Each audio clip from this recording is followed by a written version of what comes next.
So the first thing I want to go over with Juri is obviously her normals. I think it's like a very good thing when you learn any new character to go over the normals. So I'll show you what I know about them, how to use them, when you would want to use them. And I'm going to go over each button and kind of the game plan behind them. Light Punch is really weird. And the reason why it's weird is because Light Punch, you think, has so much range. But technically, Crouching Light Punch actually has a lot more range. You don't think about this because this move, it looks like it has a lot of range. But Crouching Light Punch technically has more range, right? But the notable thing about Crouching Light Punch and Standing Light Punch is going to be Standing Light Punch is +5 and Crouching Light Punch is +4. On the flip side of that, Standing Light Punch and Crouching Light Punch, they also are off by 1 frame. So Crouching Light Punch is a bit more safe, but they both will lose a turn. They're both cancelable, so you can chain them. What does it mean to chain? Well, if I set Ryu to use a button after Ryu blocks, if I just press the button and wait for the button to recover, I lose my turn, right? If I press the button here, I lose a turn. And the reason being is because I am -2 here. So anytime you're minus, it technically isn't your turn. And although I am not punishable, I still lose my turn because if I press a button here, I get hit out of it. But since this move is chainable, that means I could cancel the startup of the second Light Punch. What does this mean? Well, it means in this case here, where I cannot press a second Light Punch, if I chain the move by like spamming it, I beat him out of it.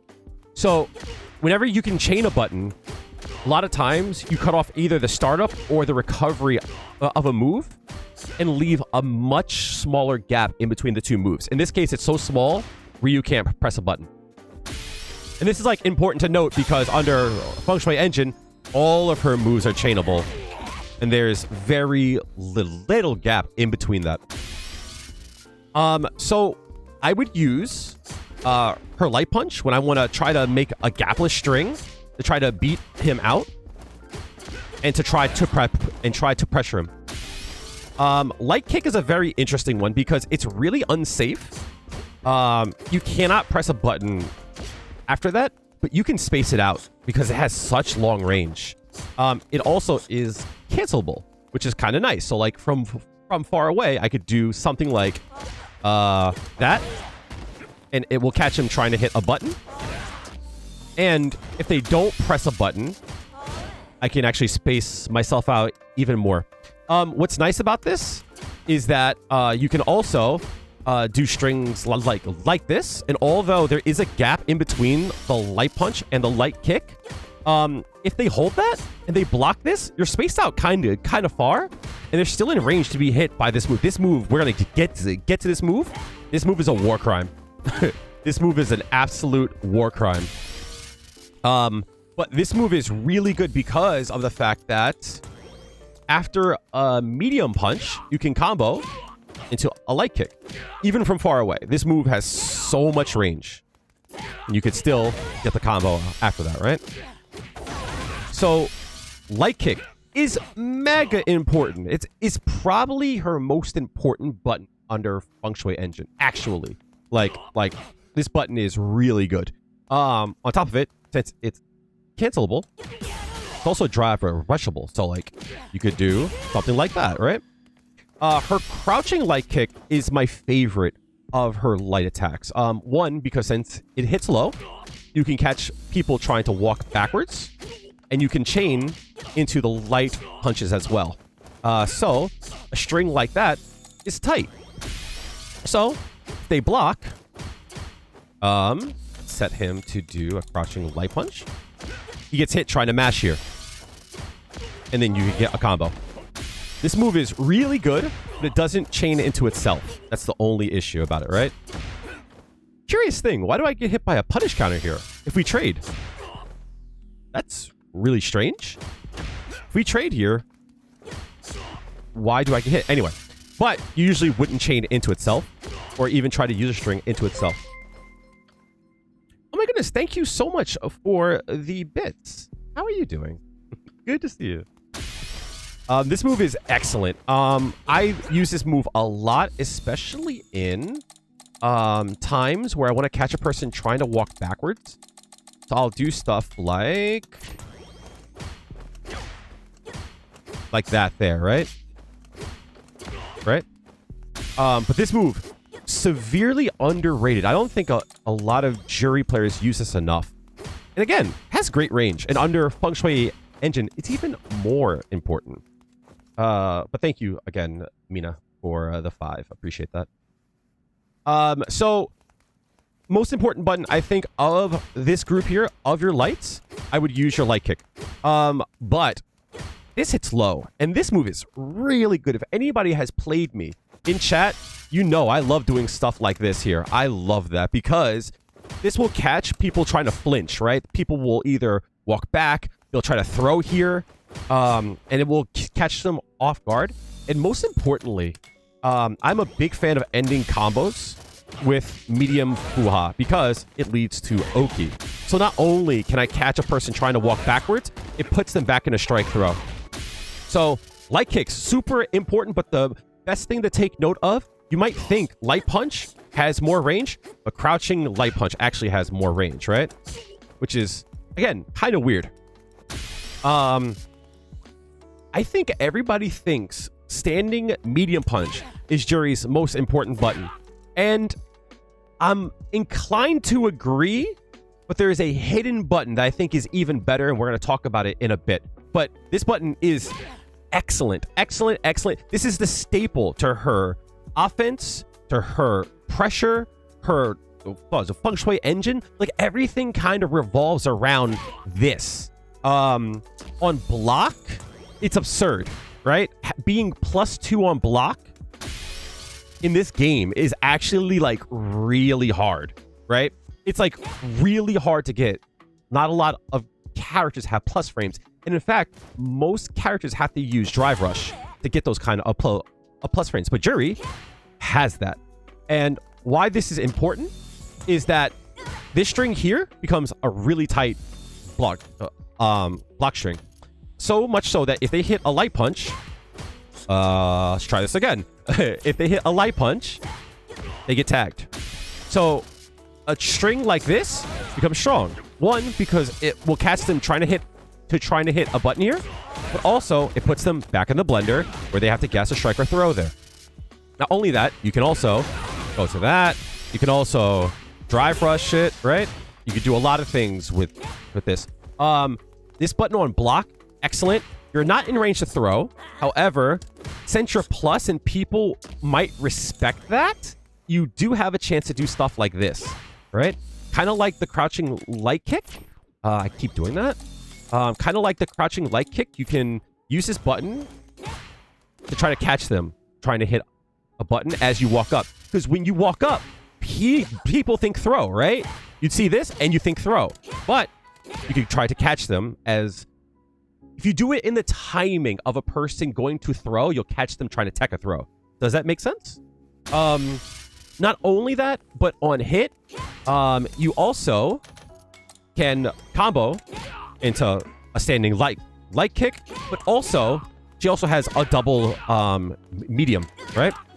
So we'll get more into crouching medium punch, but this combo is kind of repugnant, right? Like, this is a safe thing to do. And I'm sure everybody hates seeing these like super long combos where like Juri just doesn't stop doing strong. Like, it just feels like the story that doesn't end. But this move is great for combos because you get to do stuff like that. You get to do stuff like this, right? This is like the staple for her offense, right? There's so much that you can do with that string there, but it all stems from her standing medium punch. And again, on block, it's also plus. So you get to really play around with the fact that you have the plus frames there. And in drive rush, it's even better, but we're going to go over her moves separately inside of drive rush. Because everything revolves around this button. crouching medium punch. Massively underrated. So if you guys have never seen a hit and a hurt box, this is the portion of the character that can be hit, right? So Ryu has to hit the green part of her. The red part is the portion that can actually hit. So if you look at this move, right, as she does it, it just appears, and this is what you call a sword normal. Think of like Smash Brothers, right, with like Marth, right? It's like, think about the range that like swords get to hold, and like how hard it is to hit the person who will use the sword. Kind of like JP and Lily in this game. But like, this is a sword normal. This move, it's just so hard to get to Juri, and it just covers so much space. This move is mega underrated. This move is super underrated. It's just, there's a reason why I I kind of knew it was good, because this is the button that everyone will use with dealing with moves that like cover the screen. So like this is the move that you would use to try to beat out Honda, right? Let's try it again, right? Like, it cleanly will beat it. This move is just great. Of course, you have to time it right, but Honda, I don't really suggest doing this, but there's a reason why everyone says to use this, right? It's because the hitbox is so good, right? It just destroys it, right? But in a match, it's like hard. But look how far away it hits, right? And it hits far away specifically because of this. Look how far it reaches, right? It reaches so far. Like, this move, we should be trying to use more in neutral, because of how good it is. Like, this is probably Juri's like best button, hit and hurt box wise. It's just amazing. It's just really, really good. So how does this fit in with her game plan? First things first, right? It's a good poke. So like from far away, it just covers so much like space, right? But also it combos from a standing medium punch. So that's a combo, and that's good. On hit, it's also +5. So you can also combo into light kick. Again, underrated, right? Like, this is something that we just don't do, and the reason why we don't is because medium punch is so good, right? There's no reason really to use this on block, because on block it's minus, you lose your turn.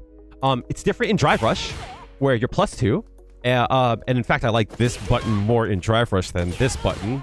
But when you look at how to use these buttons, this is such a great string. When I first did a guide for Juri, I said this string here wasn't good. It's because it's greedy. And I was wrong. Because yes, if you do that string here, you do trade. But you're also +8 after that. Right? So what this means, if you trade, you can combo, right? So yes, you lose your momentum per se by doing that, and you would be better off doing the light kick. But if you do trade, you actually can go into that, right? Let's try it again, all right?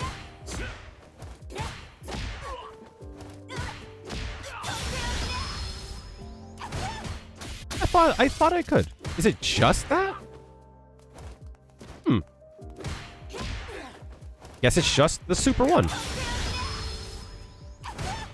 I stand corrected. Right?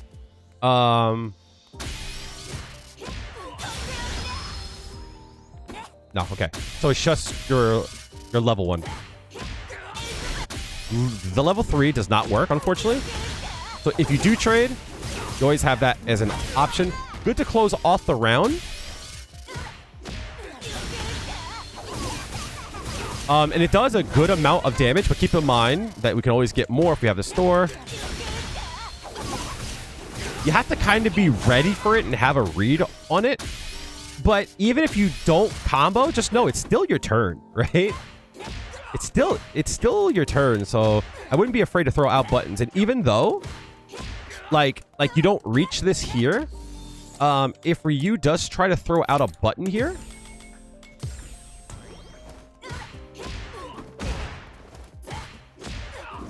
he does get hit, right? Guess that. See? Or our favorite button. Nah. So.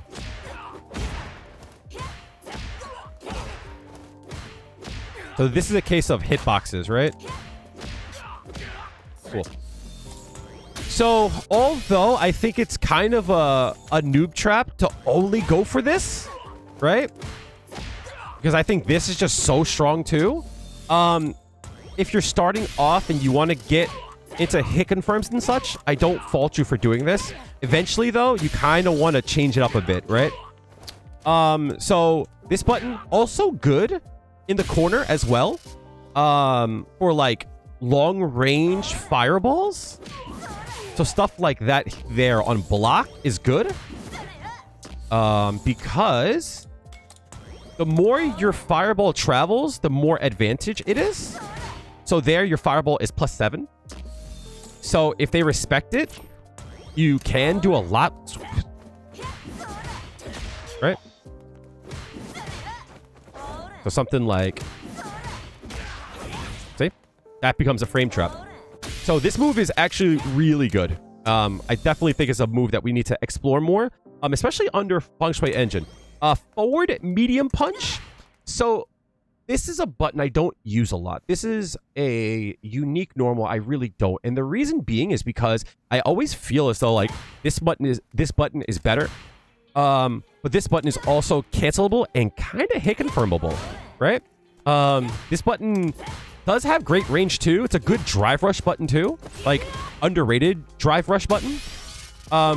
But this button is also good for punishes as well, because it does move forward.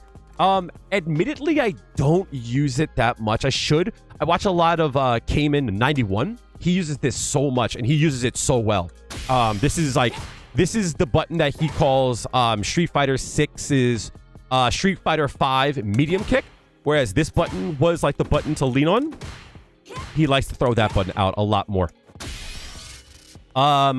What this button is good for, which I think is really important to note, if you use an enhance and Kansatsu, and if you don't know what this means, we're going to go over it later. But this case here, you're +8, which means you can actually combo after it with the forward medium punch. And I think that this is the button to use over the crouching medium punch here. And the reason being is that there's some times in which that will whiff, right? But that will whiff too. You'll have less of a chance to whiff that. In that case, then you will that button there. Do you see what I'm saying? So like at max range, you'll still get the hit. So this button good for combos. Also under Feng Shui Engine, there's a lot of cases where you want to use this button to get back in. You see how far away I am here? Whereas this button will whiff here. That button will whiff. But this button will move us back in. So this move is good for Feng Shui Engine, kind of a staple for it too, because to extend your combos, you need this button. Let's talk about one of my favorite buttons, and I know everybody's favorite button, and that's your medium kick. So standing medium kick is actually like very cheap, and the reason why it's cheap is there's two parts to it, right? One, it has a lot of range. Two, the hitbox on it is great. And as we talk, I'm trying to queue up this hitbox. It's not as repugnant as Street Fighter 5, but it's still good. So again, everything comes back to hitbox. If you look at this button here, when you look at hitboxes, you want to look at a few things. Does the hurt box extend past the hit? Does the hitbox pass the hurt box? Yes. So like, if we both press buttons, Ryu's button has to like collide into my hurt box and the hit box. So if you want to hit my legs, look how far away my legs are compared to where I can hit you. So like you can't go low against this move, right? It's just hard to do so. You can, however, whiff punish it because it does stay out for a long time, right? When the hitbox goes away, the hurtbox stays out for a long time. So this move is whiff punishable, but for the most part, like, you shouldn't be trying to whiff this button, right? You should be trying to max range, hit it, and you have this buffer here. But this button is really good because, like, look how hard it is to get to her, right? Like, to go low, you have to extend into her space here. So she just guards her hurtbox well. So this move is really good. But there's something else to this move. This move has two stages, right? You see here? This is the first hit, and then it turns off.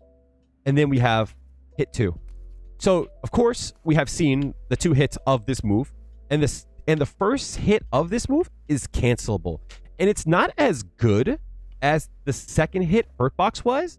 This move is really cheap for a lot of reasons, because this move will hit from really far away, like super far away. And even though the hurtbox is extending past the hitbox, like, you would never believe it. This move has so much priority. And what I want to show y'all is that there's a lot of times in which you could snipe a person out even from, like, far away, right? Like, it's just great. But what I wanted to show you is that if you could whiff punish a bit closer, if I could do it. This move is good though. I shouldn't have picked this move, right? Because that move is mad good for you, right? I should have had a tell though, right? So, like, even from here, right? The first hit has to hit. And it hits even from that far away, right? Even from that far away. So look how far away that is. And I can still drive rush because the first hit hits from that far away. Because the first hit, you got to be this close to hit. But since he puts his foot out, you can connect from that far away. So the reason why this move is cheap is because only the first hit is cancelable. From this far away, the second hit is not cancelable. So if you look at my screen over here, I'm going to buffer a move, which means I'm going to use a move and use a special move right after in case it is cancelable. So at this range here, I can buffer whatever I want. Drive rush, specials, unsafe specials, supers, right? And it won't come out because this hit is not cancelable. Of course, if I move up, right, and I get the first hit, it does work. And the reason why this is cheap, from this range, I can buffer into a special move, and it only will come out if Ryu throws out a special move. Right? Only then will it work, right? See?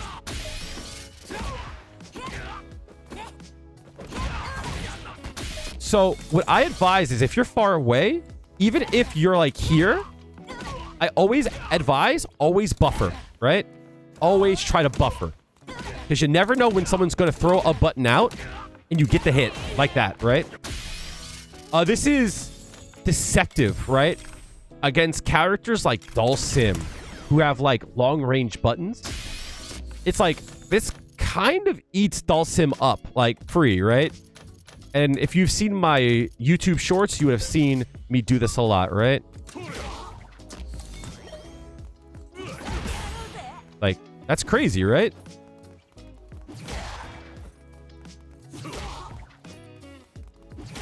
Oh my god, I cannot space this out to save my life. That combo chat, right? That's insane.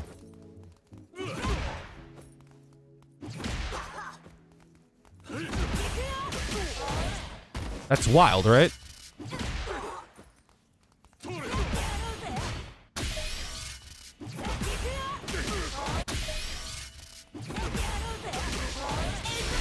Boom. Right? So from this range here, he has to respect that. Right? He has to respect that. I think here I would probably use a forward like that, right?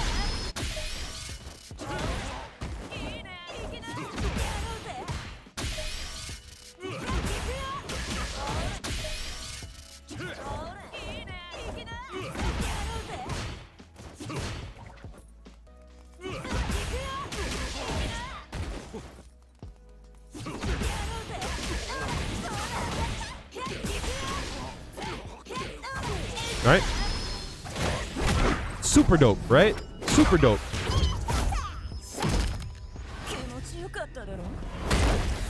Like, that's a game winner there, right? Same thing for kind of parry, but like ridiculously good, right? You also could like probably do a crouch strong, right? Probably will be harder to combo though, right? And the reason why this move is so good, the reason why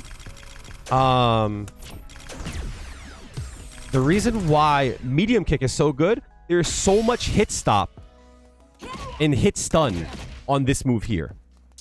I'll show you what I mean by that, right?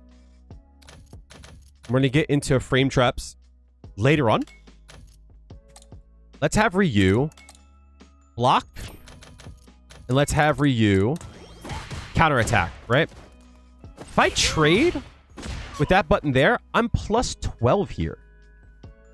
That means that, like, this move just has so much, like, stun. That first hit. So, if I trade here, like, I can do whatever I want here, right? Whatever I want. And it's because this first hit has so much stun, and the game isn't expecting you to get hit out of it, right? Right?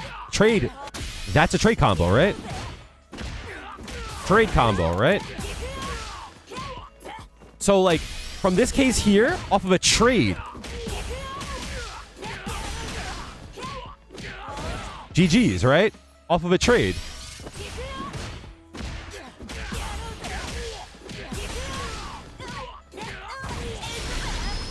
Like, he hit me too. He hit me, I hit him, but somehow he just lost 60% of his health. We both hit each other, but somehow he lost half of his health. You know what I mean? This move, incredibly good. This move is cheap, right? So much so that, like, if I were to do this here, he gets stuffed, right? Because I'm plus 2. That starts up in 5 frames, right? That makes sense. But what if Ryu doesn't hit a button, right? I don't get the first hit. So in this case here, I can always throw out a special move. This is called an option select, right? If I do medium kick and cancel it to a special move, if he doesn't hit a button, the special move will not come out because I'm too far away. But if Ryu throws a button out, his punch extends his hurt box and the first hit will connect there. So if he doesn't hit a button, the second hit will touch him.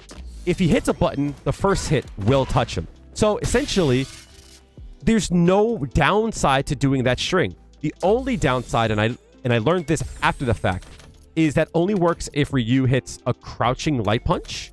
If Ryu does a standing light punch, you lose out. And even though frame data wise says that I should win here, this is a hitbox thing, right? It's just he avoids the first hit of it. So this kind of sucks. But if you have a read on your opponent and you think he's going to mash a crouching light punch, then great. That's when you do it. Forward medium kick is Juri's overhead. Overheads in this game are actually, like, safe. It's not my turn, but it's safe, right? So if I use this move here and I hit a button, like, it's his turn, right? But I'm always safe to throw out that button. So this move is good. It's a button to keep them honest, right? This is really good under drive rush because now I'm actually plus. So under drive rush, this is really good. We'll get more into that in a bit. But overhead, really, really, really good. It's good for trying to catch a person trying to walk backwards afterwards. Because most people, when you tell them that they can't block low, what will happen is they'll start to walk backwards to block high. And then you catch them going low. But not much to report now with the overhead. We'll talk more about that under drive rush, as well as Feng Shui Engine. But for now, it's an overhead. It hits once. You can't combo after it unless you use drive rush. But it's safe to use. So this is a good way to keep your opponent honest. But this game is about mashing, right? This game, people mash. So, like, I have a hard time using this button like in neutral. Well, not in like without a drive rush is what I mean to say. But this move has a lot of use, just not by itself. Does that make sense? Crouching medium kick. All right. Can I say something without y'all being mad at? I'm gonna say something and hopefully y'all won't get mad at me. This move is very cheap and at the same time, it's very scrubby. This move is actually mega scrubby. And this goes for anybody who has a cancelable low medium kick. It's because, like, it just controls the pace of the game. Like, this move, you could drive rush into a full combo. But the reason why it's scrubby is that most people, their whole offense will be based around this. And I'm going to show you why it shouldn't be your whole offense. So, to go into this, you know what? First off, let's talk about the uses, right? First off, you can do stuff like this, right? Because if Ryu blocks this, usually she's so far away at max range that he really can't do much about it, right? See how it whiffs? And in some cases, it can be used as a trap, right? And you could also use light kick to push out even more. This is something I didn't really know much about until I looked at a few guides. I was like, oh, I never even thought about that, right? So if you were to use medium kick fuja up close, since she moves up as she does it, this would be unsafe. See? But since she stands still for the light kick fuja, it actually will push Ryu out a bit more. So that's kind of nice. So this move is good. If you can max range it, look how far away I am, right? And if Ryu wants to try to throw out like a crouching medium kick from here. Oh, actually, I meant to do medium kick. I think it still hits, right? Actually, that whiffs. Wow. See? If you can space that right, that's called a space trap, right? Ryu thinks he can attack here, but if you space it out right, medium kick should whiff, and then you're able to keep your offense going. So this is really good for that kind of stuff. A lot of times what I'll do is I'll try to make a person throw out a crouching medium kick, and then I'll space it out and do something like that. Since this move is cancelable, you have a lot of things you can do. You can, one, do a drive rush, which everyone does. But you use 3 bars when you do this. Something else you could do is to go into like Go Osatsu, Saihasho, and Kensatsu. Like you can chain that. You can confirm that. You can also confirm Sai into Enken, right? Like you can see if it hits and go straight to it. It's kind of tight. And then you get a full combo. You can also go into her EX moves. And I think this is like a super underrated way to get damage. Instead of doing something like that, that costs 3 bars. If you have a store, you could do like this, which also takes 3 bars, right? In fact, you get some of it back because you didn't drive rush. I guess it's the same, right? I guess it's the same. You get it back on that. But like, this actually does more damage. And actually, we'll use less drive gauge, right? You can also do this with EXI. Right? And it costs the same amount. The only problem is that you have to confirm it, right? Whereas, like, this, you can just do for free. And that's, like, hella scrubby.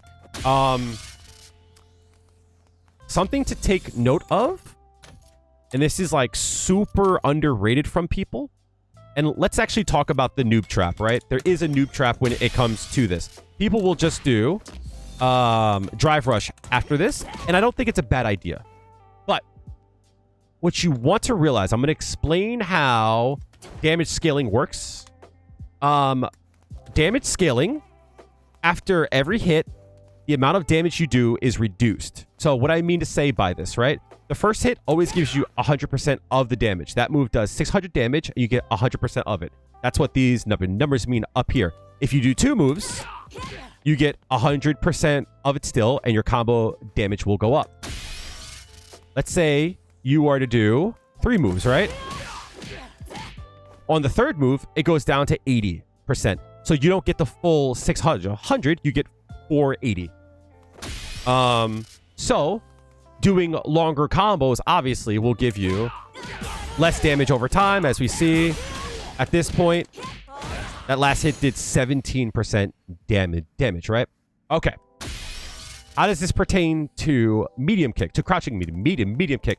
If you start a combo off with a low, it actually, the second hit will go straight to 90, right? On the second hit. Whereas if you do a mid or a high, it gives you 100% for hit 1 and 2. On lows, gives you 100 and then 90. You can see this with low medium kick. Goes down to 80 on the second hit, right? Right? So you take a bigger penalty starting off with this button here. All right. Also, with Drive Rush, even though I hit the first 2 hits, when you cancel into Drive Rush, your next attack takes a penalty. So hit 2, instead of it doing 100% for both hits, the second hit goes down to 85. This penalty stacks. What I mean to say is when you Drive Rush, you take a penalty, and if you Drive Rush from a low, you take a bigger penalty. So hit 2 goes down to 68%. So for the same amount of hits, that does 908 versus 1200. So there are times where Drive Rushing a low forward, a crouching medium kick is important.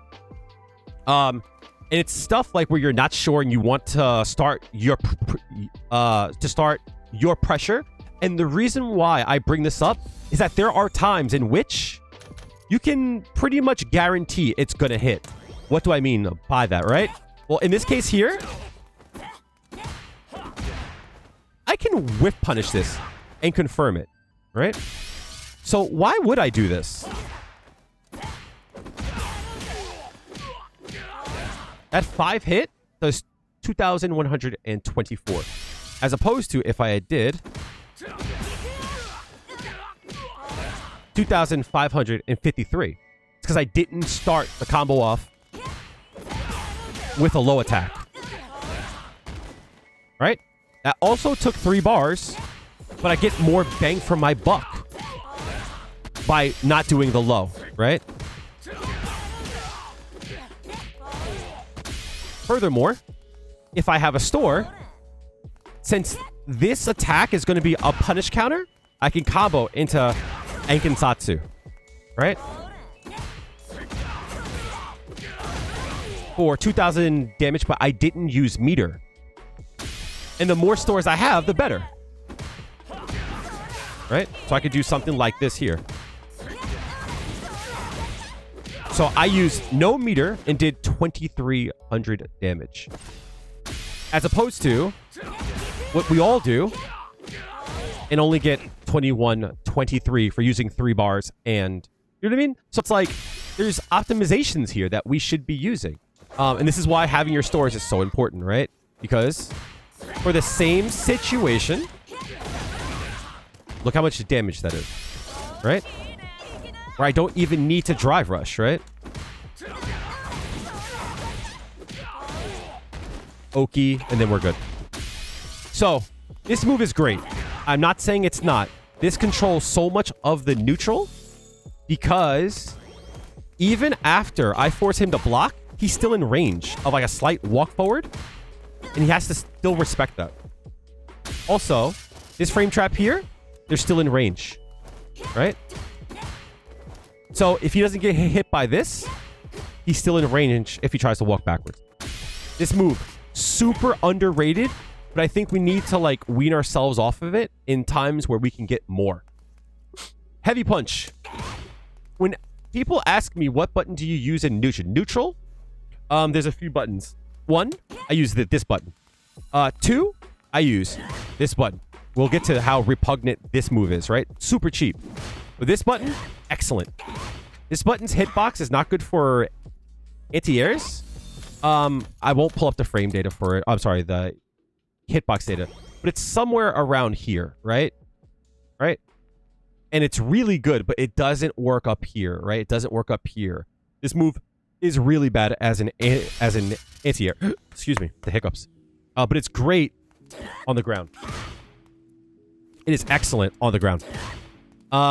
So if we talk about whiff punishing, this move is great.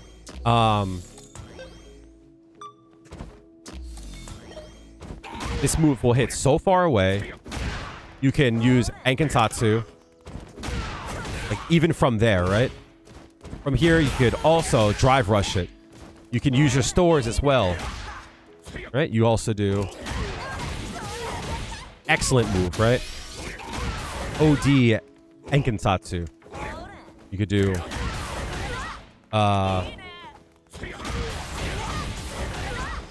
Right? Not what I meant to do, but still kind of cool, right? There's a lot to do there. This move is really good also as a space trap. If we look at something like... this here. Right? We did this situation here, right? So if we do something like this here... Great space trap, right? So in this case here, we use that button. We use that button. But we could also use... that button.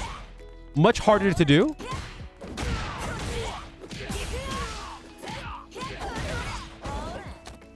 But excellent move. And it does a lot of damage too, right? You can also drive rush it. Cool. What's nice about this move too is that after a drive rush, if we do medium punch, we could also combo into it. More about that later. This move is 10 frames, so it's fairly fast, but it's not as fast as crouching fierce, right? This move is 8 frames. This move does more damage as well. But what you trade off with range, this move does 800 and is 10 frames to start up. This move does 900, but is only 8 to start up. So what does that mean?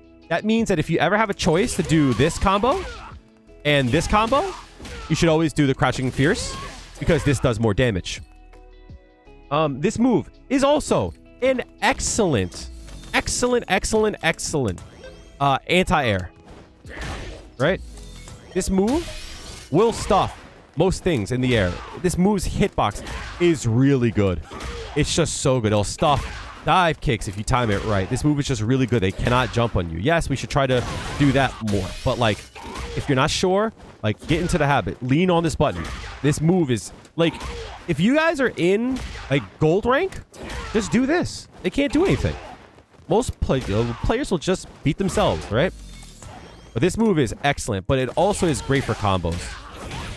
This move is excellent for combos. It's just an awesome button. I think this move also is great for combos. This gives you the biggest amount of damage. So doing drive rush into a crouch fierce is super strong. Because you can also do like strong and get that combo. But like crouching fierce just gives us more damage. And if I use terms like jab, short, a strong, forward, fierce, roundhouse, I'm sorry. It's just a habit, like old terminology. I mean, a crouching heavy punch, right? But like fierce. So this move is really good. It's great for combos. Under Feng Shui Engine, it does have a few good uses as under FSC, it causes a launch, right? But this move, Excellent, excellent, excellent. And it's just good for combos. You could do stuff like this here. Right? Lean on this button. Learn this button. All right. Cult Classic Renko kick. Chat, I love this button. I love this button so much. This button is like my personal favorite. If you look at my Twitter, it's the Renko kick enjoyer. This move does 1,000 damage. It does the most damage out of all of her normals, right? Even her back hard kick, all that shit. This does the most damage. So anytime that you're able to do this move, you should do it, right? So if you are confident on this move here, you can space trap with it as well. And the difference between like something like this here is whereas the crouching medium kick might be more safe to do, right? That does 21-24. That does 28-12. Now this move starts up, I believe it's 12 frames? 15 frames, yeah, slow as hell. But what's nice about it is that it does move her forward, right? So there might be times where the first hit will whiff, but the second hit will hit, right? This move is great. Anytime that you can use this in a combo, I think it's beneficial to do so. And as a short rule, if you want to use this button in a combo, you need to use a fierce, or you need to use the first hit of medium kick, right? But this combo doesn't do much at all, right? I suggest using fierce into the forward fierce, something like this here, a crouch fierce, right? But anytime that you can do so, this move is great. It does a lot of damage. It's harder to hit, but with the difficulty comes like great reward, right? This is really good for checking things in neutral if you're going to drive rush and you're far away. So one thing that I like to do is I like to use this as a means to go into Feng Shui Engine, right? Everyone gets hit by drive rush buttons, right? So why not get the thing that hits the hardest, right? Right? And then you can go into the Feng Shui Engine, right? Right? Cool. But anytime that you can hit this, excellent. So much so that if you run into a situation where someone uses an OD reversal and they're wide open, this is a time where you want to try your best to hit this, right? Because that does a lot of damage. That does 1,200 alone.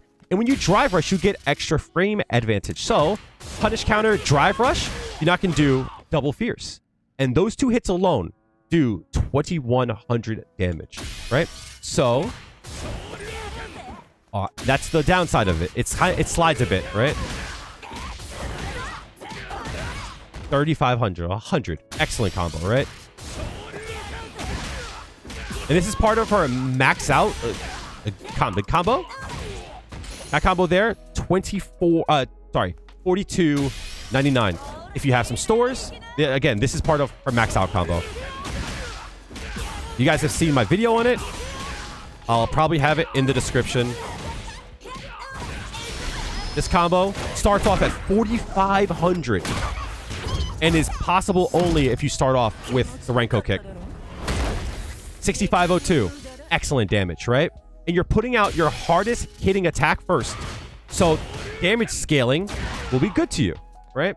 Because again, you get 100% of the first two hits, which is 2,100. So again, anytime that you can do that move, find ways to do it, right? Always try to find ways to do that move. All right, hard kick. Let's talk about this repugnant move, right? This move is stupid. When people say things like, do you think Juri will be nerfed? The first thing I say is the first thing that they're going to take away is her hard kick. This move, I'm going to turn on the frame meter, is on block -3. What this means, it is unpunishable. You cannot punish this move, right? If for you hits his fastest move, you can always block, right? Doesn't even reach because it forces her out, right? But if I try to hit a button afterwards, I get hit, right? Since he threw out a button that's slow, that's why I won there. But if he throws out a fast button, he beats me out every time, right? Cool. The reason why this button is good is that not only am I safe, I'm not punishable, and even if it's not my turn, I can use invincible moves, right? As a guess, right? But I could also parry, right? So in a time where it's not my turn, if I guess right, I can steal my turn back, right? So Ryu has to be aware that I can use a parry here. So what is Ryu going to do here? Eventually, he's gonna stop, which lets me throw him. Like, this move is so repugnant. I'm gonna tell you guys a story real quickly. And before I tell you a story to inspire you, if you guys are over on YouTube and you enjoy this kind of content, I always talk about Juri on this channel. So make sure to sub and hit the like button. If you're over on Twitch, make sure to follow the stream, right? Anyone here will vouch. I like to give back to the scene. So I like to talk about the game. So this is common stuff, mate. It might not be as in-depth, but this is common. So the story I want to tell y'all, I had a friend of mine, Enfra, aka Genkibot from Street Fighter 4, the only Juri to win a major in Street Fighter 4. Don't tell nobody, right? They said to me, Kale, why don't you throw out your fireball? It's so good, right? You get to chase it, you get to walk behind it, you get to drive rush with it.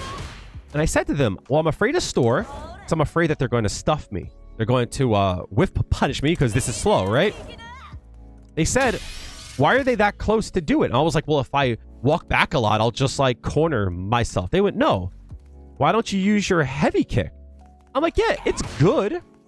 He's like, good. It hits half screen and you can't punish it. He's like, that move is cheap. And I was like, yeah, but like they'll like start to walk backwards and then they'll like try to space me out. And they'll try to whiff punish me because that's what I would do, right? And they go, well, if they walk backwards, they're not close to you. And then you could just store. And I was like, wait a minute. You're telling me that I should use this button to discourage people from trying to walk in. And when they move back out, I should try to store and then throw the fireball and then use that to go in. He's like, yeah. I was like, that's cheap. He's like, that's why your character's cheap. Because your character, our character, can do stuff like this, right?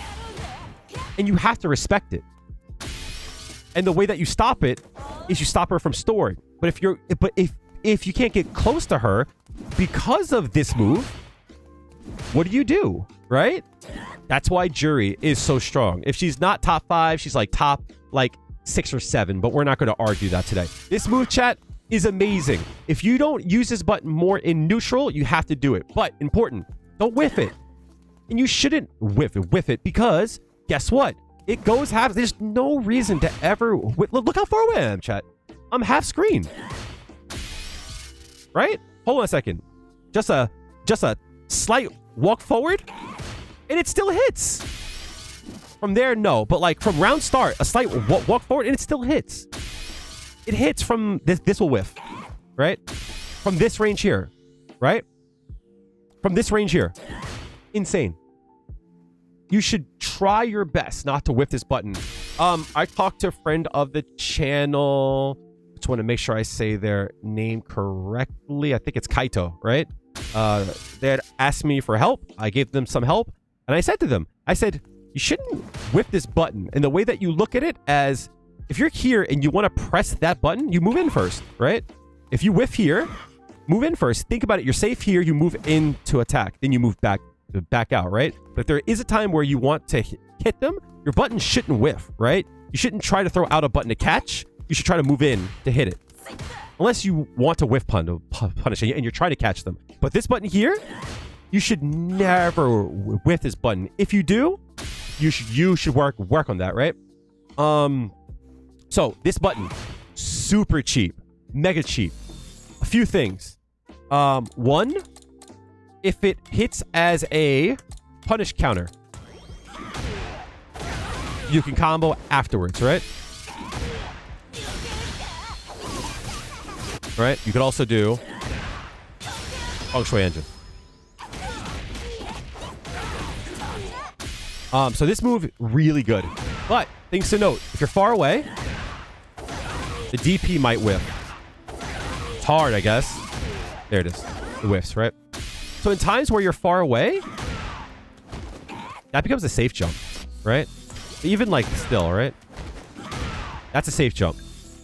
What's a safe jump? Well, if you notice how far down Juri hits there.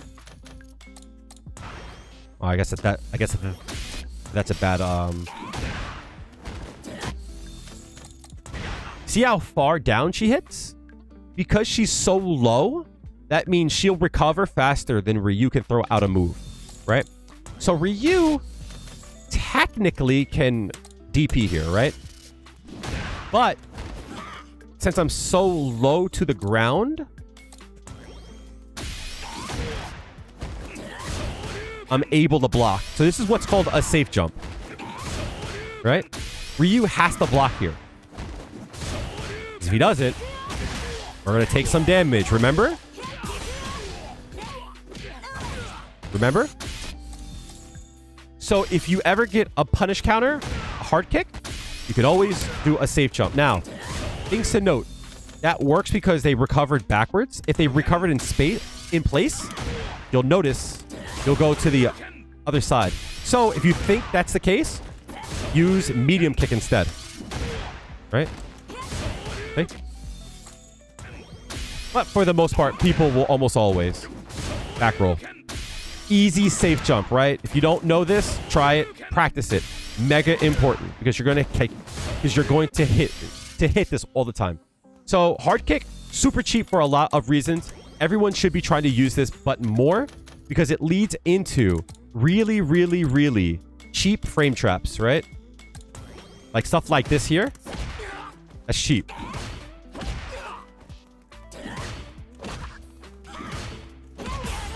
See?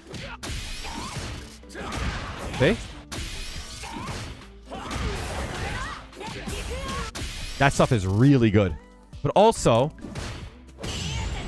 good, right? This will make a person stop doing stuff, right?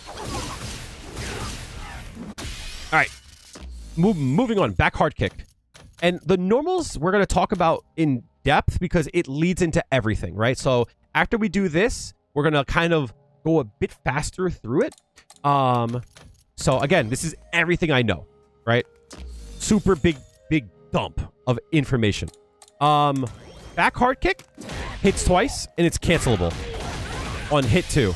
This move does 800 damage, which is the same as that move here. So this move is not great. The thing to note about this move though is that I like to use it as a capture. What do I mean by a capture? Under Feng Shui Engine, there's times in which I'll show you where you can combo afterwards, but sometimes you're just in a really weird spot to try to do that. You see how they bump out? But if I were to do that and use back hard kick instead, it like try this again. It like brings them back down, you see? It like normalizes the move, as well as stuff like, I'm gonna try to do this. This combo is kind of hard to do. First try, right? There you go. That didn't look like much to explain, but in this combo here, the back hard kick kind of keeps them in place and keeps them from like going too high, right? So that's what I mean by it's like a capture. In that these two hits kind of keeps them in place so that you can keep going. Back hard kick has more of a use under Feng Shui Engine, where you're able to do stuff like that, or even stuff like right, that like combo to go back into it is only possible through that. So it has more of a use in under Feng Shui Engine. Juri sweep. Look, I'm not gonna lie. This move is really good, right? It's good because the hitbox on it is really good, but it's also 10 frames. It's slow for a sweep. It's super punishable. I like to use this as a long range, a whip punish. And this move has use under Feng Shui Engine as well, because under Feng Shui Engine everything is cancelable. So you can do stuff like this here, and then you could chase. See? You look like you're on top of it. Sweet Talker 70 is not following. How do I say this? I'm also trying to remember the case. So under Feng Shui Engine, every one of her fierce attacks does a launch. Even her sweep, right? So kind of like Guile's sweep. Under Feng Shui Engine, her sweep can launch. Oddly enough. Super unknown thing, right? Her sweep is pretty straightforward. It's a good poke. Not really the most safe button in the world. Kind of slow compared to other sweeps, but it's good. Again, it has its uses. Good under Feng Shui Engine, because it also does lead into like corner setups, you know? And yeah, I think that's it for her normals. So I want to talk about her normals with Drive Rush now. And now that we understand how her buttons work, we're going to start to fly through. If you've stayed with me for this long, for the hour for this video, I appreciate that. Because again, the normals part is a lot. But everything else branches off of that, right? So now we can talk about her special moves and all that stuff, right? Like so under Drive Rush, is not following. Elias and Sweet Talker, thank you for the follow. Appreciate that. Under Feng Shui and under Drive Rush, it adds 4 more frames of advantage. What does this mean to you? So if you were to hit a person with a medium punch, you are +7. What does that mean? That means any move that is 7 frames and quicker, you can combo. So light kick, crouching medium punch, right? All those things you can combo. That's what it means to combo, right? This is called a link. If you add 4 more frames to it by doing a Drive Rush, whenever you hit with a Drive Rush, blocker hit, it adds 4 more frames of advantage. So +7 now becomes +11. What moves are 11 frames and quicker? Well, this move is 10 frames. This move is 8 frames. This move is 8 frames. That move is 10 frames. That move is 10 frames. So all these moves can now combo. Right? And any time that you can use a fierce, you should go for it, right? Why this is good? Because you can get more damage off of things. So after a combo like this, you can now do that and get a fierce. Fierce does more damage instead of just doing that. This also works as a cancel, going into strong. Also works in neutral. But this also changes how every button in the game works. So light punch on block is -2. If you Drive Rush, it's now +2. So under normal circumstances, if you were to try to stagger, like if you chain, he can't hit a button here, right? But if you stagger, that's what happens. But after a Drive Rush jab, you can stagger if you time it right, of course, right?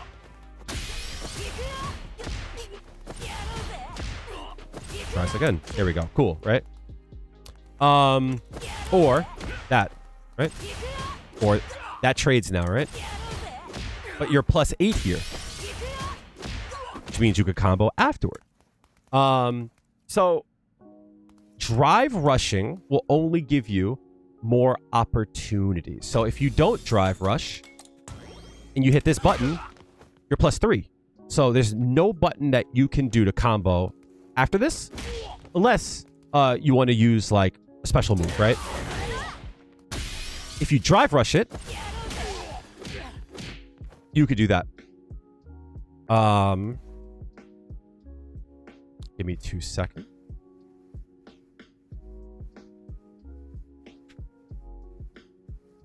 If you are interested in chat for that big combo, I will share the link. I have a video on it. Feel free to go to it and check it out. So after a crouch fierce, you cannot combo, right? If you drive rush, now you can. If you drive rush, now you can. So drive rushing will only make your buttons more advantage. So what are some like important things to take note of, right? The first thing is that whenever you drive rush and get the hit, for the most part, you can almost always move up in strength. Meaning, I cannot do medium to fierce, right? Medium to heavy. But if I drive rush, medium to heavy, right? Trying to think if there's any... There's no, like, buttons that, like, you can combo fierce naturally, right? Yeah. But if you want to do, for an example, this, you can now move upward, right? Kind of the same thing for lights. You can move up to, like, from light to medium. This is hard for me to explain, but usually when you drive rush, you can go from light to medium to heavy, or usually you can do heavy to medium, and in some cases you could do heavy to heavy. I don't think Juri has any natural heavy to heavies, but some characters do, right? Drive rushing, some key things to take note of. This is a mod. Some key things to take note of is that after you do low forward, drive rush into medium punch, if they block this, they actually can interrupt it. You see? So, even though you get more frame advantage off of medium punch after a drive rush, you're +6 here, right? Even though that's the case, if they get a read on it, they can interrupt with something invincible, right? That's the same thing for us. We can do the same thing. But if you were to drive rush into a light attack, there is no gap. This is why I tell everybody, lean off of that string there. Lean off of the medium punch drive rush.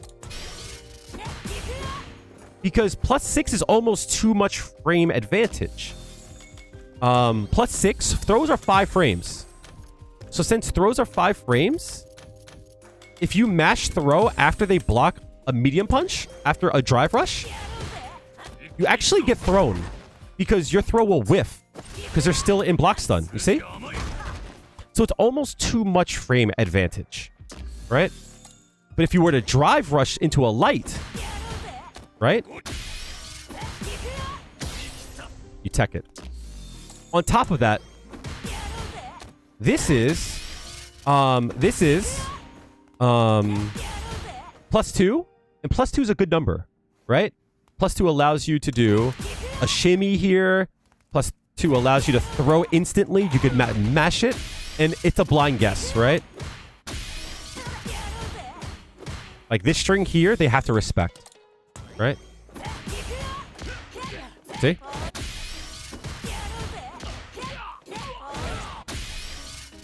If I used crouching light kick instead,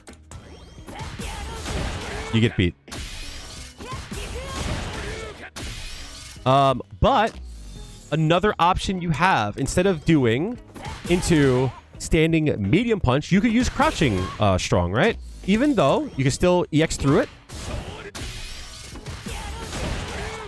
The benefit to this, a lot of times, people will stand up here, right? What ends up happening is this here. People will stand up there, you see? And that's nice. Because also, you're plus 2 here, which means it's a throw bait as well.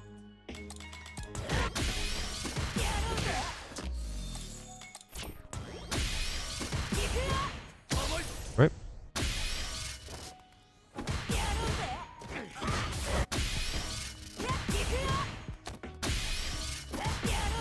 Oops.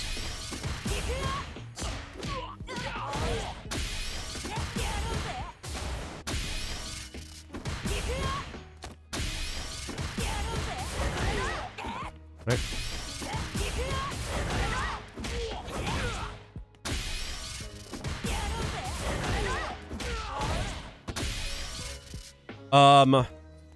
But with that being said too, chat, I also still like to use this here too. I still like to do that. Right? Because although there is a gap, if they're not going to do it, a lot of times people will walk backwards here, right? You see? You see? So, for drive rushing, you do get more off of that there. But again, it's almost too much frame advantage. Most of the time when people go to throw, take note, they usually don't mash throw, right? Usually there's like a 10 frame, like a delay. So like stuff like this is strong. See? And strong works too. But usually this is enough. You see? And this is good because a lot of times if you condition a person to throw here off of the drive rush light, and you don't have to cancel it. You could just do it in neutral too, right? Right? And in this case, I'll have this here, right? You could just do this, right? What ends up happening is stuff like this, right?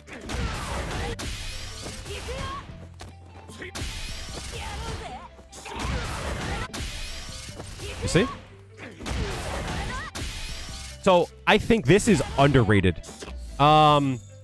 People like to use drive rush, medium kick as well, because remember, this covers so much space. So what happens here, even though you're only +1, look how far away you are, right?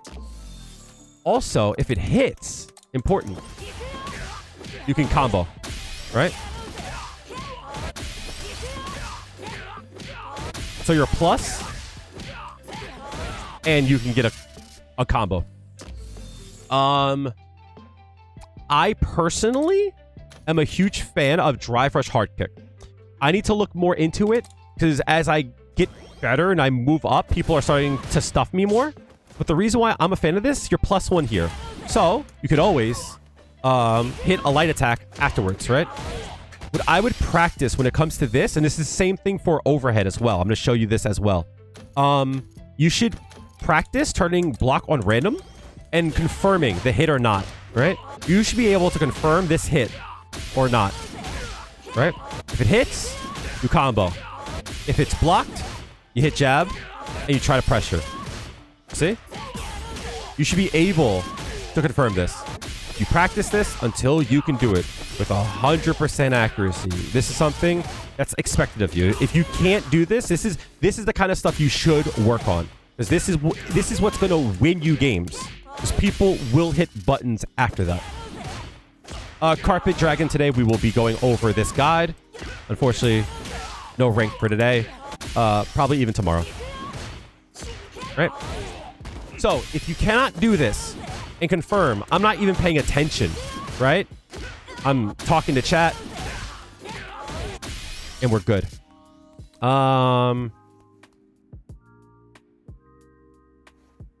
Probably 4. Technically, probably 4. Overhead, the same thing. You're +1 here, right? So on hit, you combo, right? On block, you use jab, right?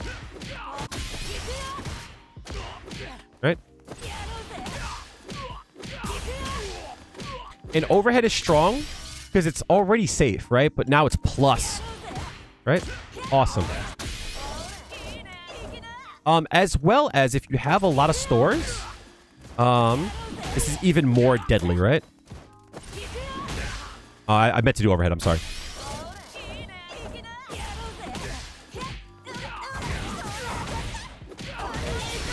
Right, so for an overhead, this is going to do like 4,500 damage, right? For block, just for blocking low, right? 4,900, half damage, right?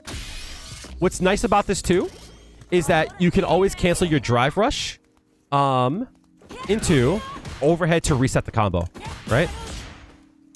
You can be stuffed out of it, as you can see. But if it hits, it resets the combo, right? So you could do something like... what does it do? Yeah. So you could do something like... Right?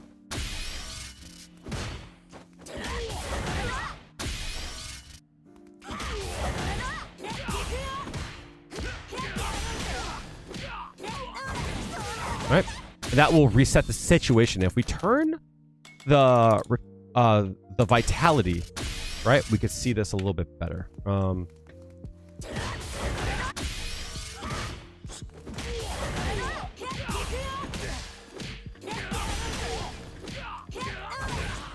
Right?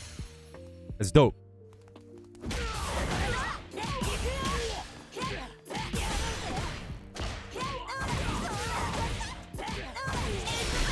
So we reset the combo. We got another mix-up. And look at the damage. Insane. Insane. So, again, you're plus there. You're plus there.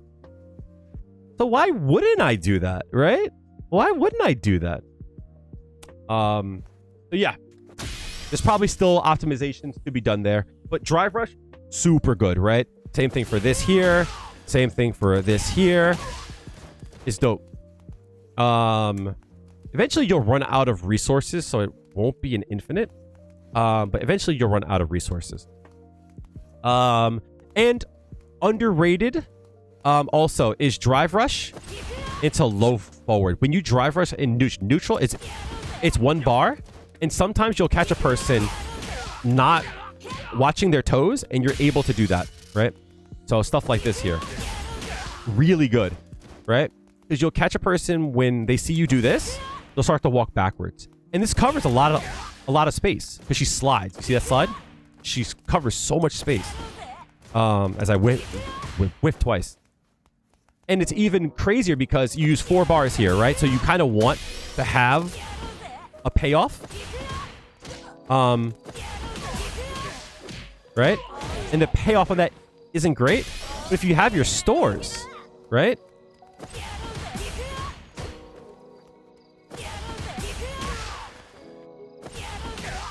That's so hard to do. To confirm that, right? Oh, I had it too. There it is, right?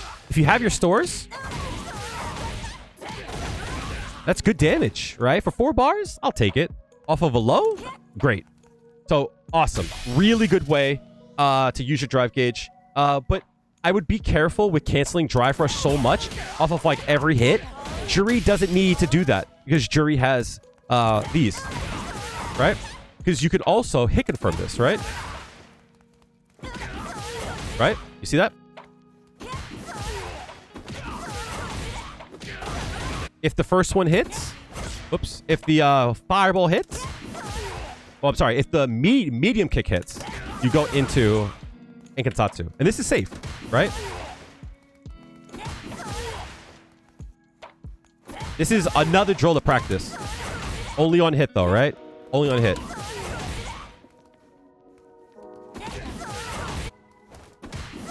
Right? If they block it, don't go into it. Super important. And yes, you can confirm that. So we'll get more into combos in a bit. Let's go over her specials. So we've gone over her normals and how Drive Rush affects her normals. Let's go into her specials. So first things first, I'm going to turn off the frame meter. All right. So I want to talk about Fuhajin first. Fuhajin is her quarter circle back kick. If you want to use like number pad notation, it's going to be 214 kick. What you want to do is when you do this, you have to take note of how each of the strengths of buttons affects her. Anytime that you do quarter circle back kick, you get a Fuha stock right up top there. We'll go over that shortly. Important to note, if you use the light kick, she doesn't move at all, right? If you use medium kick, she moves up a little bit. See? If you use heavy, she moves up a lot. She takes a big leap. There's also a difference between these. Light does 600. Medium does, I believe, 600 as well. Let's actually turn that back on. But the thing about it is that there are times where the light will whiff because she doesn't move forward. So usually medium is used for combos. Heavy is used for combos as well, but you usually have to use a heavy kick. Sorry, a heavy button to go into the heavy kick Fuhajin. Also, it launches. So you can do some juggles, right? You could do that. Super. You could do level 2. Right?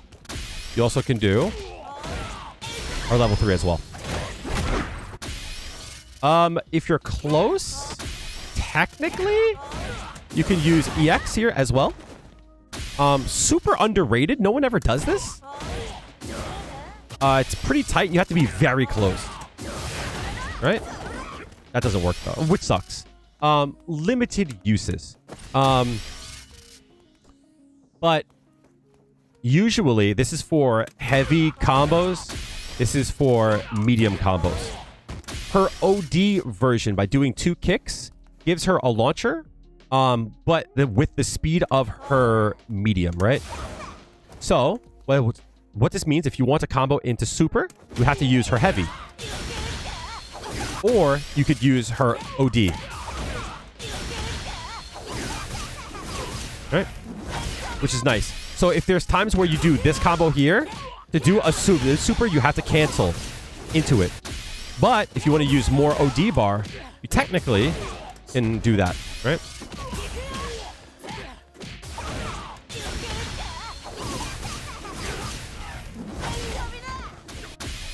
Same thing for the level 2. In fact, I think you can even cancel it. Does that work?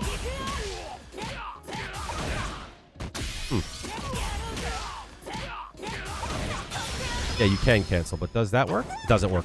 Okay, cool. So her Fuhajin has a system that it gives you 1 stock up top. And before we go over what this does, simply put, it enhances her quarter circle forward kick moves. So if you do quarter circle forward light kick, you get Sai Hasho. You do quarter circle forward medium kick, you get Enkantatsu. And you get quarter circle forward hard kick into Go Osatsu. That was not her OD animation. This year? That was her regular. So if you look here, this is a very short range fireball. This is an overhead kick that doesn't hit overhead, but has good range on it. This is like a combo ender. But if you have a Fuha stock by doing Fuhajin first, it changes the properties. So quarter circle forward light kick now travels. And it goes 3/4 of the screen, right? So having a flow of keeping your stocks up so that you can use these moves, super important, right? Her Enkantatsu, quarter circle forward medium kick. If you don't have a stock, let's turn on frame meter. On hit, it's +3. So it's still your turn, but you can't combo afterwards. But if you have a stock of Fuhajin, you're now +8, which means, like, you can do a combo afterwards. So if you were to have a stock and you do Go Osatsu, instead of it being 1 hit, it's now 2. So it just does more damage. So if you want these enhanced versions, you have to have a Fuha stock, right? So you could do combos like this here. Whoops. And usually this does damage that you would get off of Drive Rush, right? So sometimes you can supplement using Drive Rush for using your fuja stocks. So as I said earlier, instead of doing something like this, and you use 3 drive gauges to get 2,000 damage. Instead, if you can confirm it, not only do you get more damage, but you save drive gauge. So this is super important to have. But with her game plan, very important to throw that out and just chase it, right? What's your opponent gonna do there, right? They have to respect this. On top of it, you also have that. So being able to do this, like if you're in like the metal ranks, gold, plat, silver, if you do this, you will not be in the metal ranks for long. It's just that oppressive. This is just super oppressive. Really, really good. There's another feature of your Fuhajin, and that is going to be being able to chain them. So if you have an enhanced version of it from her Fuha stock, you can use it as enhanced. But when it's enhanced, it allows you to chain the rest of them. But you have to have an enhanced version of them too. What it means is, if you want to chain Sai into Enkin, if you have 2 stocks, you can chain them. Right? If you want to chain Go-O into Enkin, you have to have 2 stocks. So for every move you want to chain, you have to have a stock. If you want to chain 2 moves, you have to have 2 stocks. If you want to chain 3, you have to have 3 stocks, right?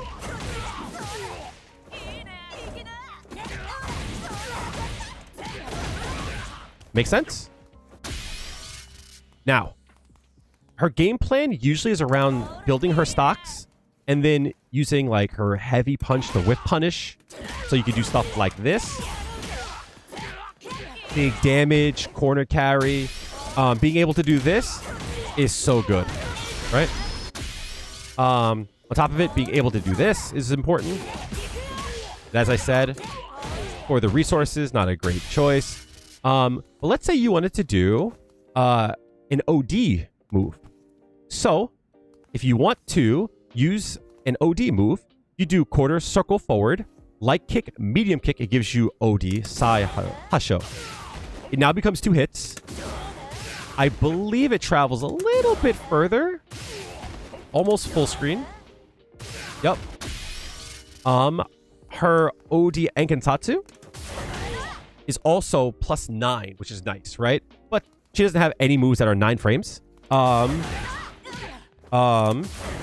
So it doesn't really add much to her.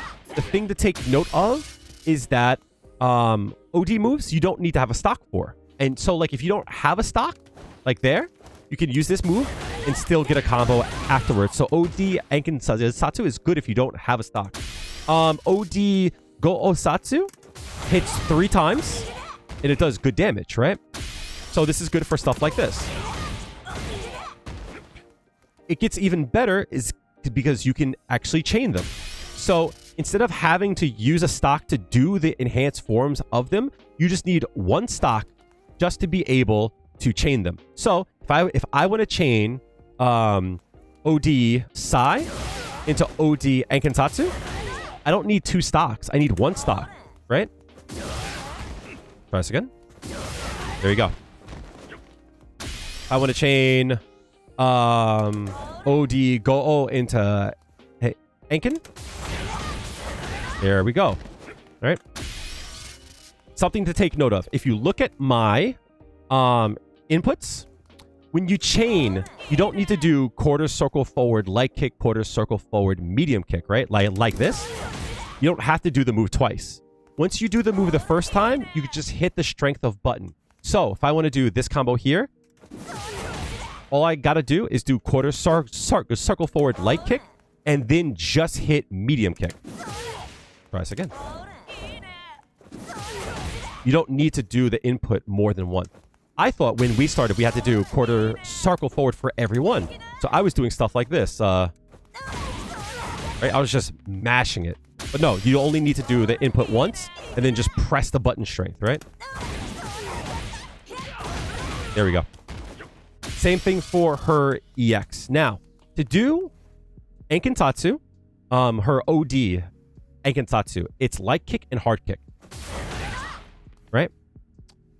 If you want to chain into OD Enkintatsu, you have to hit medium kick. It's a little bit confusing, but think about what button you would hit to chain with the regular moves, right? If you want to do OD Go Osatsu into Enkintatsu, you would do quarter circle forward hard kick into medium kick.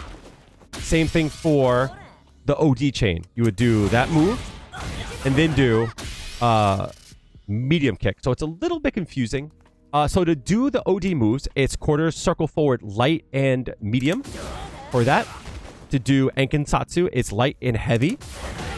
And to do Go Osatsu, it's medium and heavy. If you want to chain, though, you would have to hit light. Sorry. You would have to do light for Sai. You would have to do medium for Enkin. You would have to do heavy for Go-O. Something to take note of. If you want to go Go-O to Enkin, mid-screen, you can only do 2 hits. Whereas in the corner, you could do all 3 hits. Right? Just spacing thing. So when would you want to use EX moves? Well, EX moves actually do a decent amount of damage. Right? So something like this here does a lot of damage for 3 bars. It actually does a surprisingly amount of damage. A good amount of damage, right? That's great. It does more than if you had just did that, right? So that's how her Fuha's system works. And her OD moves work. Her next move is Tensenrin, which is forward, down, down, forward, which is the DP input and punch. So light doesn't go up in the air. It just stays on the ground. It's 2 hits. I don't think it's unthrowable like Street Fighter 5 was. So this is used for combos that you want to stay on the ground. Stuff like this here. Right? It's also good to go into level 3. But as my chat asks if there's an easier way to do this, everyone likes to ask this. You just have to have your inputs be clean. You have to be able to input it quickly. Also, can we just say this? This is obsolete. You don't need to do that ever because you can always do this. Right? This is just better across the board. Like, practice this to try to work on your execution. But, like, this wins games. Right? You don't need to use the Tensenrin. Right? Her medium Tensenrin is her, like, anti-air. So, both of medium and heavy Tensenrin could be used as anti-airs. Right? The heavy goes further horizontally. Right? So, from that range, it can hit. Whereas, medium kind of works, right? Right? But, see how, like, far away the heavy hits? See? Heavy hits really far away.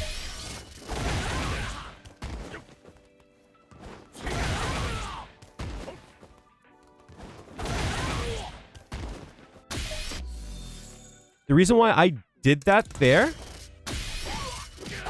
this is a frame trap, right? You don't need to do it, but they can't hit buttons here. Right? They can't hit a button there. Why do I have a delay on? It builds a stock, and it's a frame trap. See?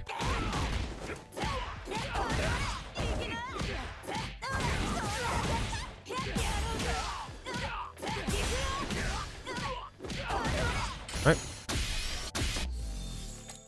So, Tensenrin is a super important special move to use because it stops so many jump-ins, right? You can stop it above you. It doesn't, like, fail a lot. You know what I mean? Cross-cuts work, right? It's just really good. But also on top of it, it's good for combos. So you can do heavy fuja, heavy 10 centerin. And you could still do light here, but like there's really no reason to do so. I mean, you could do... I mean, I don't even think... Can you do that? Yeah, I guess you can, right? But like, usually here you would just go straight to level 3 either way. So that's good. OD Sai in the corner, if you space it out, is nice too. Because that's the save on block. And if it hits, you could do that. So that's a good juggle. This does a deceptive amount of damage too. That does like a quarter of your health. It does a lot of damage. It's good for after Enkensatsu. Right? Right? It is... What else? It's good for... Like... I do it. Like that. I think you could also do something like that. It's good under Feng Shui Engine, because you could do this combo anywhere on the screen, which is nice. It's good after dive kick. You can get good damage there. Keep in mind, after dive kick, you also can do Go Osatsu. If it's enhanced, same thing. And we'll get more to the dive kick. So, 10 Senrin is good, right? It's really good. Absolutely good. Give me a second.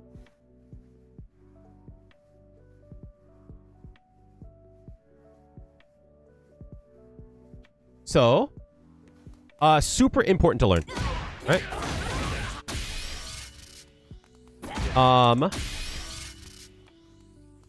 OD 10 Senrin is your reversal. So, there's a time where you feel pressured and you want to... So let me see if I can actually, like, remember my Ryu combos, right?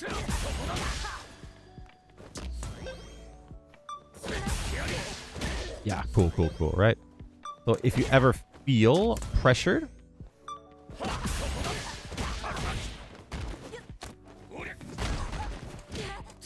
Right? You always do a wake-up move, right? Okay.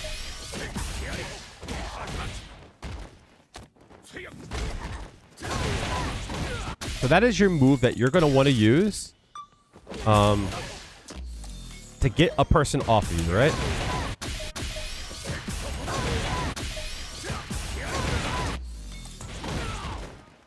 That is the way to go. Keep in mind, though, I mean, it can be safe jump. And as a side note, chat, everyone talks about how their reversals don't come out. You need to time them closer to the point of impact. That's why we're having a problem, right? Case in point, if I do it too early, I get hit. You have to do it closer to the point of impact, right?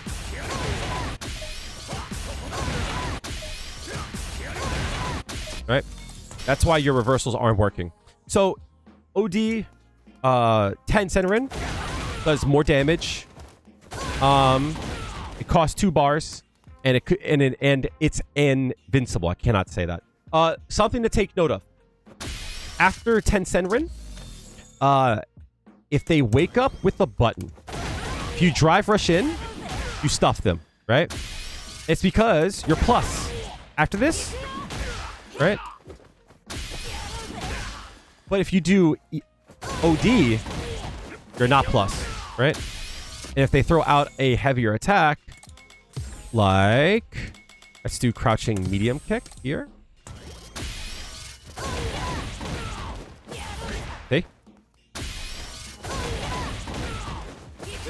So do not let the JPs gaslight you when they say that OD amnesia is the same as an OD DP, because he gets to be advantage On his reversal, we do not, right? So mid-screen, you reset the neutral. You got to start over. But if you're in the corner, you're +5, which means you can frame trap them afterward. Usually, though, you will not be doing that in the corner unless you're an asshole. Meaning, like, you knock a person down, and then you do that on their wake up, right? Usually, you don't do that to them in the corner. So this is your reversal. Shiksen, her dive kick. It is quarter circle back kick in the air. It doesn't matter what strength you use. They're all the same dive kick. There is a height requirement. You have to be a certain amount of distance in the air before your dive kick will come out. If you do it too early, it won't come out. So it's somewhere around this line here, right? This move is not safe, right? It is incredibly hard to make this move safe. It's so hard to do, I wouldn't try it.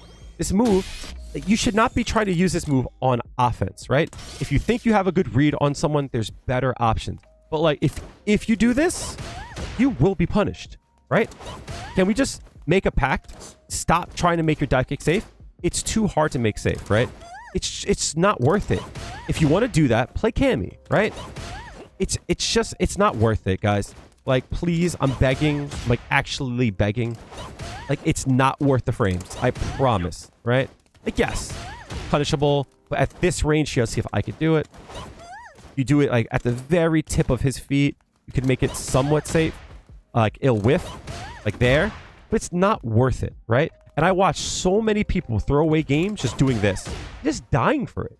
Like, if you get blocked here against me, I'm taking half your health, right? If I have level 3, that's half your health. Because you want to throw that. Stop doing it. Please, I'm begging you. Right? So, things to note.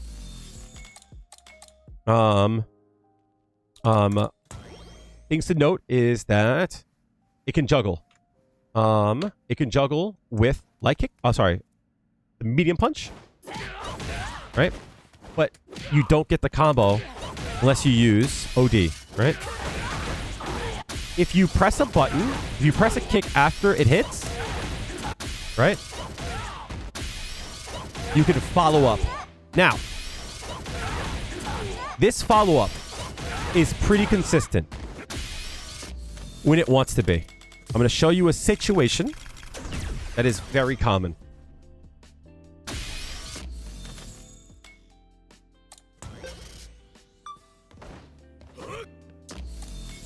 If you stuff an anti-air really high up, sometimes you'll fall out of it, right? And that sucks, right? That sucks. 2, get around this. Don't mash the kick button to follow up. Let her drop a bit, right? Wait for her to almost hit the ground. And there's a reason for this. 1, it makes your follow-ups consistent, but you get more off of it, off of the OD. What I mean to say by this is that after OD, press again, you can combo afterwards, right? Great, right? Perfect. Which is my point, right?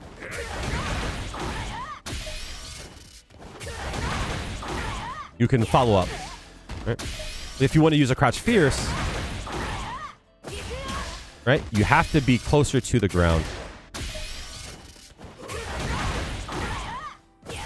See how that whiffed? Now, if you let it rock a bit and you're closer to the ground, it allows you to juggle that. As long as you don't touch the ground, you're good to go, right? The closer you are to the ground, the more time you have to hit combos like that. Right? You can also do enhanced Go Osatsu, which is nice. So if you have a level 3, you can also just go straight to that, right? Boom. Right? Easy work. I wonder...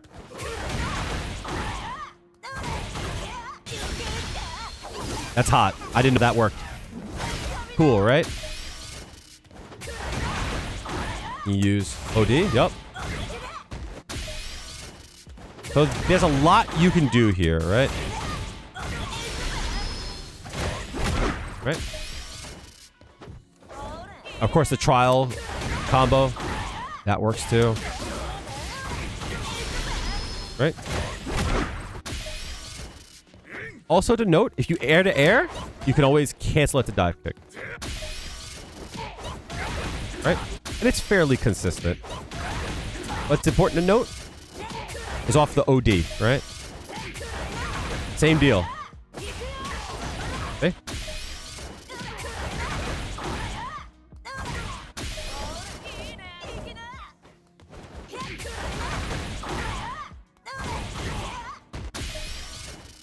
But same deal, right?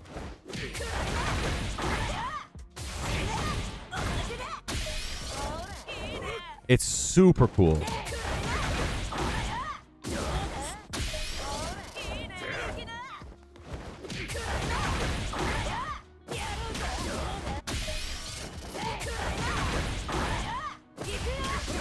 So you gotta kind of not be so close to the corner there, I guess. But yeah. This guide will be on YouTube. It's going to be a long one. It's going to be about 3, maybe 4 hours, right? It'll be a VOD. But yeah, this will be everything you need to know. And I'll have some chapters on it as well. So that I think is all of her special moves. Let's move into her supers. Double quarter circle forward kick is going to give you Sekai Fuhazan. Right? A few hits, as well as one big hit at the end. As a note, if you have a Fuha stock and you use this super, if you hold the kick button down, you'll actually earn more damage. It goes from 1800 to 2100, right? Which is great. We get more damage. More damage, always good. Right? This is good after, like, launches. We can do OD Fuhajin. We could do OD Shiksen. But again, remember, we could do stuff like... I wonder if this works. No, I don't think that's going to work. No, that's too close to the ground, right?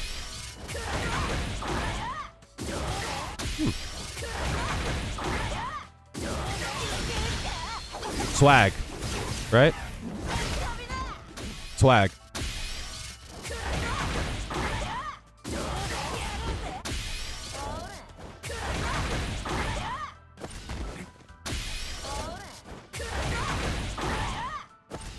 I think you do. Nah, I guess not. All right, so there's a lot of ways to go into our level 1, but keep in mind that you cannot cancel into the level 1 off of a special attack, right? Right? That does not cancel. You have to cancel off of a normal, right?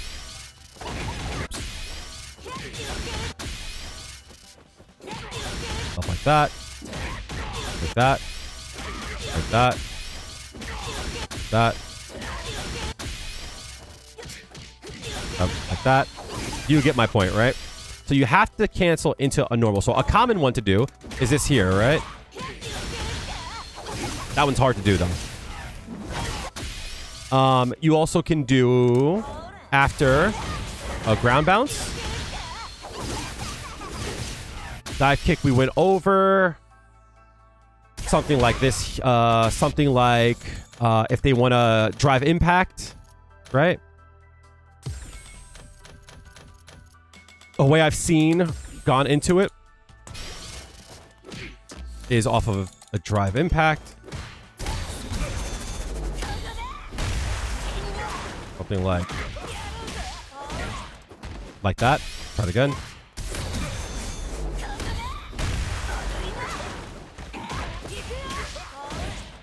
Right? Something like that.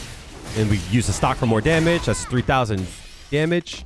So there's a few things that we can do to go into the Sekai Fuhazan.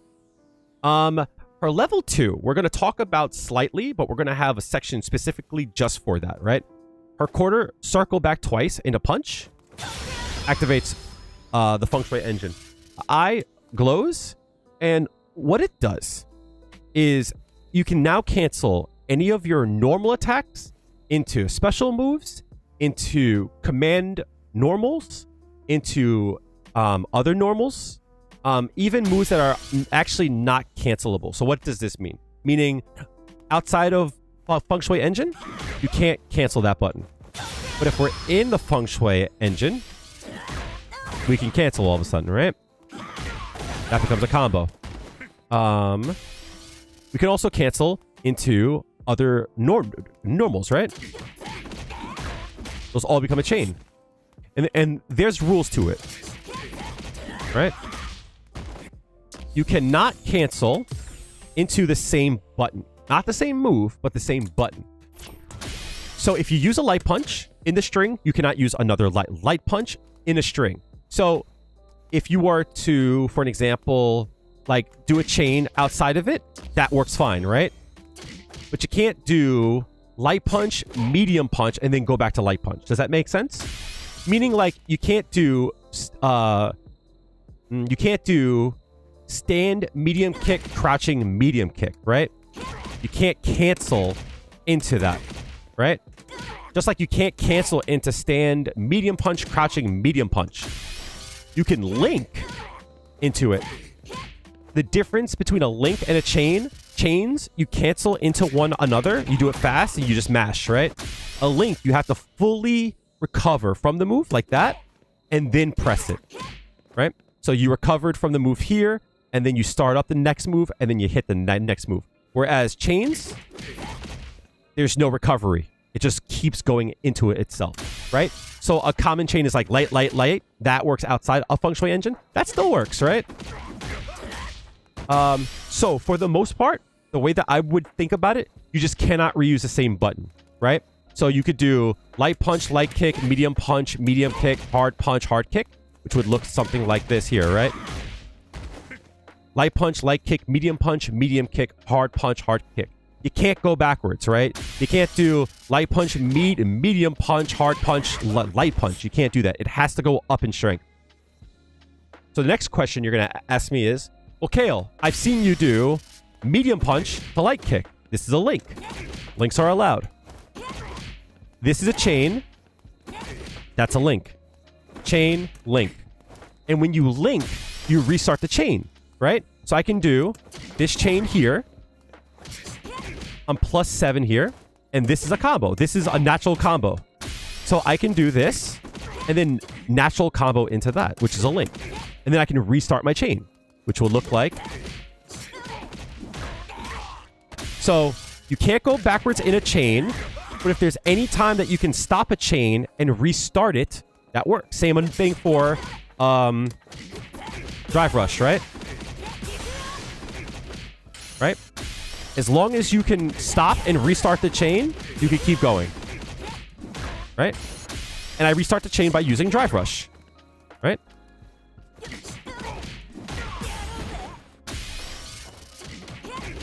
That's hard to do. I never tried to do this, though. Right? Okay. Let's leave that there for now. What I want to say, too, is that you can also use unique moves, right? So you don't have to just hit medium punch. You can use forward medium punch, too, right? You don't have to hit medium kick. You can hit down medium kick, or you can also do overhead, right? That works as well. You can also do back hard kick, forward hard punch. Those will work fine. Right? Right?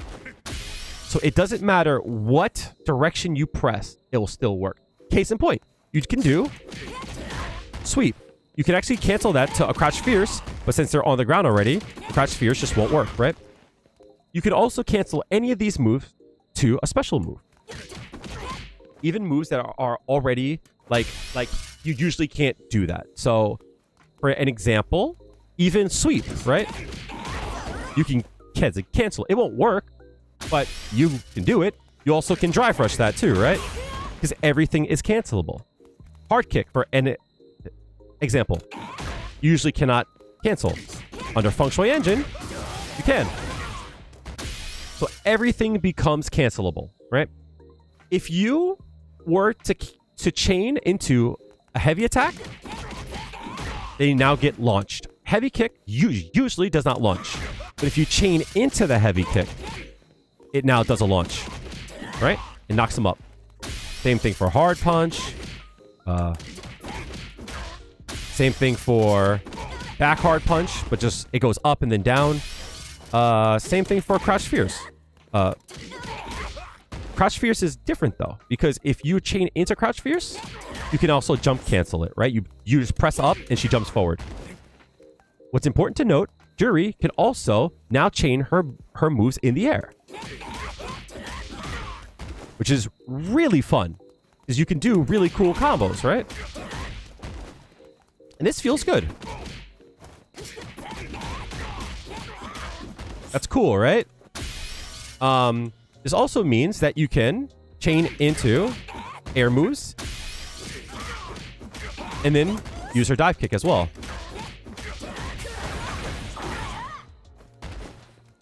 So there is a lot of swag potential, but my recommendation is, unless you have a good feeling for her buttons and how her buttons feel, I recommend not working on this that much. And again, we're going to have an in-depth part to this in a bit. Oh, one last thing. There's one more thing about this. If you hold a punch button down, she does a dash. Now, when I first did my guide on Juri, I said that this is not a good idea, as the first hit does 300 damage and it screws up your damage scaling. However, I did find out a few more things about this, and you know what? It's kind of important. First things first, it actually, like, all supers take away drive gauge, right? Her level 1, if you look at Guile's drive gauge, it gets chipped off.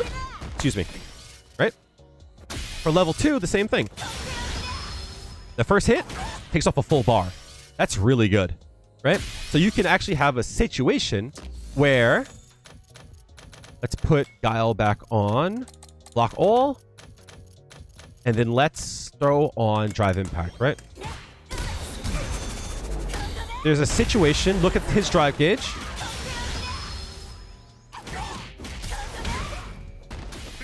Because Guile tried to drive impact,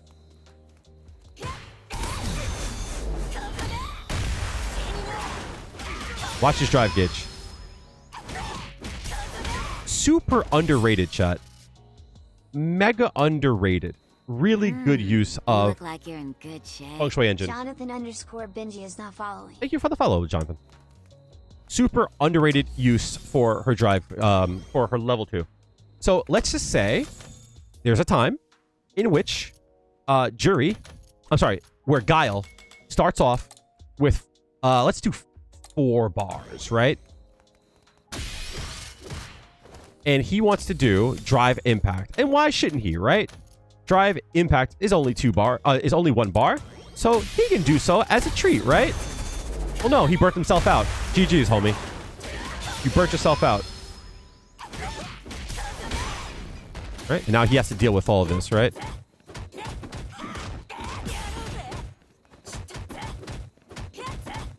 Right? He's burnt out. He's got to deal with all that, right? He's got to deal with this. Got to deal with this. Got to deal with this. He has to deal with all that. So, Juri can be very scary if you don't have full drive gauge. So that's a really underrated part to her Feng Shui Engine, is that it takes away a lot of drive gauge.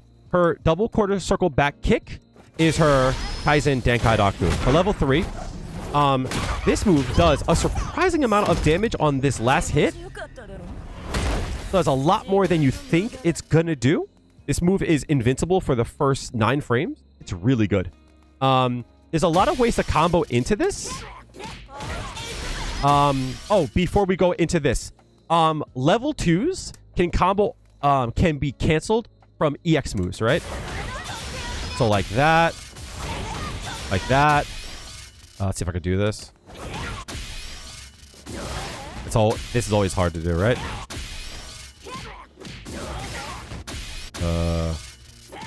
There we go, right? Right, cool. So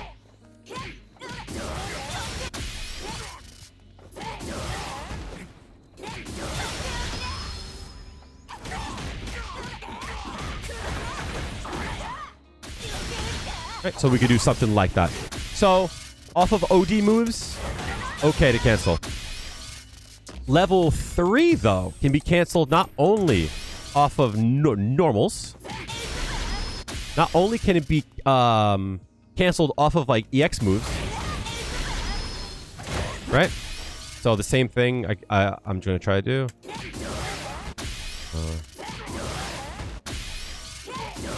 It's always so hard to do. There we go, right? Had to match it, right? But they can also be canceled from special moves as well, right?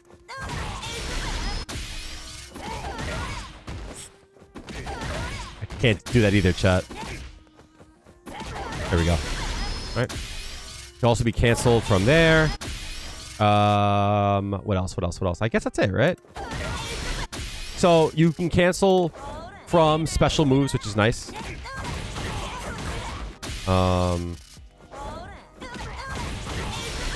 Cool. Ways to go into this. You could do off of dive kick. Again, after the dive kick, you also can do go osatsu. If you don't screw it up. Right. Copy. You can juggle. You can OD. That works too. There's a lot of ways to go into it. Really versatile. Really, really strong. Keep in mind her CA as well. If you're under, I think it's what, 30% health?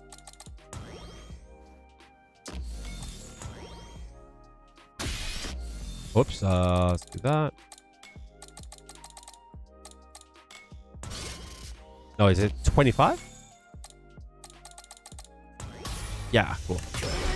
Yep. You can go into her critical art, which does more damage, gives more of that iconic look. Cool, right? Great way to cash out if you're low on health. Great way to really put the hurting on them. So really, really good. All right. So we've kind of talked a little bit about combos, but from here, let me just go grab a drink, rest my voice for a second. I'm going to take a quick bathroom break. When I come back, we're going to talk about some combos, then frame traps. No, actually, let's do neutral, then combos, then frame traps. Okay? And then we're going to have a full-on Feng Shui Engine conversation. All right, I'll be right back, guys. Everyone always asks me, Kale, how do I play neutral with Juri? So the thing about neutral is that it, one, isn't what everybody says it is, because it's literally everything all at once. Neutral basically just means playing the game well. I think sometimes people equate neutral as being this. You're playing neutral. The best way to explain it, and this will set you up for a lot of things, is you want to find a way to be advantage without giving them your neck. What does that mean? Sorry. It means if I'm playing here and I'm outside, let's not use Guile because Guile doesn't get to play neutral. Like, you know, it's kind of annoying, but it is what it is, right? Let's go and pull up everybody's favorite Luke, right? If I'm here, there's no button Luke can use to hit me. But with that being said, no button I could use to hit Luke as well. And people will sit around here and they'll do this and they look at this as neutral. And like, yes, he can't enter our space because we can always keep him back with buttons, right? But we also can't enter his space either because he's so far away. So if you think about defending your space or trying to encroach upon his space, it all of a sudden starts to make more sense. If I want to enter his space, I have to get in a range where something can connect, right? Meaning, you have to pick the right button for here. If I want to use a low forward, it won't hit, right? I want to hit a stand fierce, it won't hit, right? Back roundhouse, it won't hit. This probably will, yes. Sweep won't hit. Crouching medium kick won't hit. Forward medium punch. All these buttons don't hit. But at the same time, none of his buttons hit either. So this is a neutral area, right? But we need to still fight over space because it's my goal to hit him, This is why I always say throwing a fireball is important, because you can safely encroach upon his area and his buttons can't attack us. You see what I'm saying? If he goes to hit a button here, he gets hit. So it's a way of protection so that we can enter his space. But also, Luke doesn't have a button that will reach as far as hard kick. So this is a move that we can, like, kind of skip neutral. We could just enter his space safely, right? And this is why Juri is good, because she's got buttons like that. Well, but let's take that move out of the equation. If we want to enter his space, we have to think about, what is our goal? What do we think he's going to do to keep us out of his space? A lot of Lukes will like to throw out stuff like this, right? So if we enter his space, we should be mindful of where that button is going to be. Yes, he's got other moves, right?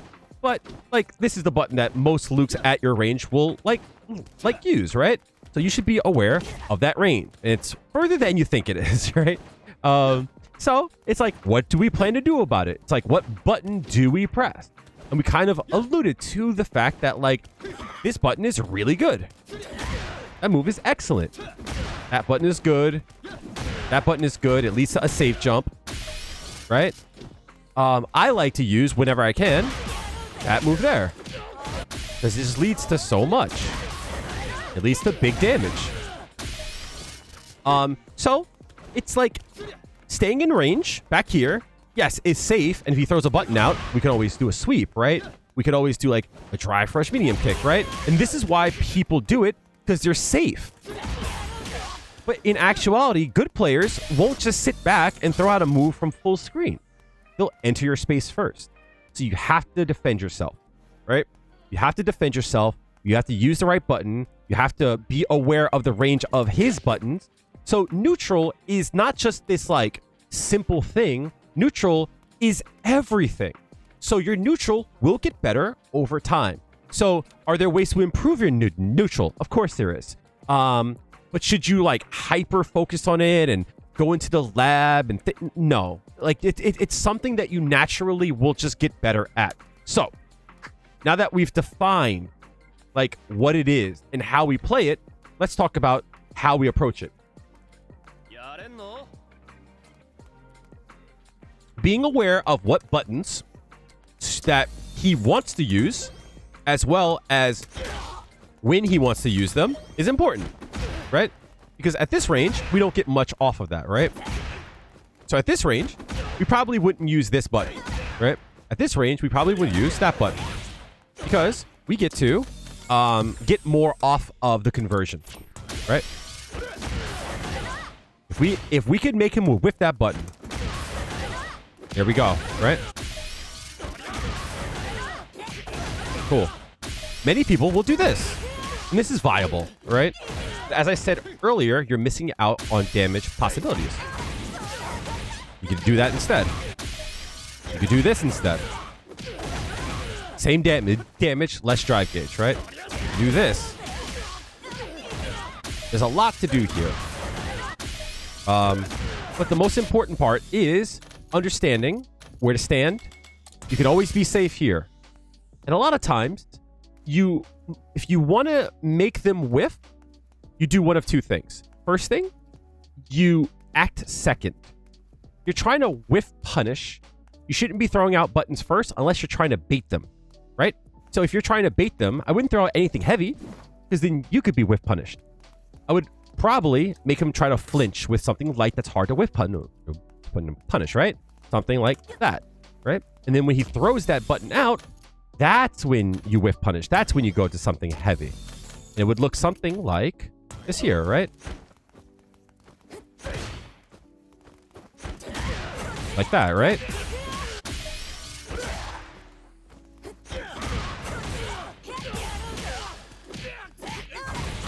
Something like that. See? The second thing is that if Luke doesn't feel that you're going to encroach upon his space, he's not going to press something. I mean, he shouldn't press something, right? The theory is, if I'm back here, why is he going to press a button, right? If I'm here, he might not press a button. He might, you know.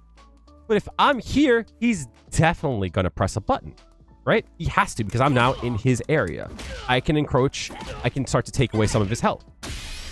So if I'm in this space here, he's probably going to press a button. And to be honest, he can, right? Right? That's his range, right? But more importantly, a better way to view it. This is hard. You have to have a understanding of how your buttons work and have control. When you are here, they don't want to hit a button. When you're here, they do want to hit a button. So what you can do is cross into his area and then move back out. So people think this is neutral. No. Something like this is neutral, right? It's a threat, right? You can go in and press a button, right? You can threaten him, right? Threaten him. But if you can also make his buttons whiff. It would look something like this, right? I go in, I come out, right? See? At that range, he's unsure if I'm gonna go in or not, right? So he has to defend himself, right? If you stay back here, there's no reason to press a button. And yes, people will do it because, you know, they're lower level players. We all do it, right? But that's up to you to check out and go, oh, he's going to press buttons even out of range. So I'm going to stay outside of the range of what button I think he's gonna press. I play a lot of Juri players, and Juri players are notorious for this, right? It's because hard kick has such long range. That connected. I didn't think it would, right? But Juri players will press it back here. I have a short about about this. I'm like, they're going to press a hard kick, right? And then you punish them, right?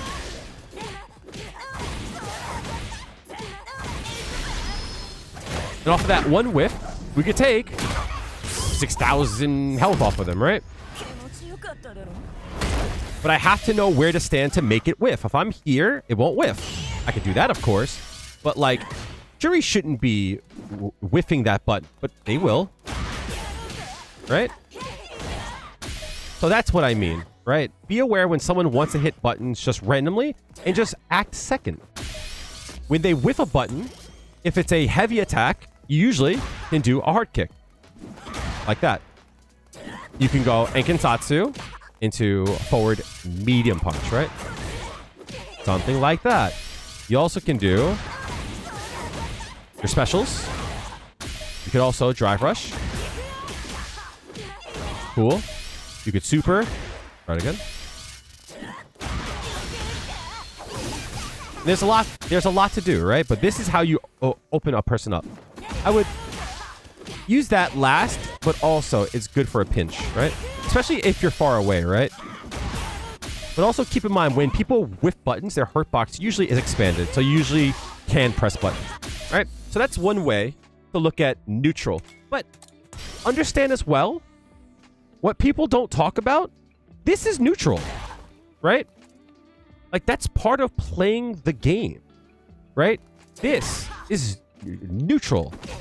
Coming in and pressing buttons. Everything is neutral, right? It's how you play when you're both in a neutral area. But you do have to sometimes encroach upon their space, right? Like, if I dash in and you stop me, that doesn't mean I'll never dash in again. That just means I have to do it in a different way, right? If I drive rush, this is neutral.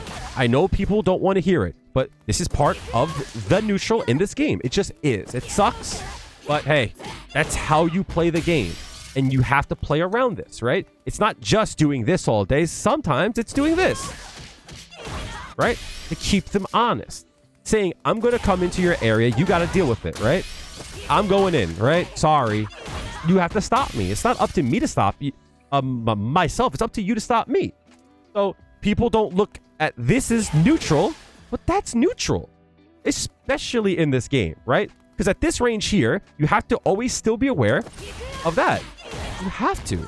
Sucks. But sometimes you'll have a 20 frame move that comes toward you.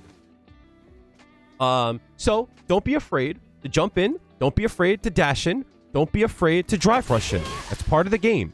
Should it be the only part of the game? No. People are going to stop you. But it's still part of the game. So to summarize, you have to encroach upon their space And Juri can do so safely by doing this. Right? She could throw EX as well. Right? I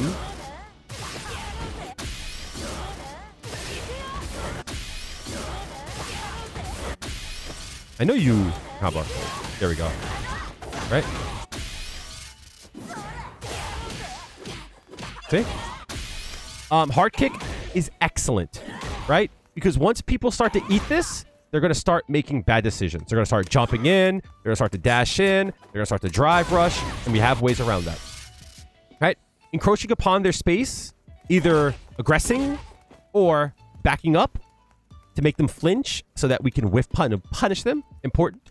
If we make them whiff, we can go for a low forward into drive rush. Right? We could do heavy punch into drive rush. We could do heavy punch and Kensatsu.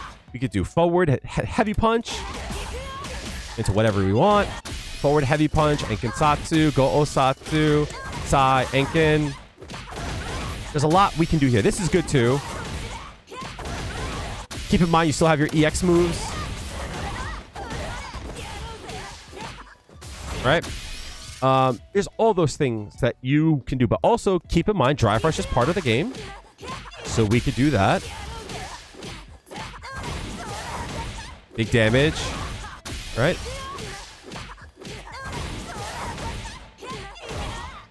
Oki. Right? So that's how I view neutral. And you'll just naturally get better as you play more because you'll see what characters want to press at certain ranges, and you'll just get better at that. You're in good shape. Big R3D999 is not following. Big Red, thank you for the follow, homie. Keep in mind, yo, chat. If you've gotten this far on YouTube, if you're watching this after the fact as a VOD, remember I do stream on twitch.tv/BigNastyKale, Monday through Thursday, 7 to 10 p.m. Eastern. So always come through. I also stream over on YouTube at the same time. I find Twitch is the better experience, right? So now that we understand a little bit about neutral, I want to talk about combos, right? So these are the combos that I would recommend. First things first, I would get comfy with the light. I would get comfy with the light. So something like this, right? This is a very solid combo. It might not seem that way, but it leads to so much, right? So you could do jab, jab, jab, medium fuha. You look like you're in good shape. Dice Grandmaster Ishilari is not following. Grandmaster Ashy Larry, thank you for the follow. That name is hilarious. So, light, light, light, medium fuha. And I like this combo because after Juri gets up, and I have a video on this, I'll put it on the screen on the top right. After Juri gets up, if she tries to hit a button here, if you dash forward and walk slightly, you can stop her from doing that. Right? You can throw her out of her attack. You have to walk forward a little bit more. Dice Grandmaster Ishilari just subscribed. Thank you for the sub, dude. Appreciate that. Thank you for the subs and thank you for the follows. I'm glad that the guides are helping you out. This video is going to be it's going to be a VOD, but it's going to have everything that I know about the characters. So it's going to be a good video if you want to go back and look at certain sections of it. So if you like the content that I've done, this will be like a super smorgasbord buffet of information there for you to take in whenever you want. So guys, thank you for the subs over on Twitch. Remember, it is September. I don't do call to actions for subs, but I guess this will be one. If you ever want to subscribe, now's a good time to do so. And if you just want to chill and just send a follow, that's great as well. So that is the call out. I don't do those a lot, but since you gave the sub, I really appreciate that. Thank you guys for the support. And hopefully my stuff continues to help you out. So after light, light, light, you can dash up and throw them out of there. Why am I so bad at this all of a sudden? Hold on, wait. Here we go. All right. Out of practice, right? You can also strike here too. So you can stop them from pressing buttons here. This is something to practice. But it's good to know how to do this from this combo, as well as the crouching light kick, light punch, because this will catch people trying to walk backwards. Dash up, walk forward, throw them, right? It should say counter hit. If you do it right, you can also do that. So that's really awesome, right? This is why this combo might not seem like it's important, but it's super good, right? It's super good. Likewise, this combo too is good as well. This combo people have a hard time with because it's a chain and then it's a link. So you can mash these two buttons here, but then you have to properly time the light kick. The way to practice this, if you don't know, go over to the action timing display. And if you look up on top, when the red bar passes the yellow bar, that's when you press the button, right? Think of it like Guitar Hero. And if you do this, you'll get better at the timing of it. From here, you can 10 Senrin. You could do heavy 10 Senrin. If you're good, I'm not. You can super this. I'm really bad at that. So I'm not going to be able to do it.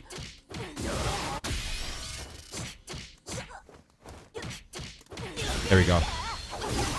That's really hard to do, right?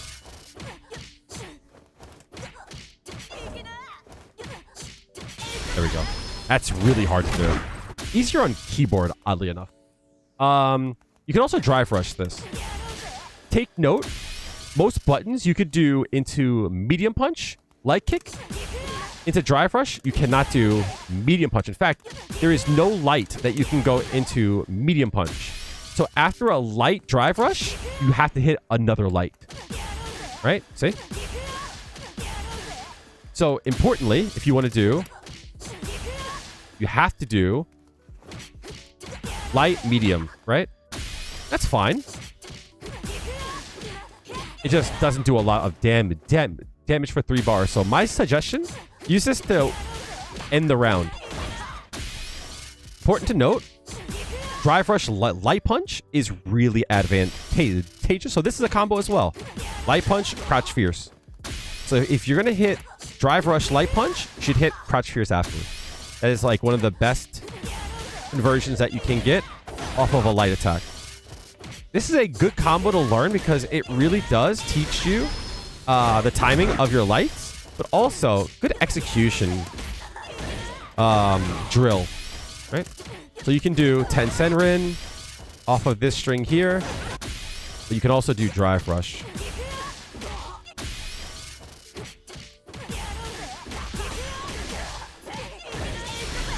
Right. So this is the combo that I would use if I wanted to cash out and I hit a light attack.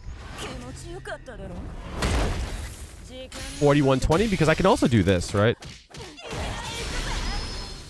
I don't think it will do more than 4120.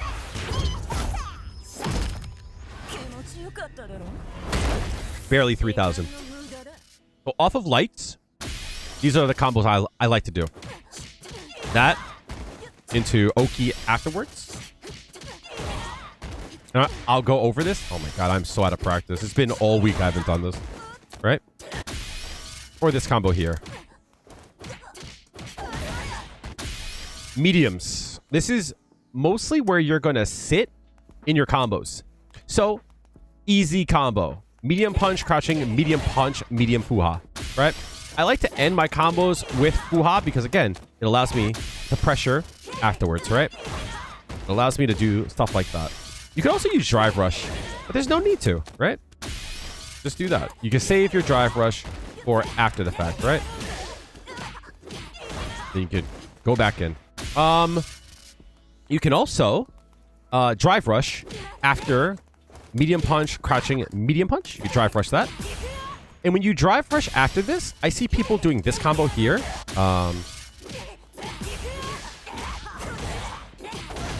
That combo is fine, but I'm not a huge fan of it. And the reason why I'm not a huge fan of it is it uses a Fuha stock, and after heavy 10 Senrin, you can't throw them, you see? But it's fine, because, like, you could always, like, Drive Rush Strike, right? But at the same time, that does 27-24 and doesn't use a fuja stock. This does 29-49, so 200 more, but uses a fuja stock. So I leave that decision up to you. I just personally prefer the Oki and saving my stock and building a stock, you know? That way I can pressure in the corner. And then if they hit a button there, that's when I can dump my stocks for bigger damage. See? This also works on low forwards, right? Low medium kick. Again, this combo works, but always like juggle how you want to get damage off of low medium kick. Because again, here, your combo will be scaled to hell. So using a store here is probably not advised. I probably would do this. Do a little bit less damage, get Oki, and save my resources for the next engagement, because the crouching medium kick will always like scale your combo. So that's something to keep in mind. Heavy punch, remember? You can do heavy punch, crouching heavy punch, medium punch, crouching medium punch. You can do the same thing for low forward. Anything really, right? Crouching heavy punch, stand medium punch, crouching and medium punch. This is a staple. You should definitely learn this combo. And from here, you have choices. You could do fuja, dash up, Oki. You could do go Osatsu, dash up, Oki. Only enhance though, right? If you're enhance, oh my god. If you're enhance, you could dash up and get Oki as well, right? You can also heavy punch, medium punch, go Osatsu, Sayasho, and Kensatsu, and combo afterwards, right? So this is a staple. This is a very good staple for your damage. So being able to do drive rush, heavy punch, stand, medium, crouch, medium, super important. If you can't do this combo, practice it. This will be a staple to your damage. Gets the most bang for your buck in my point of view, right? Keep in mind, you could also drive rush here, right? Drive rush again and redo the string, right? So at any point in these combos, you can always drive rush again, get more damage, and cash out. You can also use all your stocks there as well. Bong, bong, bong. Right? And there we go. Now, why wouldn't I do something like this?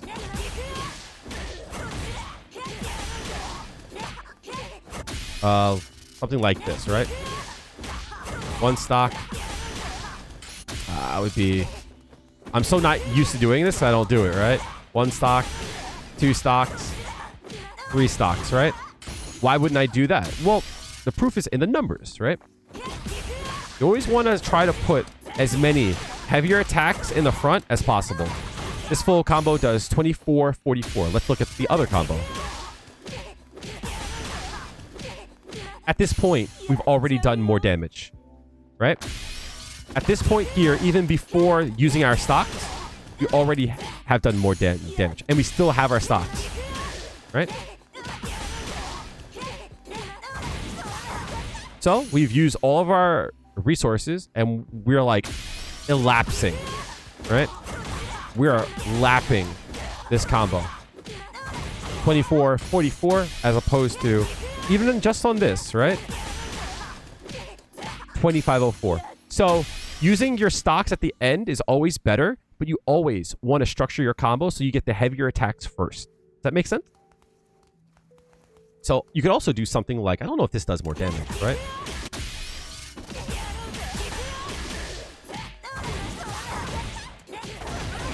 $27.52.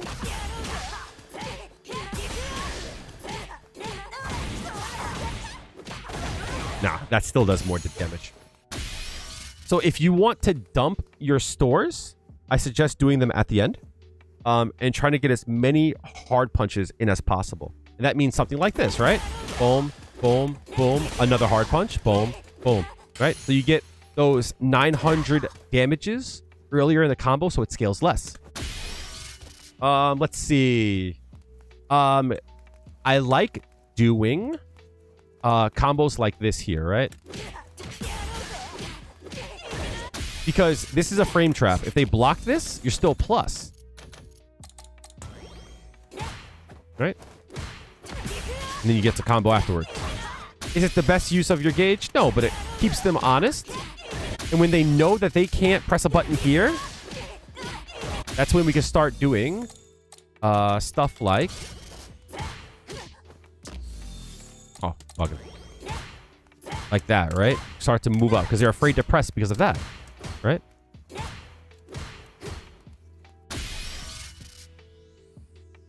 So I like doing stuff like that. Now let's look at our fuja stocks, right? So there's something interesting about it. You always want to keep in mind that your Enkensatsu will actually scale your combo. So if you think about it, if I do 2 hits, I get 100% damage after that, right? But if I use Enkensatsu, my next hit goes down to 80. So using Enkensatsu actually scales your combo even more. So, which goes back to using more of this will scale your combo much faster, right? That last hit did 8%. As opposed to leaving your Enkensatsus at the end. Like, I'd rather get these and these at full damage. Let's see. What other combos do I like to use? Essentially, that's it. Anytime that I can use Fierce when I drive rush, I'll use... Let's see. 26, 33. 24. Okay. So this still does more damage if I do this. 26, 33. Yeah, that still does more damage. So, using this, always good. Now, if I were to do this, 26, 12, this will probably do still more damage, right? Yeah, cool. The only time I probably would use this over anything else is if I was going to cash out completely, right? So something like this here. And then go into this, right?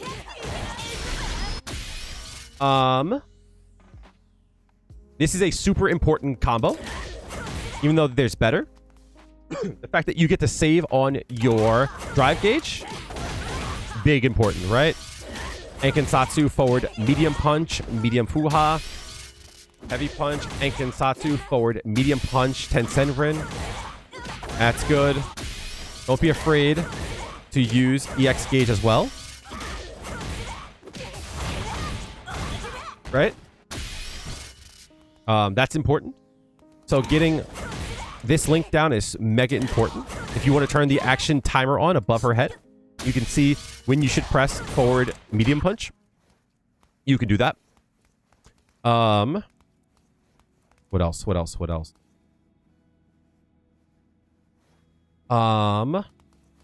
If you have stocks, you could do something like this. I touched upon that a little while ago. You have to be in the corner to do all 3 hits. If there's ever a time where you can hit OD Enkensatsu in the air, it'll always ground bounce, right? So for an example, if they actually hit, right? Right? It will always ground bounce. Okay. Which is kind of nice, right?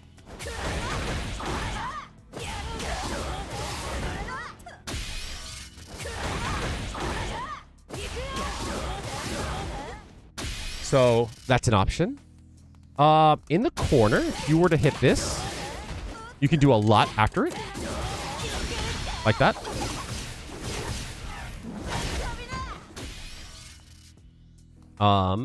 You can also do, if you're fast enough, that. Feng Shui Engine.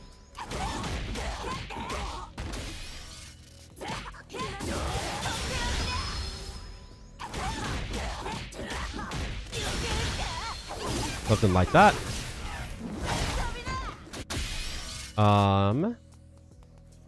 Something to take note of, if there's ever a time where you're able to hit a punish counter, so like a whiff punish, remember, you don't need to do drive rush. You can always do low medium kick and Kensatsu, and you can combo after that. This will save you so much gauge, guys.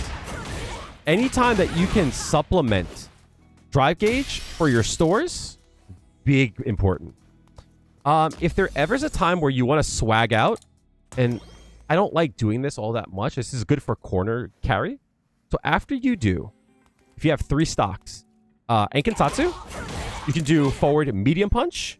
But after forward medium punch, you could do Sai Hasho, right? And that's a 4-hit combo. At this point, I should still have 1 Fuha stock left. And I can chain after Sai into Anken. So technically, I can do 2 Ankensatsus in 1 combo. Like that. And it's good corner carry, right?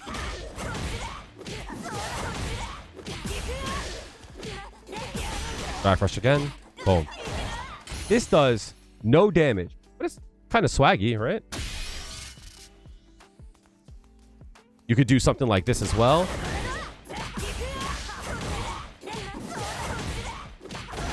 Again, swaggy, right?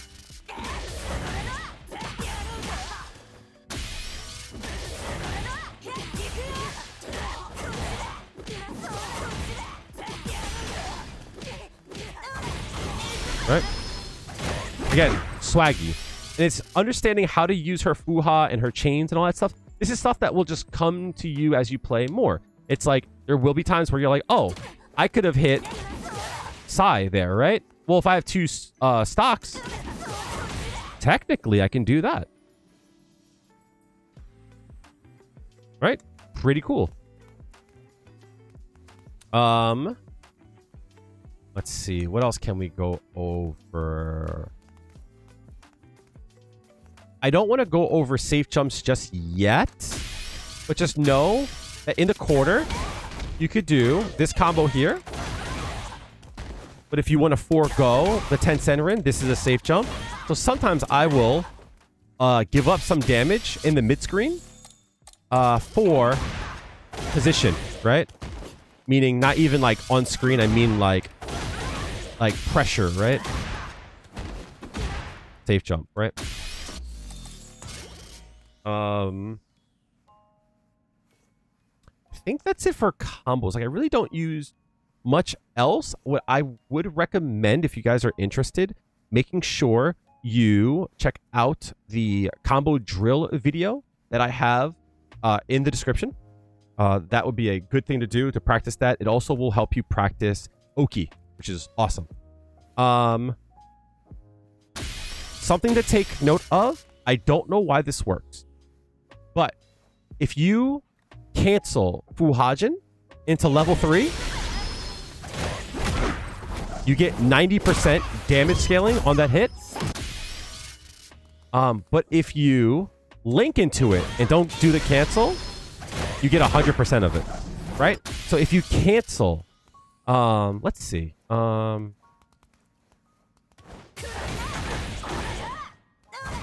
Let's try this out, right? 50%. That's not gonna work, is it? No, it's not.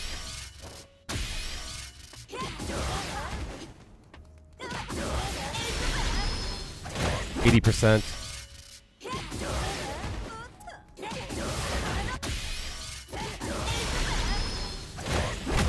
Yeah, so if you cancel into it, you actually do less damage, right? Sorry, it gets scaled more. That's the better way to put it. Here, I go into 80%, and here, I go into 70. Try it again. That's hard. There we go. Here, I go into 70. So, it scales more. So, what I mean by this is, if you cancel this, you'll have less scaling. Let's see if it does less damage, though. 4,200. And if you just link into it, you let them drop a bit, I think this is going to beat 4,200. So that's something to keep in mind. There are times where you have a choice between... Well, actually, that does... Yes. If you link into it. So there will be times where you have a choice between a link and a cancel. So if you ever can link into it, it actually will do more damage. I'm trying to think of a time where that's like important.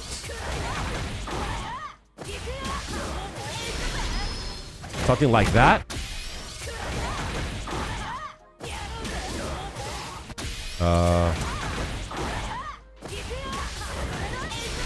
Yeah, I think something like this, right?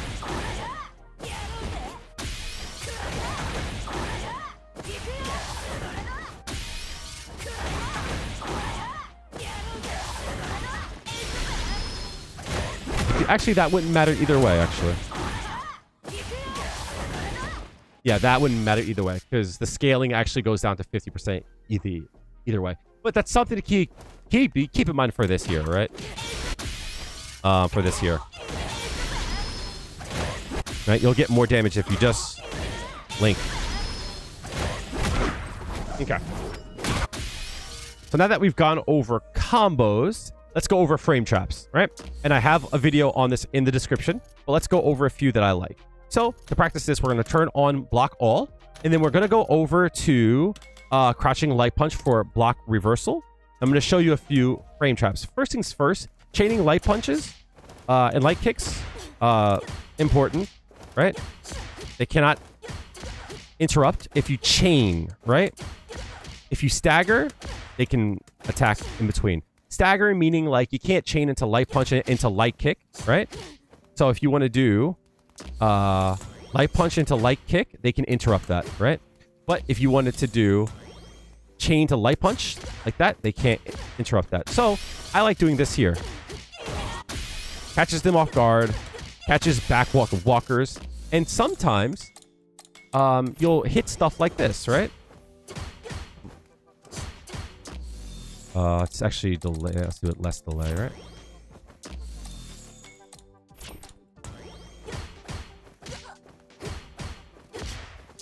It's gonna have to be more, less, right? Right? Stuff like that, right?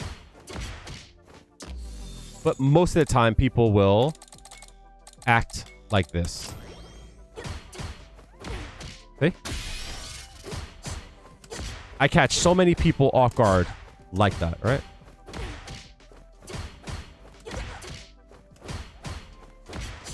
So, if they don't get hit by the frame trap here, they'll get hit by me doing a walk forward, right? So this is good.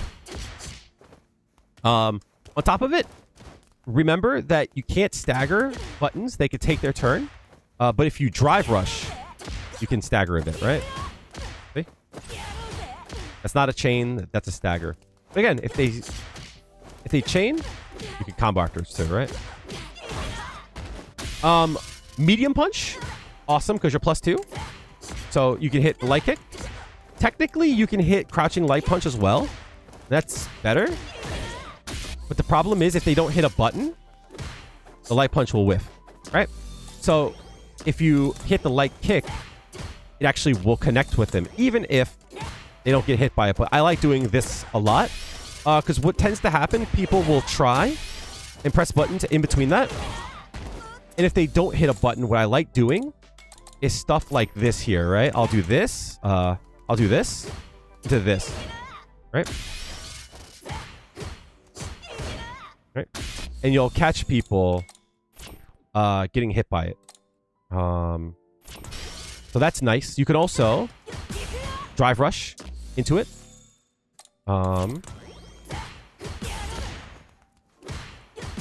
But they can hit buttons in between the light kick and the drive rush. So in this case, it would be something like this, right? We are gonna get into that part there, right? So this is a double frame trap here, right? So frame trap, right? Frame trap, boom. Right. So here I did drive rush, light, right? And if they get hit, it looks like this. And this is strong because after drive rush, light, you could throw as well, right? Boom. And even if they hit a button, they get thrown out of the button. So here, it's a guess. Am I going to strike or throw? Right? Can't do a strong there. Right? Am I going to strike? Or am I going to throw? So that's why I always say, drive rush jab is one of the best frame traps that you could do in the game. It's so versatile. Right?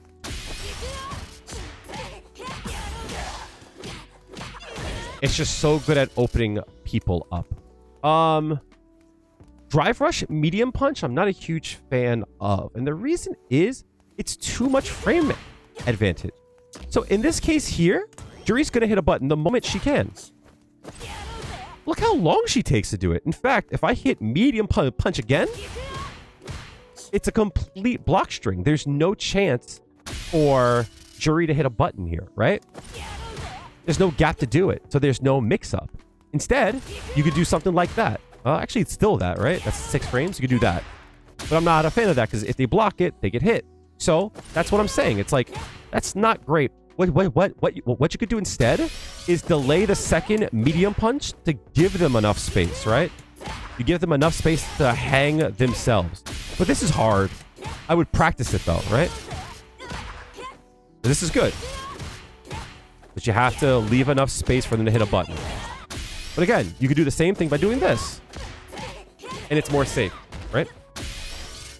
So again, not a huge fan of this because again, you can be thrown out of your attempt to throw here because you're too safe, right?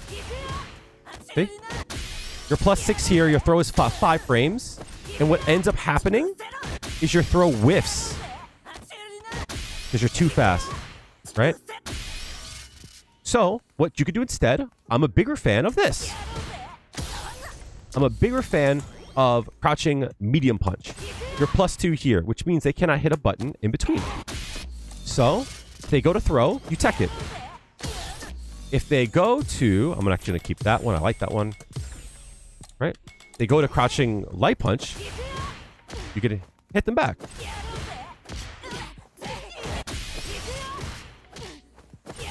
Oops. Huge.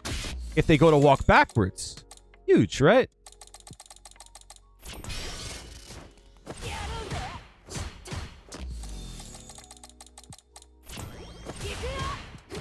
Right?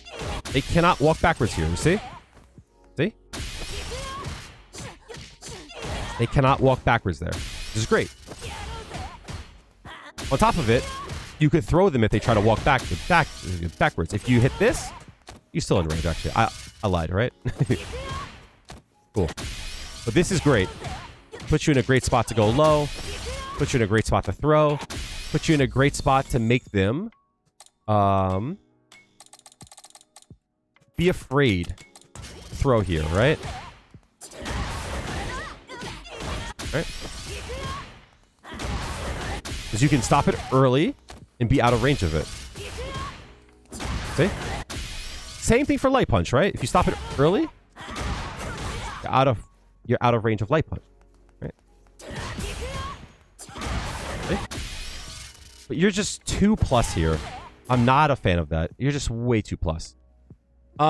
Frame trap. You also... I'm a big fan of this frame trap. Right? If they press a light punch, you're +1. You can hit a light punch as well. I talked about this earlier. This is an excellent frame trap for covering a lot of space and keeping your turn. In fact, I always say turn block on random and practice this. I talked about this early. If they get hit, crouching medium punch into fuja or whatever you want. Drive rush, you could do that too. Right? You can get more damage off of that. If you have your stores, you can use all your stores. And that's great damage. But you have to be able to confirm this. You should be able to confirm, hit, or block off of that. And if you don't, I would practice by turning on the random block. The same thing goes for overhead, right? You should be able to confirm that on hit and be able to pressure afterwards. This is one of the most important drills that I can tell you guys to do, right? This might not look like much damage, but the reason why it's good, as I said earlier, you can always reset into it and get more damage out of the reset. You know what I mean? So this is a way that you can like end rounds, right?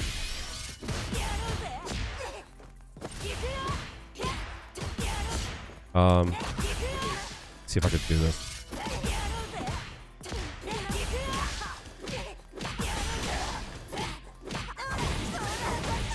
I forgot. I have to use that there. But yeah, overhead, safe on block. In drive rush, you're actually advantage. So this is an important frame trap. It might not feel like a frame trap, but it is, because you have that. I recommend not using medium punch on block, because if you do, you could be stuffed out of it, right? You also can use medium kick as well, but it does less damage. You use this only if you suspect that you might be able to trade, like I said earlier, and then you can combo afterwards. Right? Let's see. What else do we have on a frame trap? What else do we have on a frame trap? Oh, important. Fireball, right? Fireball up close is, I think it's +2.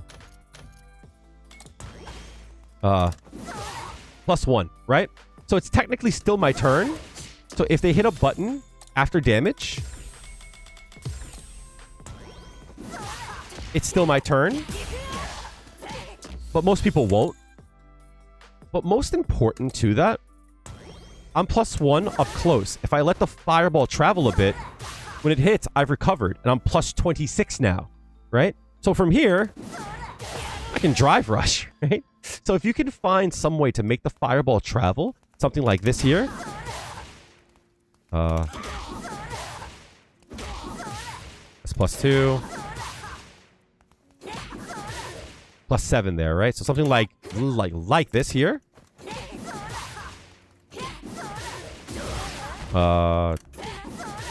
Like that. That's a full combo, right? So if we turn Juri back on block, same thing. Let's take less of this off for now, right? Oh my god. If she blocks a fireball, I'm +11, right? Because I let the fireball travel. So if you can find any way to force the fireball to travel, but also force your opponent to block it, it'll always be good, right? That's +8. So if she does hit a button here, right? On block, let's do 2, right? Right? We could trade here. In that case, I won out. So if you can let it travel a bit and then do something like that, right?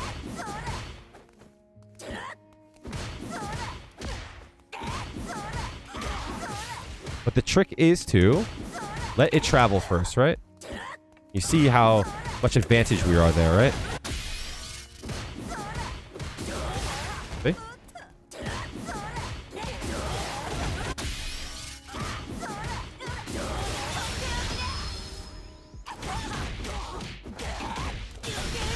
That's not going to work. Yeah, but that should work, though, still. So you see what I'm saying about letting it travel a bit? And you could set this up by doing stuff like that.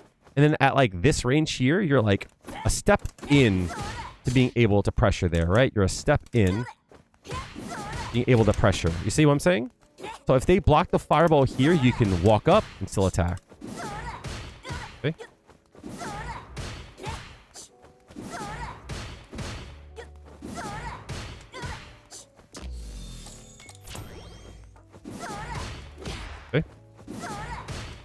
She cannot press a button in between here. So this is important for pressure.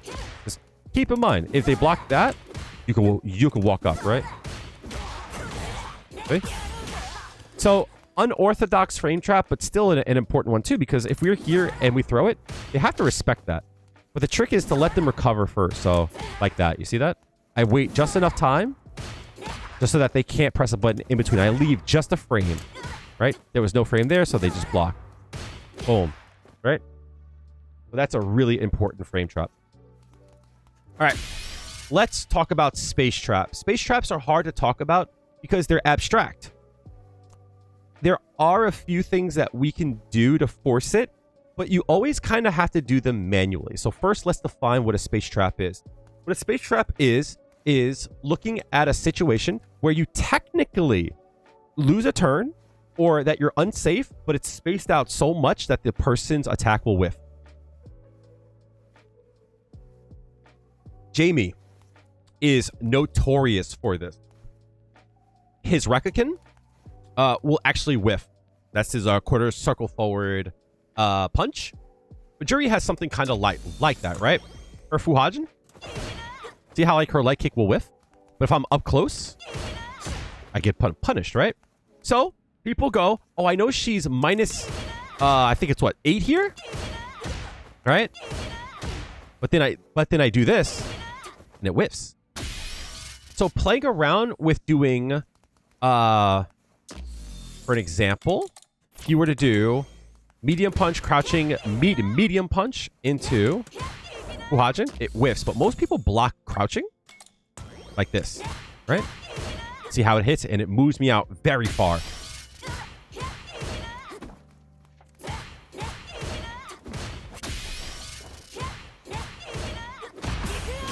See? You might ask, well, Kale, most people won't press a light punch there, right? Yeah, they might hit a light kick, you know. Right? It's because I know the range of it. Do you? You know?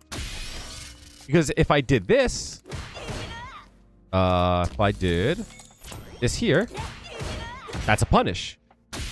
But if I do this, actually that won't work, right?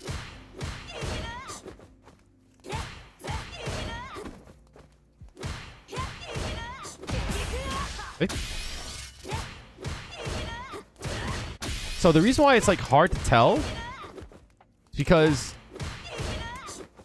it's very space dependent, and sometimes things work, sometimes they don't work, you know what I mean? And it could be a pixel or two, it could be timing, you know what I mean? Let's see if she uses a crouching medium kick. I think that we would still be in range of it. See? Right? It's like, that's like what sucks, right? You look like you're in good shape. KBZ_X is not following. Thank you for the follow, KBZ. Appreciate it. So, depending on what button they press is always important. If you think that they are going to hit a button, you could always parry. But you can't walk out of this, right? Because Juri's low force is just so damn good. Let's see. What other space traps are good? I had talked about earlier the use of her hard kick. This move is really good.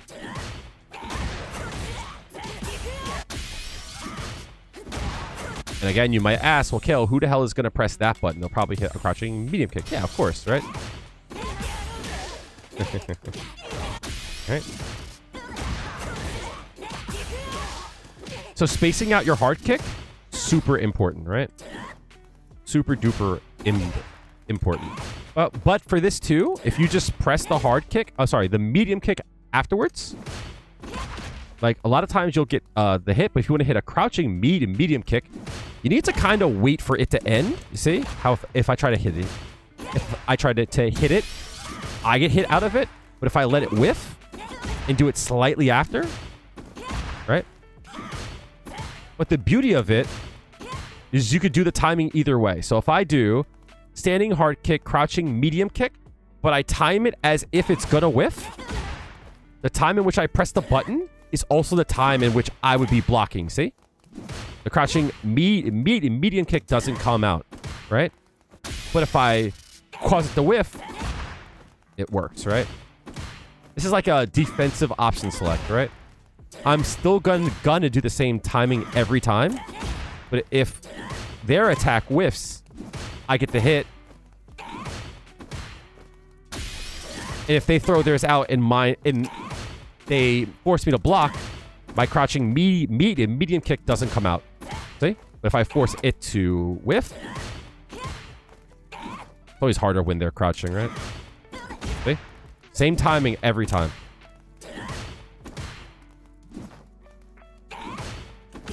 Make sense, chat? There it is. Right? Another way to space trap is just using this, right? Easy work, right? Because at this range, people will try to walk backwards and get tagged. But if I'm here... See? Cool, right? I can also do that. I can also do something like this here. See? Anything to cause them to be in block stun, right? So that's a good one. Something I saw someone do? I never looked into this. I meant to look it up. Oh, snap. AlphaTrian just resubscribed for 3 months. Lab lab lab lab lab lab lab lab win. Alpha, thank you so much for the 3 months, Brendo. Hopefully you and yours are doing well. So something I saw someone do to me, I haven't looked much into it. Something like this here, right?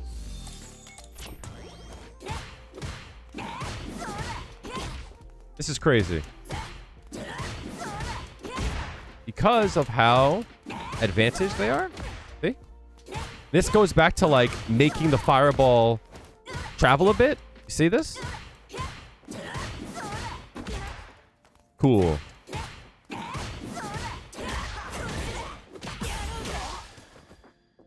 Excuse me. Right? Cool. So that's another, like, not space trap, but like kind of, you know what I mean? What are some other space traps that I use? Those are really the only ones that I use, and I think those are the most potent because of the fact that you could do that.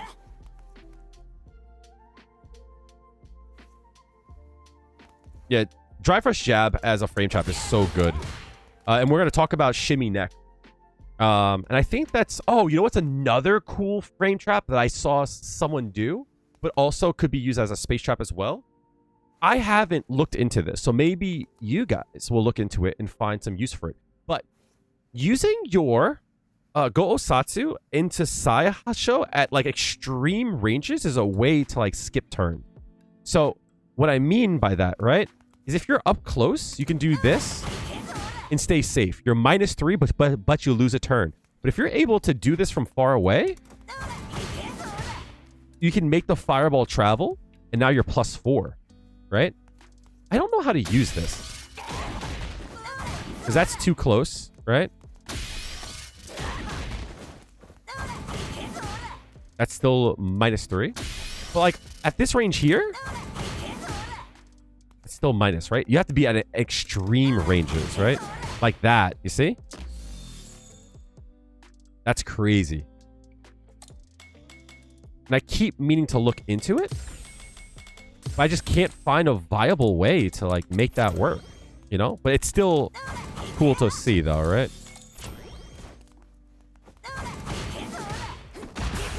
See?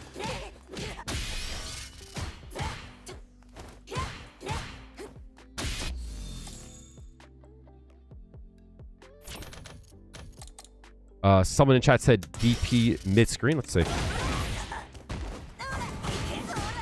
Perfect, actually. Yeah. This is why we share tech, right?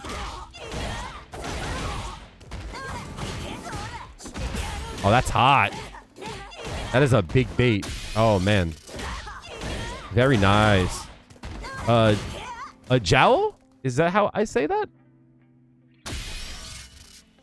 Well called out. That trades? Ah, it's too far, though.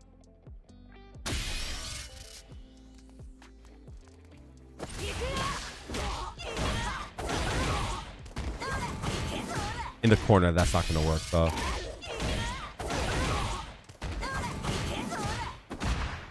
Pretty cool. So that's also a space trap, which is nice.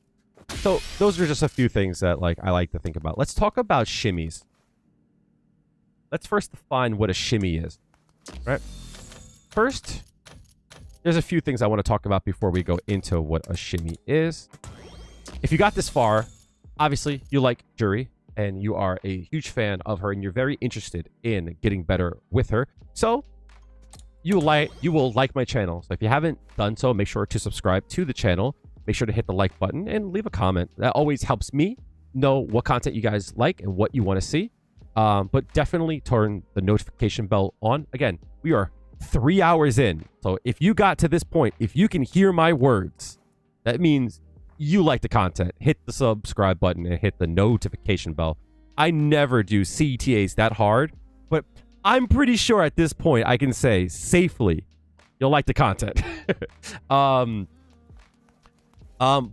to talk about shimmies, I want to talk about a concept that I haven't talked about yet, and it's something that's really interesting, and it's automatic timing. What I mean to say by that, right, is let's have the dummy do something to me, right? And this goes back to what I said about drive, rush, jab, right? Something like that. There is a timing which I naturally just want to respond to. And I'm going to try to do it to myself, right?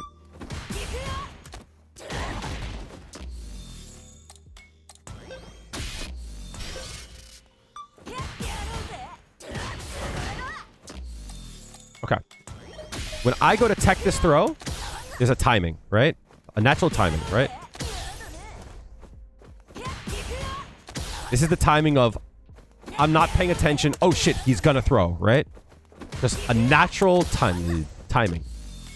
When people don't think about it, they react on their instincts. And sometimes the instincts can like be used against us, right? And I'm gonna show you by doing this.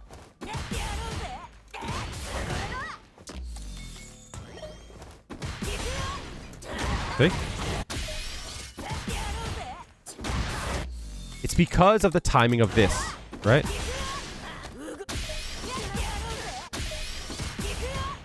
Okay. So if I were to tech this throw, right? Based on that timing, that's how a shimmy works. I go to throw, the throw attempt to break the throw. Oh my God, let's try that again. I go to break the throw by throwing. And they know that I want to throw, so they back up and cause me to whiff. That's what a shimmy is. Let's put myself in the corner, right? Let's run these both, right? With the same timing, I'm going to tech the throw, but the same timing, I'm going to get hit. Right? See? The same timing.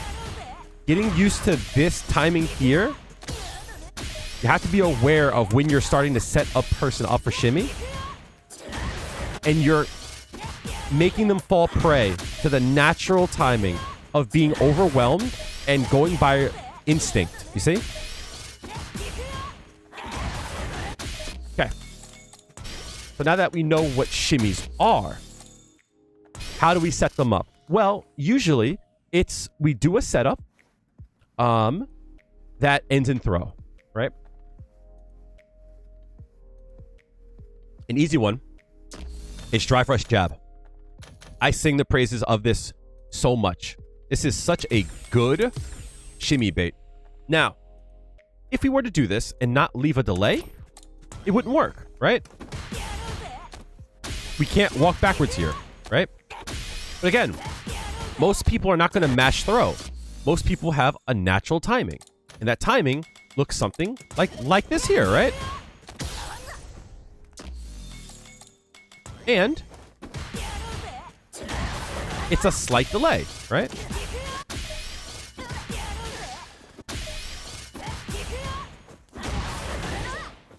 It's about 10 frames or so, right? So if we set the dummy to do the throw, but we're also going to change the delay to about 10 frames because that's around somewhere between like 10 to 15 frames is when people are naturally going to want to throw. And we could use this to practice our baits, right? So for an example, naturally, that's usually how it looks. There's a slight delay. So we could do stuff like drive rush strong, back up. Let's try this again, right? Okay. Let's try this again.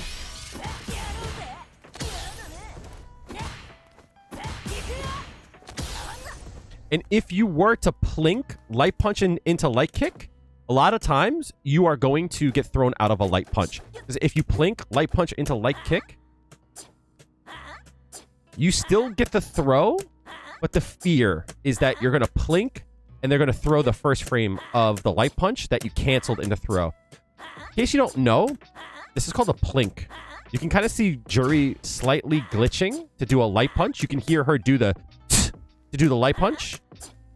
But all moves, it's called Kara canceling. You can cancel moves into throw. It just doesn't do anything anymore. It used to gain like range. It doesn't do that anymore, right? You can see it though with the light punch though. You see her kind of glitch into it. So why this is not good is that a lot of times you'll get thrown out of the first frame of the light punch. So that's like kind of a bad thing. So make sure your throw inputs are clean, you know? Cool. So the way to set up throw, we can set up situations that branch off. What do I mean by branch off? Well, after drive, rush, jab, I can throw. I can strike again, right? Or I can walk backward, right? So those are three things that I could do, right? I could also delay button there too, right? The same thing goes for like a knockdown as well, right? Block after first hit. So if we look at something like this here, let's actually do this, right? This here, I can either block or throw, right? I'll show you what I mean. Set reversal, normal throw. Around 10 frames, right? Right? Or I can strike, right? But that same situation, if I throw them enough there, eventually they're going to want to attack. And then they get shimmied, right? Pretty cool. So you always want to have an option. You always want to have an option that has multiple branches, right? Another case in point here. Something like that, right? Oops. Because you also can do this. See? And you might go, Kale, they clearly saw you walk back. What I'm saying, this is instincts, right? No, they didn't. Right? It's pretty cool, right? So you always want to think of things that you can branch off to. So like another option to do too is this here. This is a cool one. Oh, snap. Cayman, thank you so much. 91 just subscribed. Oh, it was Pira. To Cayman 91. Thank you for this. Thank you for the gifted. Appreciate it. You're awesome. Glad to have you. I saw that you subbed a little while ago. Glad to. I saw that you followed. Glad to have you. Oh, I just emptied it. No. All right. So this is one that I started to use, and I think it's really smooth and really tricky. Right. Peep this one, right? That one there, right? So how does this look? Let's not delay. Oh, it's actually on block, right? Hello? Oh, this is wake up. Got it. See?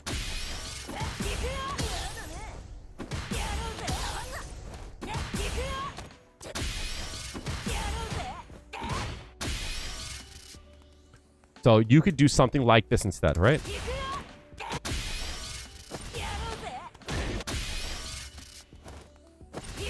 So what tends to happen here is people will see the drive rush and try to throw. And I'm going to set this up for us, right? Right? So this tends to happen, right? Oops. See? What you could do instead is this. Try it again.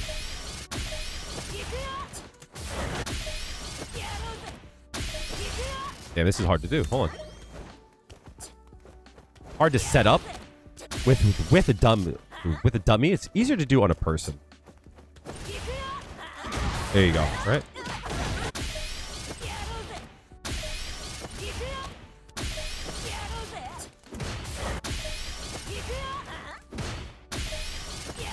That's going to be thrown. But yeah, something along those lines. Because most of the time, they won't jump, of course. And they see this, and then you could back up like that, right? Something to take note of. This is risky, and this is a complete call-out. In Kinsatsu, once you start the move up, you're off the ground, you cannot be thrown. So what this looks like is if we set up throw on wake up, and we set it up.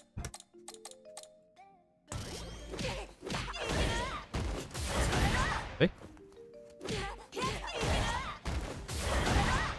This is a call out though, right?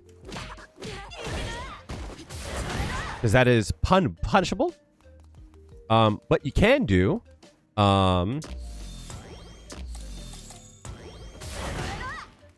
this,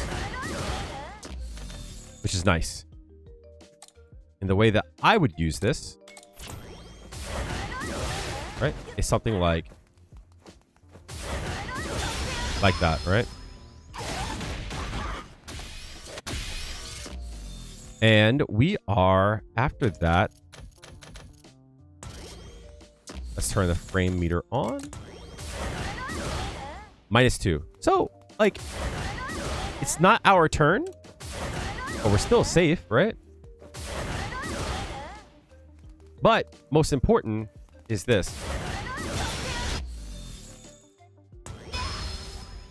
After that, we're really safe, right? So that is a really cool way to go into Feng Shui Engine safely, while also going in with a mix-up, right? So what I mean to say by that is, let's say we knock them down and we make them think that we're going to throw, right? Let's set this up. Let's make them think that we're going to throw, right? We jump in, boom, right? I'm under Feng Shui Engine. Do that, boom. Next time we do it again, right? And boom.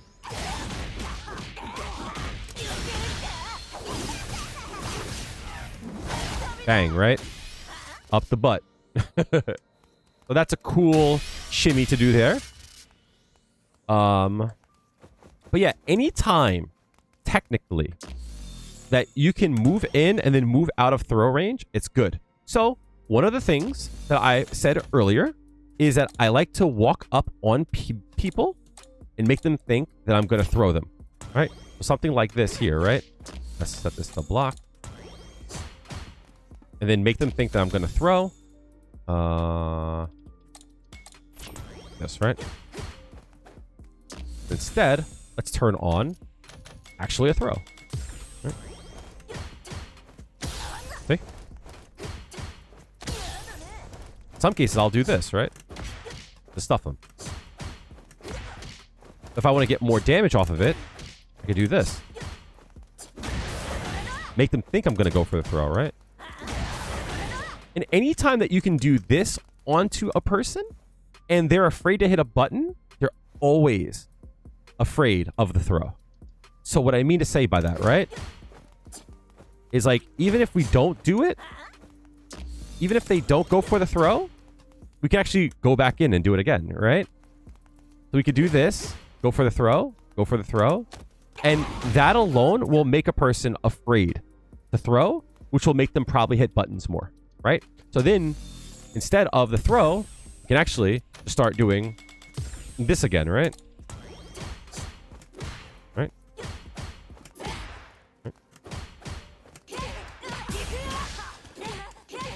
So it's all part of the game. But like anytime that you can do this to somebody, this is a shim. This is a possible shimmy, right? But the more you do this, the more likely they are to act. But this is super powerful because it makes them second guess what they want to do. Another time to do, Someone just asked me if a throw works. Of course, right? Anything that makes them think that you're going to throw, right? The whole point is to set up a possible throw. Right? You just have to know how to move, right? Another thing I've seen someone do, which is this is interesting. I don't know if I could set it up. Let's try it though. This here. This here. That doesn't look like much. There is a setup for this. I forget how it works though. Is it that? Right? But why this is good is that if they wake up with throw, oops, out of range. So I've seen this. This is cool. They're just out of range, but they still get frame trapped. Right? That's cool. And I've seen a lot of situations where you can do that. This is something that we have to like work on, right? This is something that we have to explore, but it auto shimmies, which is nice. So this will be the last inning of this video, right? This is when we bring everything together, everything that I have gone over, but this is where the character gets really crazy. If you don't have control over the character, Feng Shui Engine becomes really hard to use.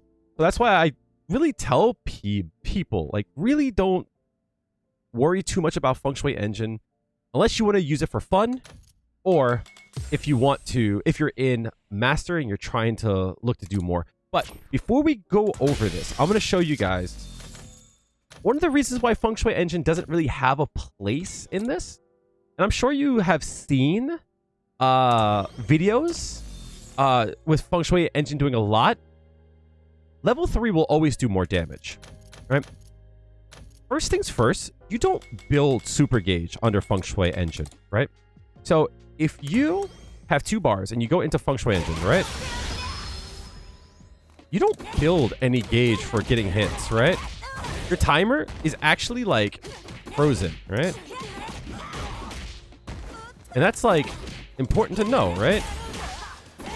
All those hits, we come back, my gauge is still at that there. That's just from those hits there, right? So you don't build gauge while under Feng Shui Engine. So if there's ever a time where you have 2 bars and you have full resources, you should not go into Feng Shui Engine, right? So for an example, let's say Juri wakes up with OD 10 centroid, right? Let's say she wakes up with that, right? People might be tempted to do this, right?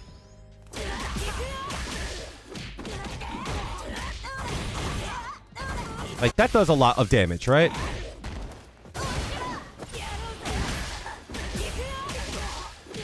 Right? But here's the thing. If you're under Feng Shui Engine and you don't build that bar, you'll always never hit the maximum amount of damage, right? I cannot do super to save my life.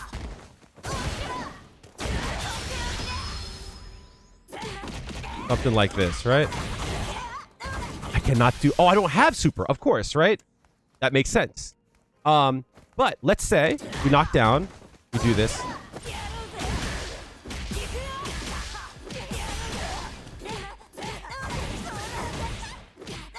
Right? If we just did this instead, right?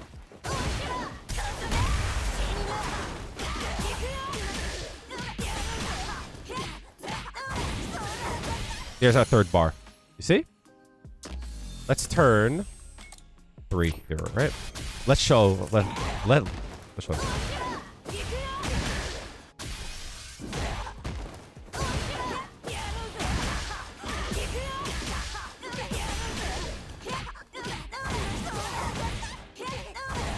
We don't get it off of that, right? But instead, if we do this... Oh my god. I hate that about her. I hate that about her. We do this instead, right? Oh my goodness, please. That's so annoying.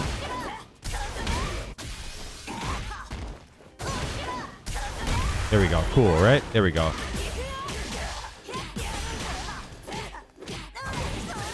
So from that same case, we built the bar and we're able to hit the whole thing, right? Let's try this again. Straight up.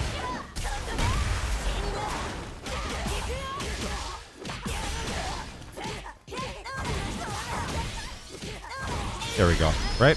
So you're able to build a full bar after a block DP. You wouldn't be able to build this much damage under Feng Shui Engine. You just wouldn't, right? Maybe I can come close, but we're going for the kill, right? So in most cases, if you have 2 bars, but like even still, right? Let's just say that we did like that there. That's still enough to build the full bar here, right?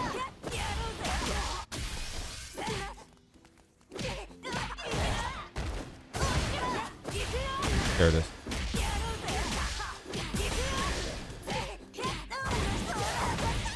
See? If we just have just a bit of damage, it's still enough to build the bar. You see what I'm saying? That's crazy.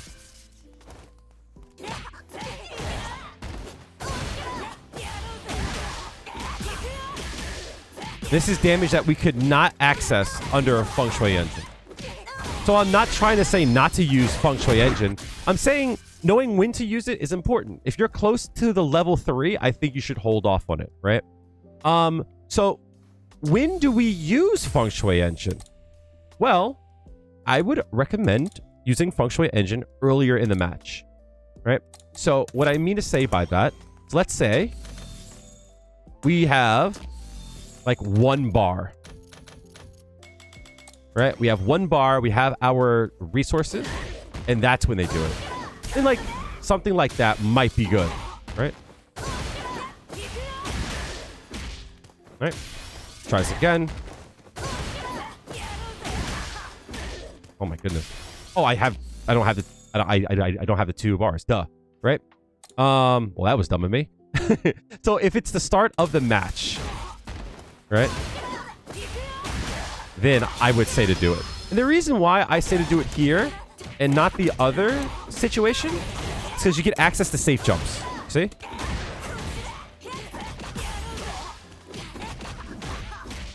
And then you get access to safe jumps. And you just force them to play the game right. You know what I mean? So that is what I'm trying to say. If you can't go for the kill and, you know, it's really high in health, I think it's not a bad idea. You know what I mean? I will probably upload this like very minimally edited. And the reason why I said it at the start, I don't have time to edit this before Aki comes out. And I plan to do a lot with Aki. So, excuse me. I'm probably going to upload the VOD and I'm going to market it as like the ultimate Juri guide, info dump, blah, blah, blah. So this will be the one that you watch if you really want to deep dive. I'm going to have chapters so that you can just go straight to what you want to see. Does that make sense? So this will be on the channel. Look for it probably tomorrow night. So now that we know when to go into Feng Shui Engine, what are ways to go into it? Well, let's look at a few ways that I like to do it. I like doing this because we can confirm off the hits, and plus this does 1,000 damage. So if a person does get hit by it, I should put this on. Let's do max, infinite, right? If this does hit, I can do it again. And that alone does 2,000 damage, see? So if I could get this hit clean... Hello?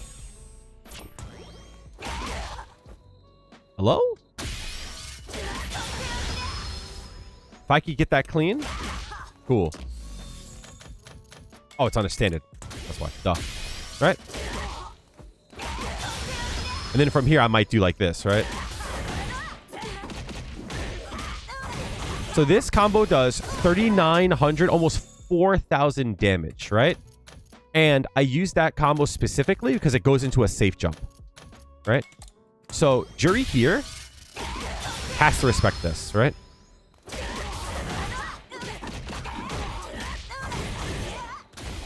She cannot reversal there, right? So that does 4,000 damage, and I get to go into a safe jump to pressure them more, okay? So that's kind of the situation that I would do it in. If I have some resources, if I get a clean hit, or if I feel like I can pressure them to open them up multiple times, then I'll use Feng Shui Engine. That's when I would use it. But if I'm close to the kill, if they're at like 50% health, right? And I have 3 bars, I'm not going to use it, right? Because this here actually leads to death, right? Right? I don't even have to use my level 1 right here.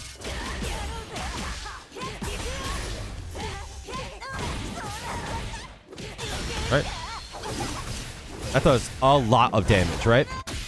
So let's go into it. Feng Shui Engine allows you to chain all of your moves. We went over that earlier. You cannot use the same button twice in the chain, right? You cannot go backwards. You can't do light punch, medium kick, light punch, right? Right? In the chain. This is all the chain, right? However, links still work under Feng Shui Engine. What does that mean? Meaning outside of Feng Shui Engine, you could do this move into this move, right? And we could do combos like this. Under Feng Shui Engine, it still works. On top of it, if you do a chain that ends in medium punch, it's the same result. Make sense? However, we don't have to just end in 10 Senrin, right? Because we could start the chain over. This is a full chain, and the chain ends with the medium punch. And when I hit the light kick, it goes to a new chain. So, this is a chain, this is a new chain, which means I can start my chain over. So this is 2 chains, like the wrapper, right? And that's the second one there. So before we go into it, there are some ways that we can interrupt the chain and start a new one. One is drive rush, right? Right?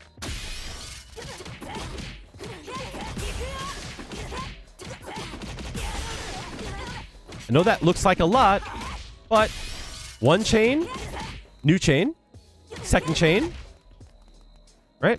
1 chain, 2 chain, drive rush, 1 chain, 2 chain, drive rush, 1 chain, 2 chain, and to an ender.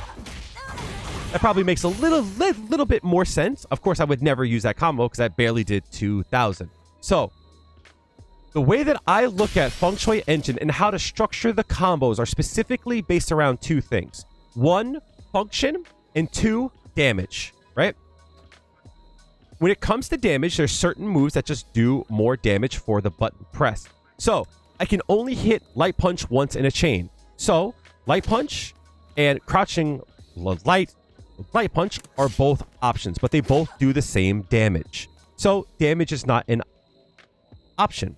So, when do I use one or the other? Well, keep in mind, standing light punch actually has less range than crouching light punch, right? It's a little bit different because they're like she's crouching, but I'll show you. Right? See? So if I'm going to use a button, usually I'll use the crouching light punch. Light kick. I have a choice between crouching light kick and standing light kick. Standing light kick does more damage.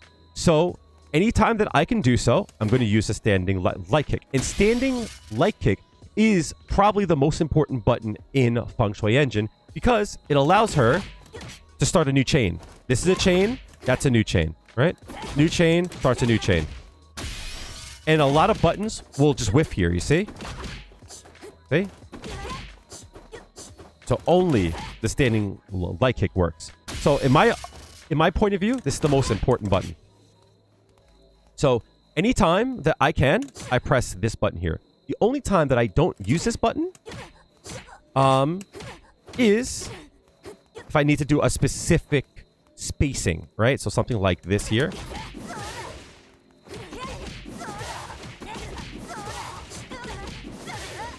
Standing light kick won't work there, right? See? It doesn't combo. I guess now I'm in the chain. Yeah, that works.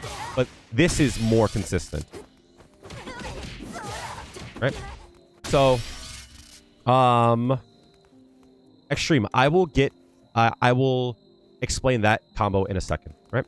But let's me just go over all the buttons and when you would want to use them, and then I'll give you examples. Medium punch. This is interesting, right? Because medium punch into crouching medium punch is a link. So because of that, this starts 1 chain and 2 chain. So if I chain into this button here, I can do a crouching medium punch just like I would outside of it, right? This is a combo. So 1 chain, 2 chain, right? 1 chain, 2 chain. So anytime that you can use a link, you start a new combo. You start a new chain, right? Cool. So in most cases, if I need to restart the chain, I'm going to do standing medium punch, right? If I need to space out a fireball, I'm going to use crouching medium punch. And the best way to view this is I did this combo here on my YouTube. Let's try it again. And using the medium punch here allows me to space the fireball out so that I can keep the combo going, right? So I use medium punch specifically to space that out. If I used medium punch, it wouldn't work, right? And we'll see that here. See how that whiffs? I have to use this button, right? So knowing that kind of stuff is important. One of the most important buttons, again, is going to be forward medium punch, right? And the reason why this is important is when you want to start a new chain, you can't use standing medium punch. And sometimes you can't use crouching medium punch, but forward medium punch brings you back into range, right? Right?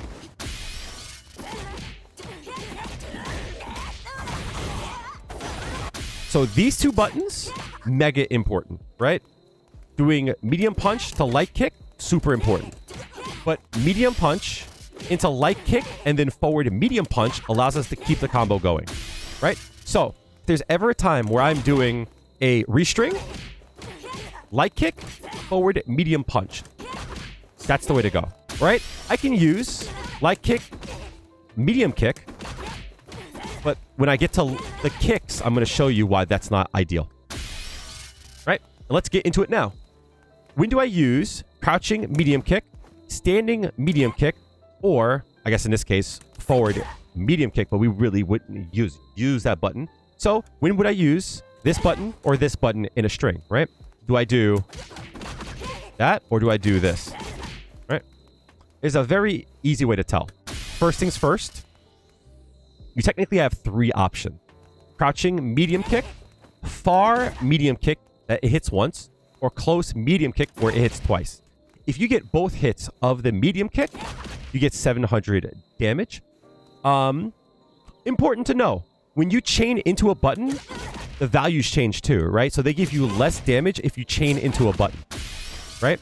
So for an example, this button does 700 damage, but instead it does 500 if you chain into it, right?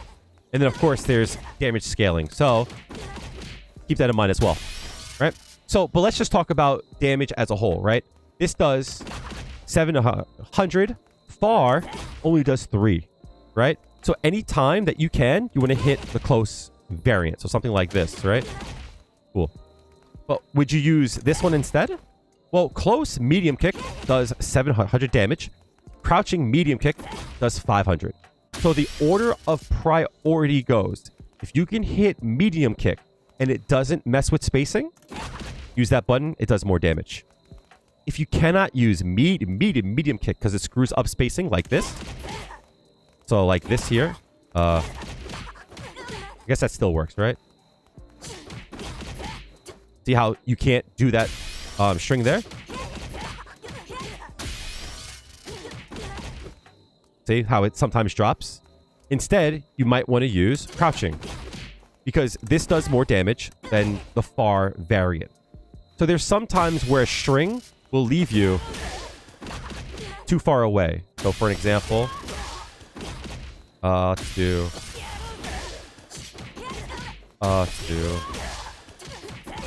like that there, right? So I want to do a restring and it misses, right? So instead, I'm going to do the crouching medium kick, right? Because spacing wise, that's the only thing that works, right? So there's times in which you have to do a specific input because that's the only one that will work in that case, right? So in this case here, that won't work. You have to use crouching medium kick. So the answer to what button to press in this string, if this is your goal, you have to use the crouching, right? So if you can ever hit 2 hits, you do that. I wouldn't do this, right? I wouldn't do that. One, that doesn't work, right? But even if it did, oh, I wouldn't do this, right? I wouldn't do that. Because this does 500 damage as opposed to this doing 700. So one more time. The order goes, if I can hit this button and get both hits, always do this one. If you can't get both hits, then use crouching. If there's a time in which you need to get closer, you want to use crouching. This moves you forward. So, as an example, let's do... See how that combo works there? My goal in this case here is to get to this, right? But if I use... Like, I guess I kind of... Oh, it doesn't give me the 2 hits, right? Oh, whoops, I don't have my stores, right? This won't give me the 2 hits, right? So that does less damage. That does 300, right? So, in this case here, I might want to use... Let's see if I can do this. Oh my goodness, please. The crouching medium kick, right? So what I can do instead is... forward medium punch to bring me forward, right? And then the crouching medium kick to keep me forward, right? But if I did instead... Sometimes if they crouch, that won't work. So I know if I want this to work 100% of the time, I have to use the crouching medium kick to bring me forward. So that was a lot to say. But this is the level of understanding you have to have with your buttons to learn strings, practice them, and to understand how to use them, right? You wouldn't use overhead really in Feng Shui Engine, but there is a use for it, right? You could do something like this. And that will knock them down. But since you're in Feng Shui Engine, you could cancel your overhead to a fireball. See?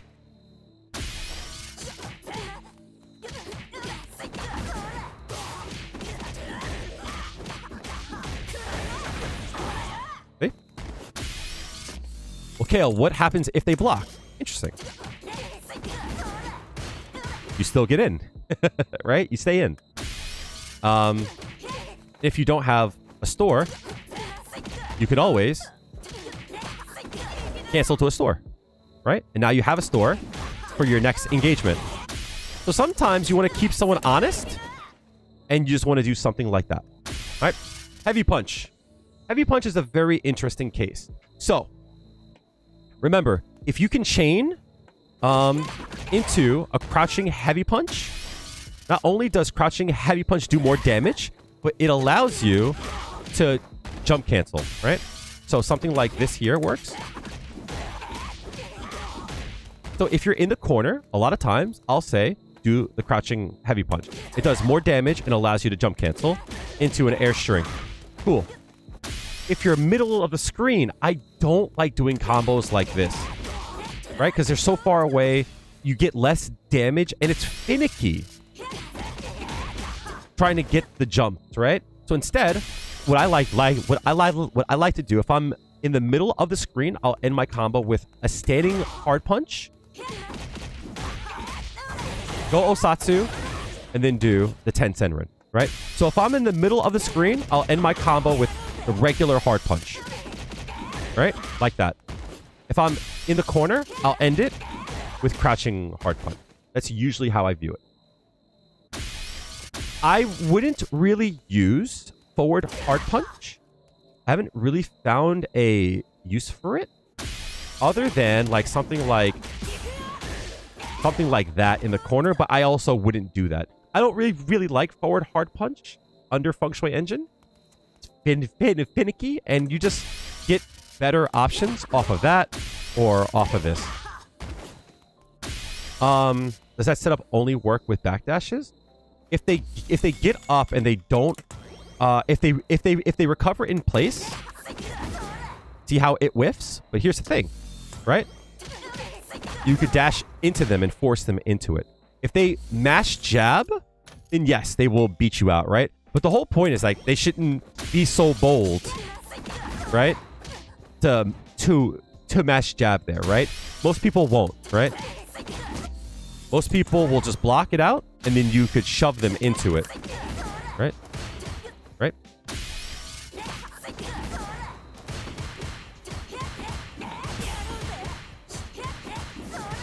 Dude.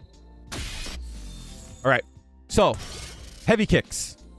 I use hard kick almost exclusively under Feng Shui Engine. The reason is it's because it does 900 damage as opposed to 8, right? You can use sweep as well, and it actually will cause a juggle, which is kind of cool. But sweep doesn't do as much damage, and it's kind of weird because you can still get more off of it. But it's still cool. It's like swaggy, right? It's a swag combo, right?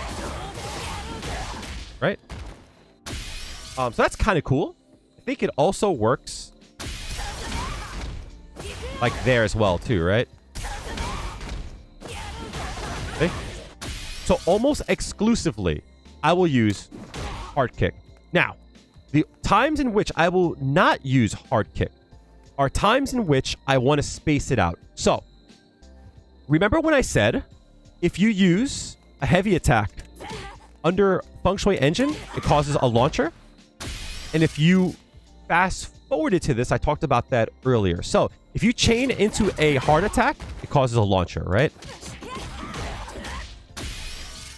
But the launcher for back hard kick is only on the first hit.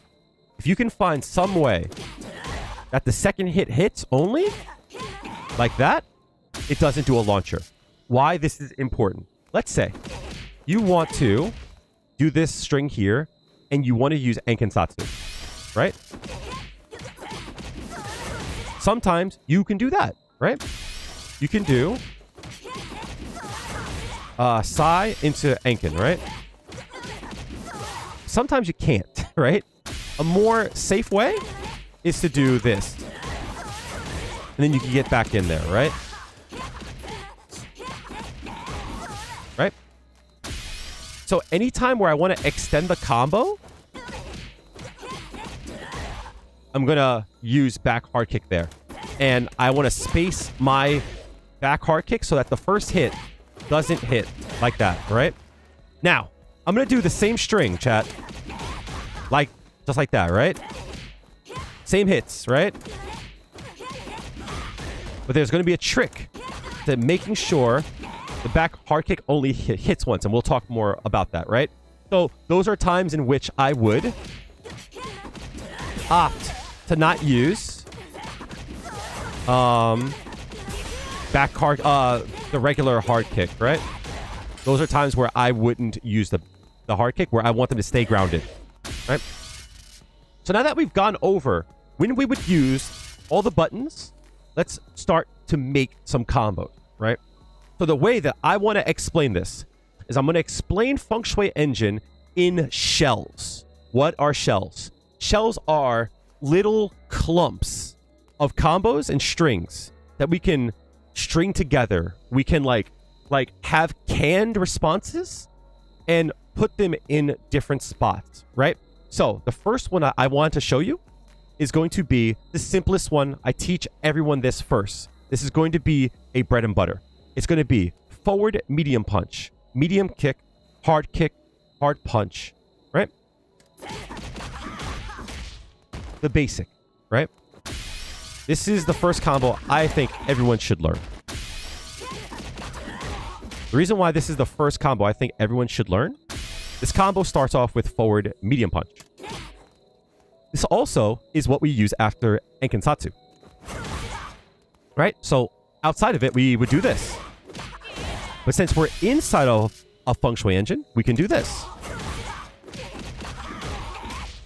Right? Forward, medium punch, medium kick, hard punch. And then from there, we have option. We can cancel the hard punch to go osatsu. And then if they're in the corner, we don't have to use that next part, right? But if you're mid-screen, this is an option, right? Go osatsu, heavy 10 centroid, right? Big damage, right? 3,200 damage. Good, right? But if you're in the corner and you have an enhanced go osatsu, don't use the 10 centroid. That's a safe jump, right? Super duper duper important to practice. Because if Juri wakes up with a 10 centroid,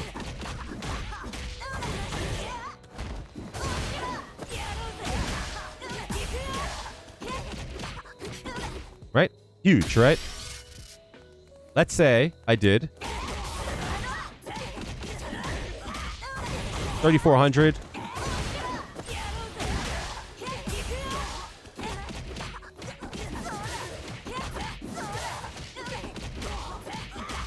Right? 34, the blah blah, that's over 7,000 damage. People are gonna reversal here. They're going to do that. And it's up to us to make them pay for it, right? So, this string here, super important. This string here is like the basis for almost all of her damage in Feng Shui Engine, right?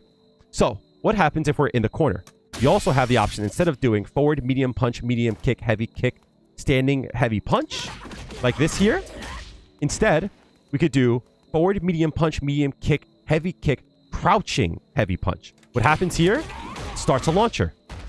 And if we hold up here, we can combo afterwards, right? Big damage. This is big damage because once we get the jump cancel, we jump and hit medium punch, heavy kick. Right? If you think about that, that launcher is almost all heavy attack. So we're going to do the most amount of damage. And we have a chance for a combo as we land, right? So we can do super.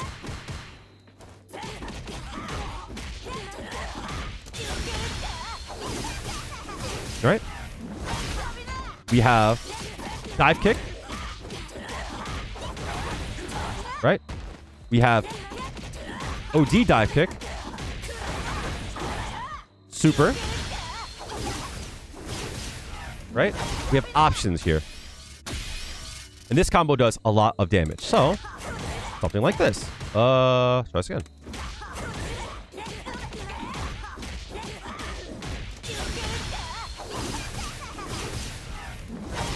So if you think about this combo, all it is just this combo, just Feng Shui Engine, right? Forward, medium punch, medium kick, heavy punch. Important. Get used to this timing here. Make sure the second hit of the medium kick works, right? Make sure it hits, right? You can cancel the first hit, but you get less damage. So get used to this timing. You have time to do this. You do not need to go fast on this, right? You have all the time in the world. Now, there might be times like that where you're too far away, right? You'll get used to this, I promise. Okay. The reason why I choose this string here is because, remember, at the hard kick, they get launched, right? So if you want to extend your combo, don't do the hard attack, right? You could drive rush there, right? And then from here, if you just want to do this combo, absolutely fine, right? But we're under Feng Shui Engine, so we could definitely do more. On top of it, remember, outside of Feng Shui Engine, we can't cancel the second hit of this. But inside of Feng Shui Engine, we can. That's an option, right? So let's say, Enkintatsu, forward, medium punch, medium kick, right?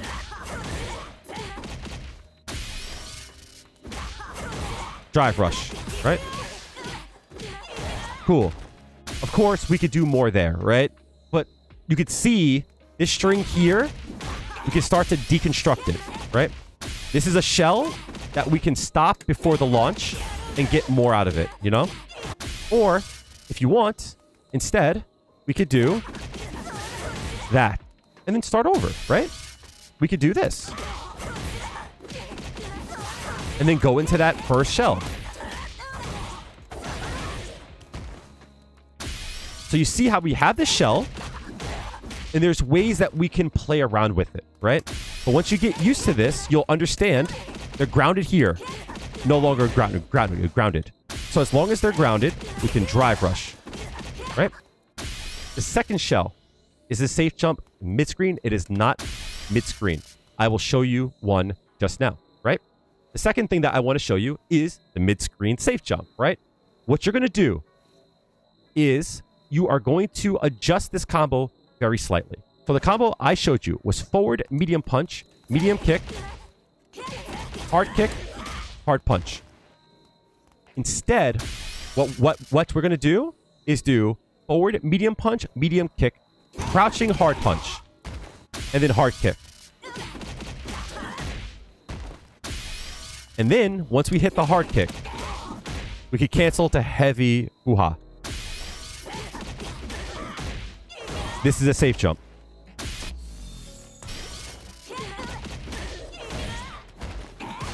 Right? If they back roll, still a safe jump.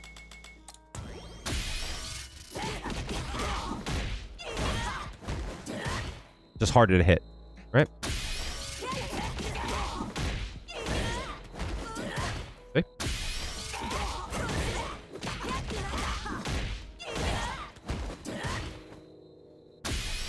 So, remember how I talked about function, right? If your goal is to safe jump mid-screen, you wouldn't do this combo, right? Unless you're going into the corner. If you're over here, you wouldn't do that first combo, unless you just want the damage, right? But if they back roll, it doesn't work. Instead, you probably would do this one.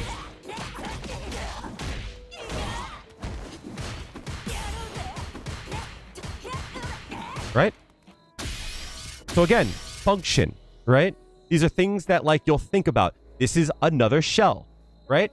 So let's say for an example, we're over here and we want to get damage and then go into a safe jump for mid screen, right? We could do this, drive rush,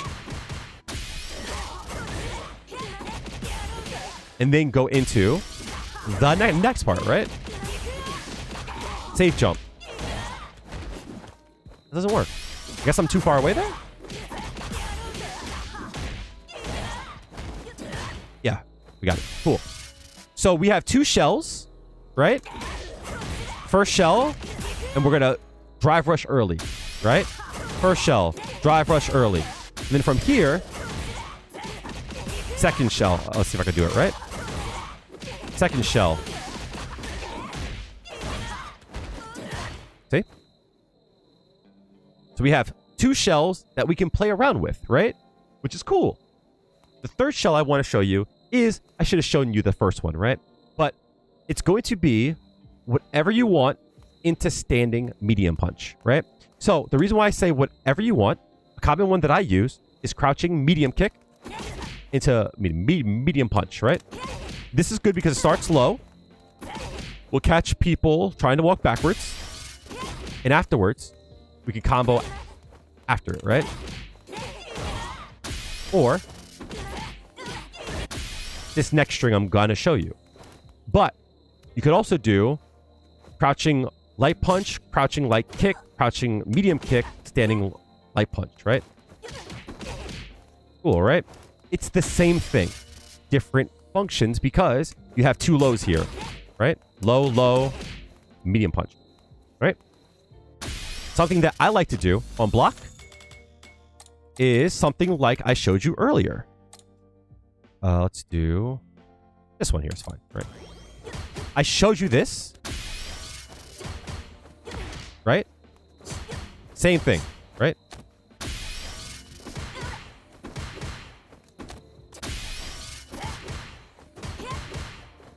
Something along those lines, right?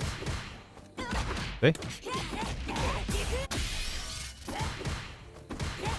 I'm trying to catch them trying to walk backwards, right? Or a counter hit.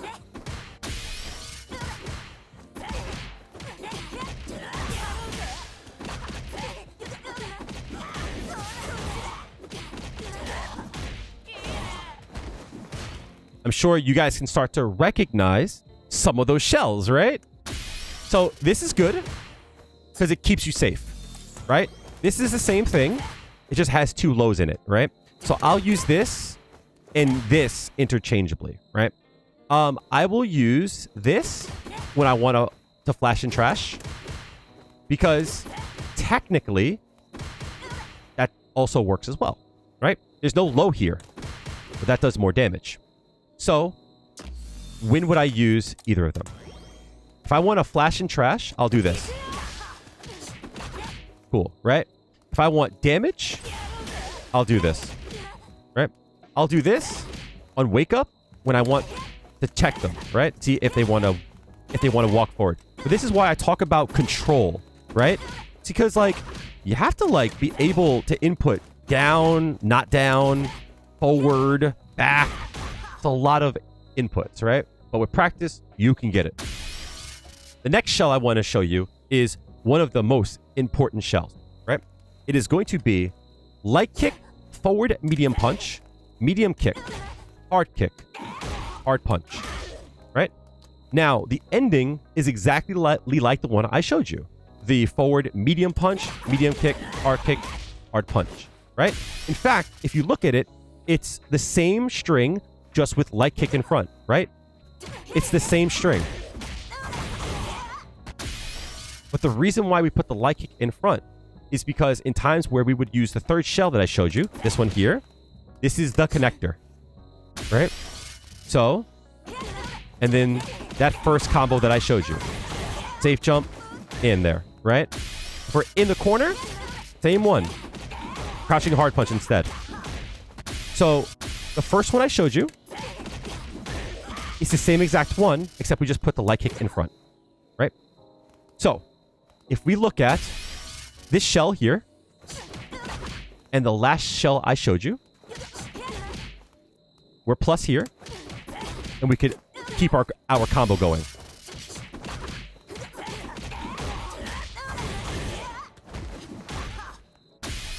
So I showed you one shell, two shell, right?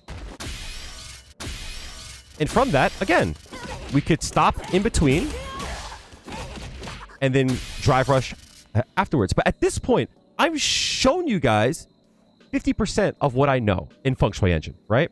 Everything else is using it right. So we look at a combo like this. Can you guys recognize what I'm doing based on what I've shown you guys already, right?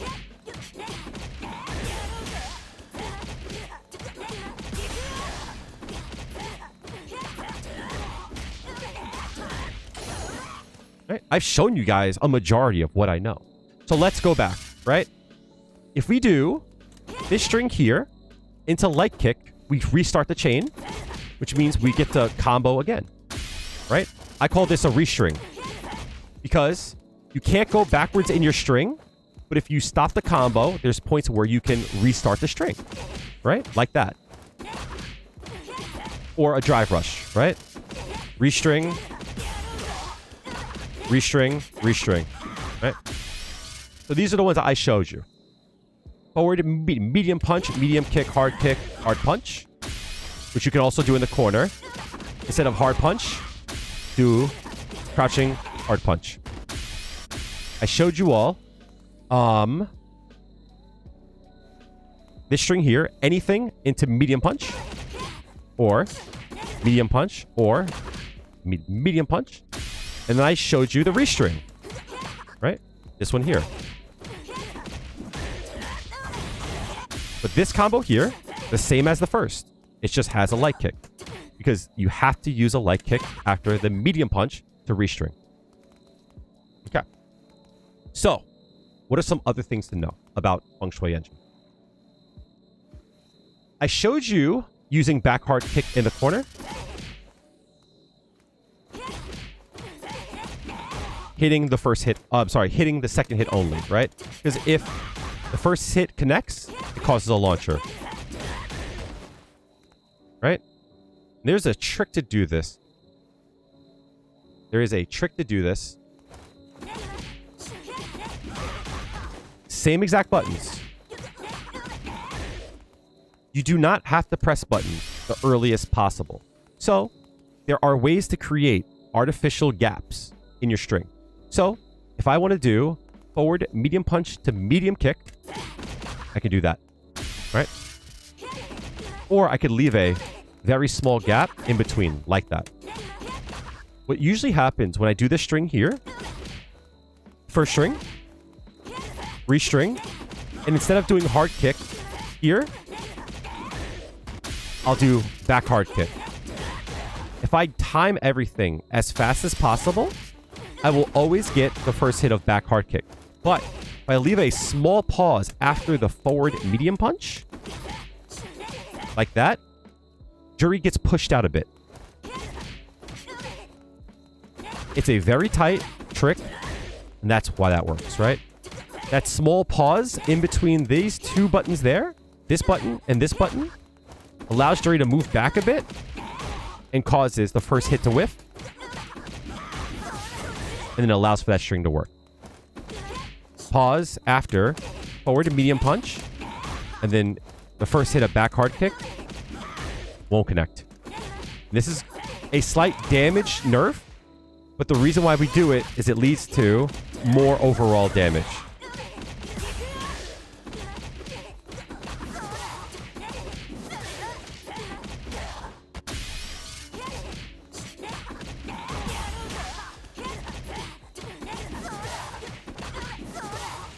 So all of that is because I didn't launch. Okay? So that's very hard to do. And that's very advanced. But that's a string that you could use. And it's one that you should probably learn, right? Because you want to be able to do these cool, long combos, right? So does this combo make sense to you? First string, second string, drive rush. First string, second string, drive rush. First string, second string, right? First string, second string, drive rush. I could do this, and then first string, second string, drive rush, right? First string, second string. Space that out. There it is. First string, second string, drive rush. Right? So, let's talk safe jumps in the corner. Now that we know how to launch in the corner, this is the combo that I like to do. This combo does the most damage. Forward, medium punch, medium kick, hard kick, crouching, heavy punch. Right? This does the most damage. But let's say I want to set up a safe jump.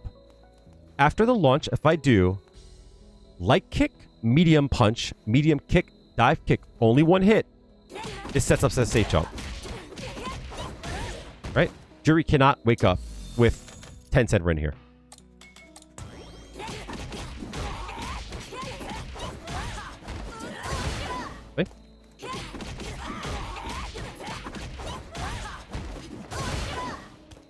Juri is forced to block here. Whoops, screwed it up. And you can tell it worked because of how delayed the safe. You could tell it worked based on how delayed the die kick was, right? See how late it hit?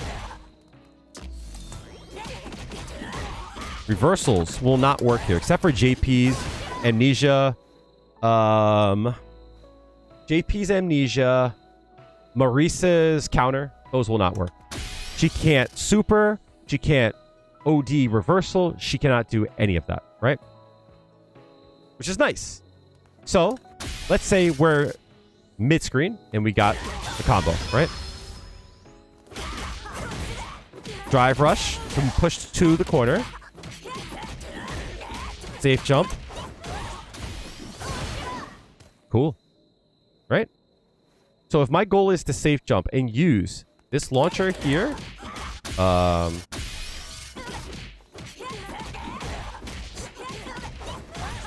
my goal is to get to the corner and do that, then there's ways to do it, right?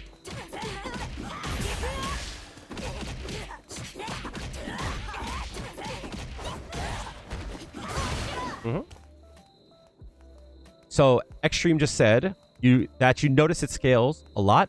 Yes. So it's because like the way that these moves hit, one, when you string into them, they get a damage penalty, but it's up to us to optimize. I'm showing you guys the most consistent and easy ones to use so that you guys can start. However, let's say for an example, I was doing a safe jump, and I think there's a good chance Juri is going to get hit by it, right? Because for whatever reason, people get hit, right? Instead of using something safe here and screwing up my damage like that, and that still does 2,800. I might want to use 3 bars instead in case it hits, right? And then I can do... And now it does 3,500 and a safe jump, right? So that's an option as well, right? And there's still more I could do there. So using Drive Rush is really, really strong. Also, for punishes, it's great. And everything that we do outside of Feng Shui Engine still applies. The best thing that I can tell you guys is to make sure you are not changing your game plan too much, because the same things apply. For an example, outside of Feng Shui Engine, we might do something like this, right? As a space trap, right? Well, same thing applies, guys. You know, something like this. Let's try that. Like that, right? Same thing applies, right? Same thing. Same thing applies, right? Just we get more off of it now, right? Safe jump. Boom.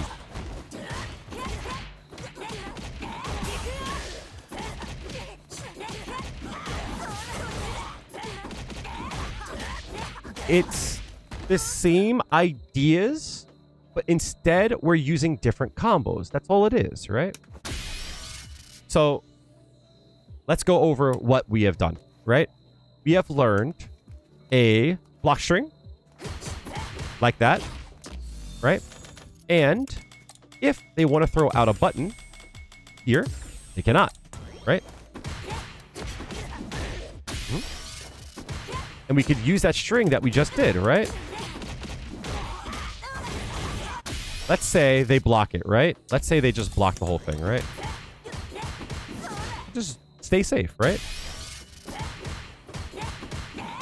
Stay safe, right? We're fine, right? Easy. Cool, right? But if it hits... Combo time, baby. Safe jump. Go in. Right? So we've learned that shell, this one here, or still applies as long as we end our combo with medium punch, right? We have learned after that, light kick, forward medium punch, medium kick, hard punch, right? And we could do this string here. One hit, that combos. Cool. So this is 2 shells. Shell 1, shell 2. Cool. We've also learned that if we want to get rid of the light kick, we can just do forward medium punch, medium kick, hard punch. And this works in times where we do Enken Tatsu. Right?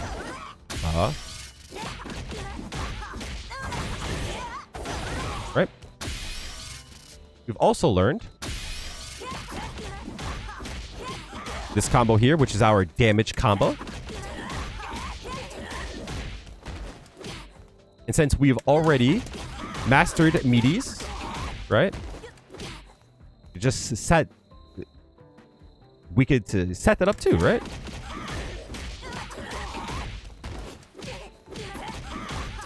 Same thing over and over again, right?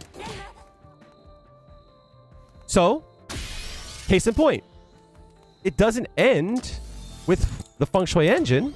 Remember the drive rush light? Same thing, right? We're still doing the same stuff, chat. We're still doing the same exact stuff.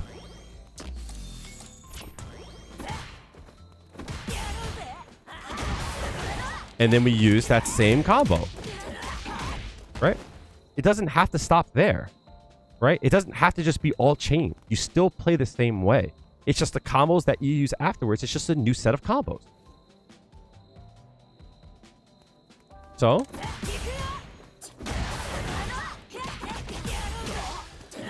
right? So, shimmy, forward, medium punch, medium kick, drive rush.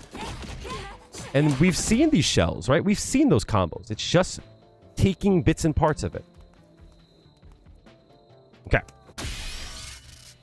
What else can I show you guys about Feng Shui Engine? Let me show you guys the cheap stuff, right? So I've shown you guys basically almost all of my strings, right? Those are the strings that I use in-game. And the only thing I have to show you that I didn't show you is that if you were to drive rush the same way that you would do this, right? This is a combo for us outside of Feng Shui Engine. Oh my god, what is wrong with me? Right? Instead of doing crouching heavy punch, medium punch, instead, if we do anything into medium with medium kick, right? Medium kick, medium punch, we get to restring, right? Medium kick, medium punch, and then the light kick. Restring, right? Then we can launch in the corner for more damage, right?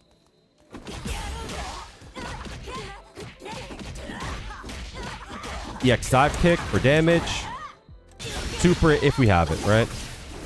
We probably won't, right? So this is the combo I usually do on drive rush, right? So if we're doing drive rush, crouching heavy punch, medium kick, medium punch, right? This one here. And after that, that's essentially almost all my combos, right? Now there's a few interesting hype things you can do. Let's say we get the hit and we do medium punch, medium kick, medium punch, light kick, forward, light punch, medium kick, right? We've seen this string, right? Now, I showed you guys how if you delay in between medium punch and medium kick, you get pushback, right? If you delay it enough and you use fireball, let's turn on the frame meter. If you don't delay it, right? You're +3 there, and you can't do a combo afterwards. But if you delay it a bit, the fireball has time to travel, and now you're +6. So, if we do something like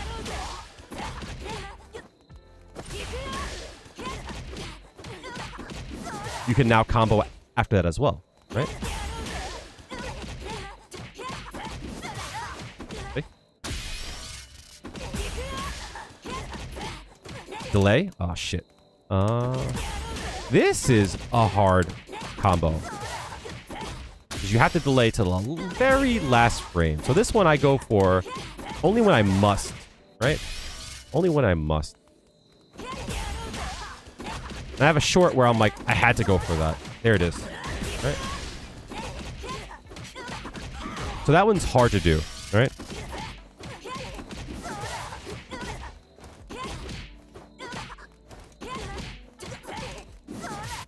Because if you delay it too much, you don't get the combo. There it is.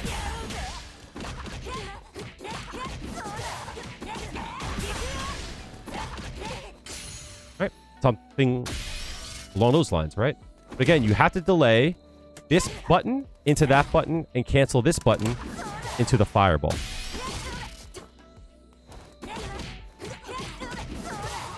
Oh, it's definitely overwhelming, but that's why you practice. But you think about function, right?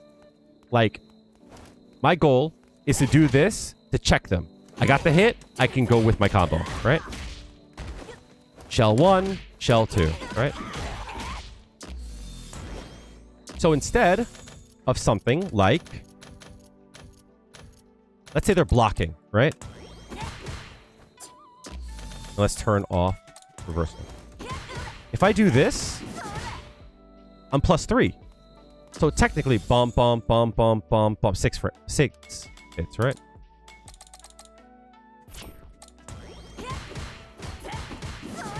They can't hit a button after that. Because I'm plus, right?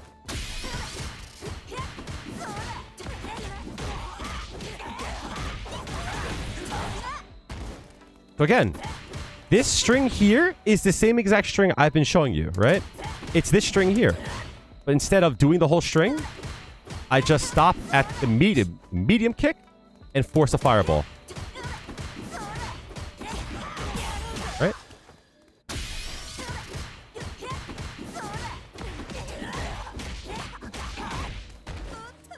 So, string 1,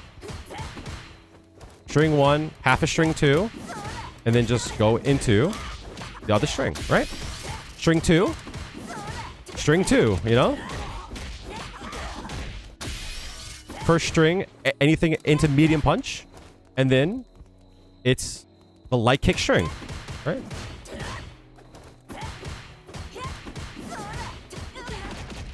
And if they hit a button in between, W.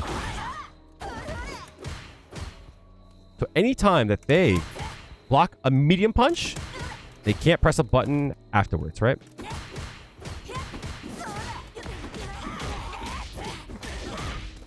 Okay.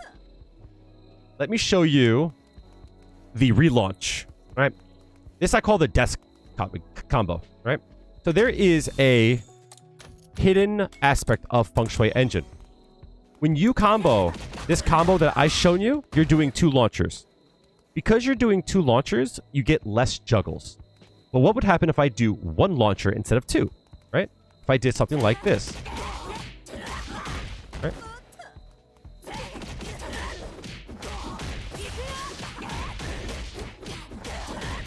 I get to relaunch, right?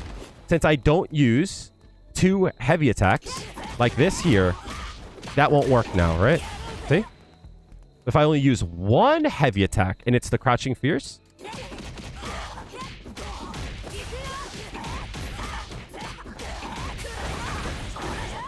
right?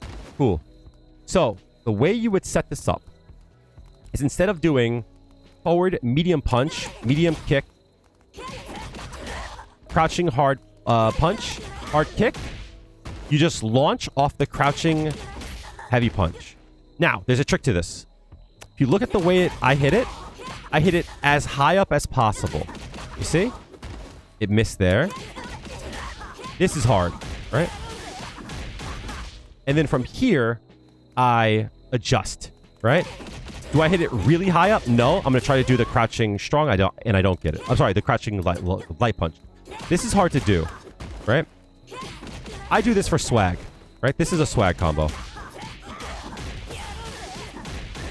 And then after the relaunch, the combo that I do is either crouching light punch or standing light punch, forward medium punch, back hard kick, and down heavy punch. This combo is hard. This is full swag. This is to show off. And the reason why I use back hard kick is I told you guys earlier, this is like a capture, right? So like, if you look at how this works, I don't think it's going to work. Yeah.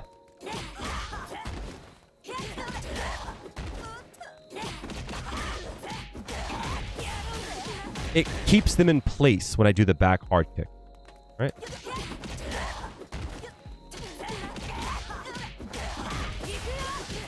And then the crouch fierce works. But when I knock them in the air, I do a different string. I do jumping light kick, jumping strong, jumping light kick, jumping medium punch, hard kick, right? It's kind of hard to do just by itself. It doesn't always work. You have to do the whole string, right? So bear with me, right?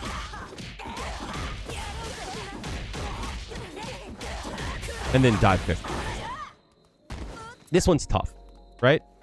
This one I don't recommend, but it's here because I want to show you guys everything I know.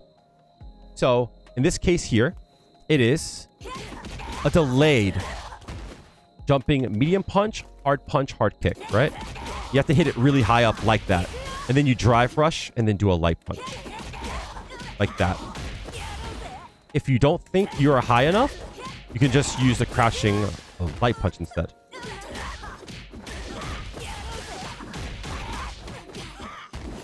It's a hard thing to hit. But it's swaggy, right? I love it, right? Because you could do stuff like this next string I'm going to show you. Let's say you drive rush in, right? And you hit a crouching fierce. Into medium kick, medium punch. At this spacing here, you're at the perfect range to do light kick, crouching medium kick into fireball. It looks like this. After you hit this, you're +6, which means you can continue your combo. And then after that, you're going to do crouching light kick, crouching medium kick, crouching medium punch, right? It's going to look like this. Oops, let's try this again.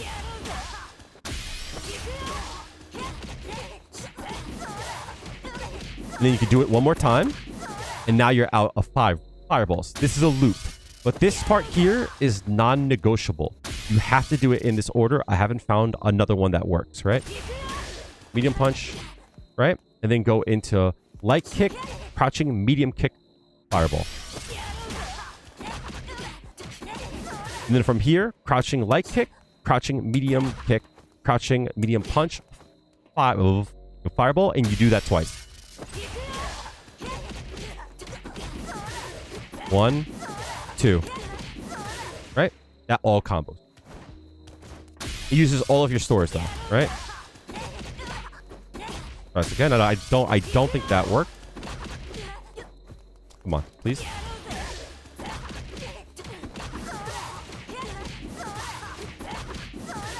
Just like that. There's a very specific thing that I did here. I stalled enough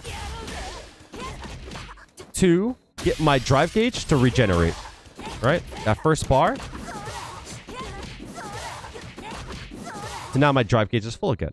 So my goal from here is to go into that relaunch combo. But I'm only +4 here. So the only button that I can press is crouching light punch. And then from here, I could just do that relaunch combo, right? The forward medium punch, medium kick, crouching heavy punch. But I start off with crouching light punch because that's the connector, right? Right? So it's going to look... So actually, no, I won't do... This is a key example, chat, right? So I can't do this combo here, right? Because from this range here, it whiffs, right? Let's try to get it. Let's try to do the whole combo then. Strifect just resubscribed for 10 months. Less than 3. Oh, it does work from time to time. All right, cool. I might have to change my combo there. Strife, thank you so much for the 10 months. Appreciate you. How are you doing? All right, so let's put it all together, right? First loop, second loop, third loop, light punch is the connector, and then we do the launcher here, right?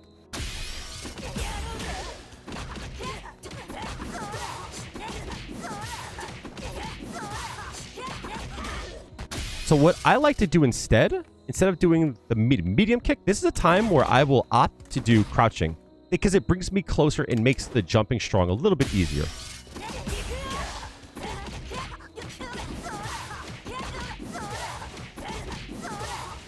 Ay, Dios mío.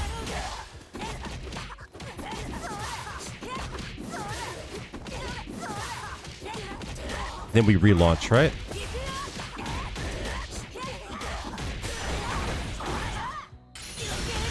I might have missed it. Oh, I got it. Cool. When cashing out for damage, say level 3 ender, is there a situation where you don't use store for level 1 to have more resources? I don't know if holding the store would be good. In this case here, this is just swag. And for the most part, I wouldn't be going into Feng Shui Engine if I had 3 bars to begin with. Most of the time, if I have 3 bars, I'm going to use the level 3, right? So usually that's not going to come up. This I wanted to show because this is like a swag combo. And this is something that you could like practice, right? Once you understand the parts to it, right? This part here, we've seen that shell. We've seen this one before. This is new, but we're smart. We can learn new things, right? This is new here, but we can learn some new things, right? The next thing I wanted to show you guys, and this will be kind of like the last thing that we talk about. And I'm going to go into like the combos that I like to do and the flow of what I like to do. What I'm going to show you guys is safe jumps under the Feng Shui Engine. That's going to be what I showed you earlier. This here. Boom, right? That's a safe jump. This is a safe jump too. Cool. But there's another aspect of these safe jumps, right? And those are times where you don't do safe jumps, but you do safe 2 jumps. That's what I like to call them, right? What I mean to say, technically, this is not a safe jump, right? What I mean to say is if they wake up with 10 centroid, right, and in sweep, right? Technically, this is not a safe jump, right? But I'm safe 2 jump because if they mash the DP, it whiffs, right?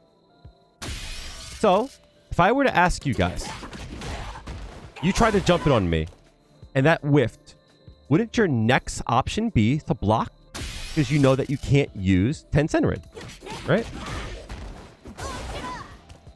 This is when it gets spicy.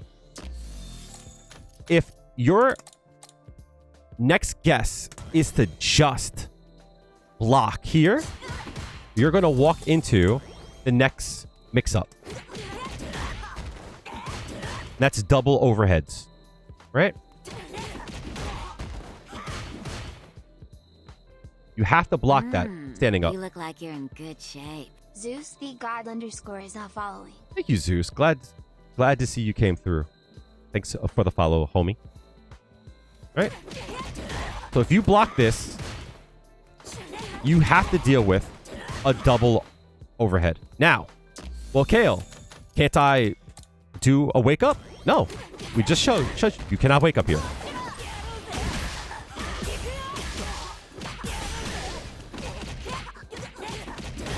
Right?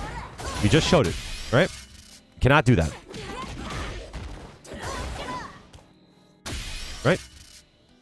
Now, because we can do multiple moves in the air, right? Right? We could do multiple moves in the air. That also means we could also do multiple moves on a grounded opponent. So, if we jump in and hit light kick, light punch, double overhead. Right? They have to block both attacks high. We could do jump in, medium punch, medium kick. they have to block both attacks high. If we hit a really high up heavy punch into a heavy kick, they have to block both of those attacks high. Now, you cannot do safe jump into these, unfortunately, right? It doesn't work that way. We are too low to the ground to do that. And I will show you what I mean by that. We're just too low, right? We can't. But there are some knockdowns where you can dummy. Like this here. If I stand jab, I can go into the heavy punch. Into the double overhead, right? Cool, right? And, even better, they cannot wake up with 10 centroid, right? Let's try it again. Damn it. Okay. Can they Kaizen? Well, let's find out.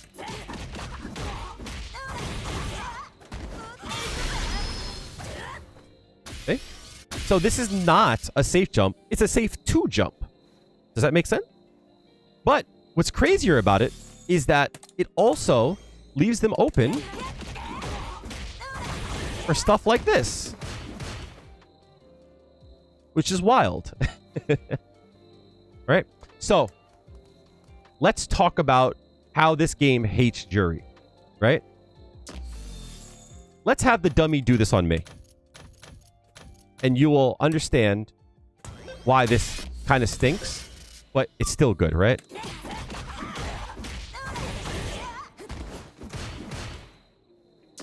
So, I'm going to have the dummy do that to me.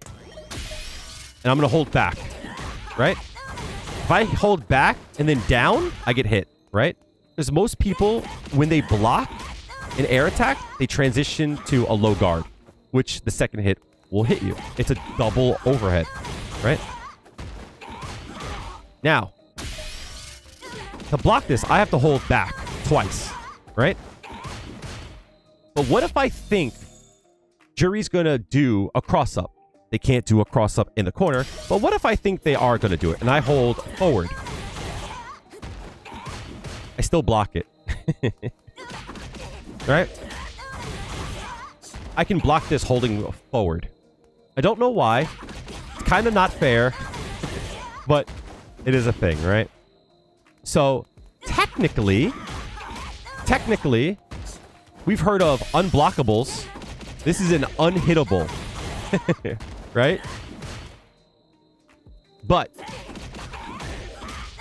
you still have to block the second hit high. Right? Corner always has weird interactions. Absolutely. Don't let this dissuade you from doing it, though. Right? Because you could also just do You look like you're in good the first hit and then go low. E is not following. Have I found any fake cross-ups? I have not. Sin of Envy? Hey, thank you for the follow. Appreciate that. So let's just say I do this string here. I don't have to do the second hit. I can always go low. In fact, I don't need to hit at all. I could just go low. Remember I showed you this string here? I could go low and do that string. And catch them trying to stand up. Because if they want to block both of those hits, they have to stand up for a long amount of time, right? Right? They have to stand up for all that time. So in the time that they're going to stand up, instead, we could just empty jump low, right? And force them to have to guess between 2 highs or just go empty jump low. Now keep in mind, we still have the option to just throw here and get our Oki, right? It's still an option. Now, keep in mind, we still have the option to shimmy, right?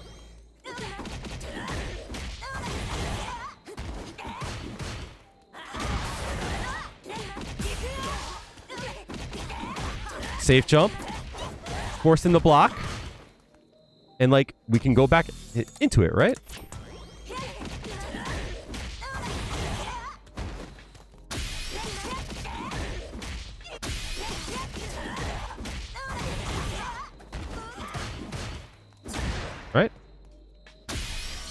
So just because you're under Feng Shui Engine doesn't mean you stop playing the character, right?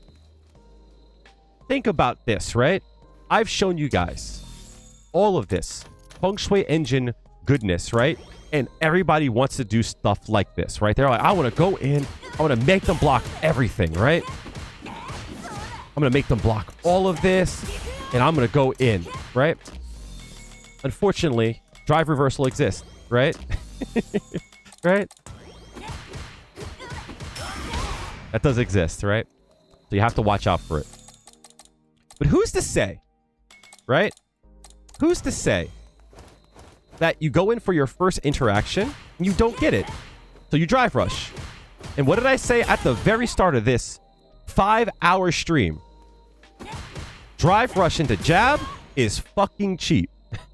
So maybe instead of trying to use your whole string and waste your timer, maybe instead we go into bump, bump, bump, bump, bump, bump, bump, bump, bump, drive rush, bump, 6, right? What if instead we make them block a little bit, yes, and then we shimmy? Well, guess what? They got to deal with all that now, right? Right?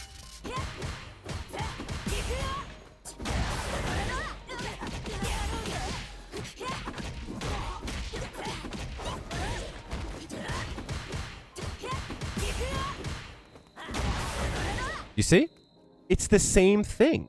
It's just how you express the combo, right? So, what combo did I use there?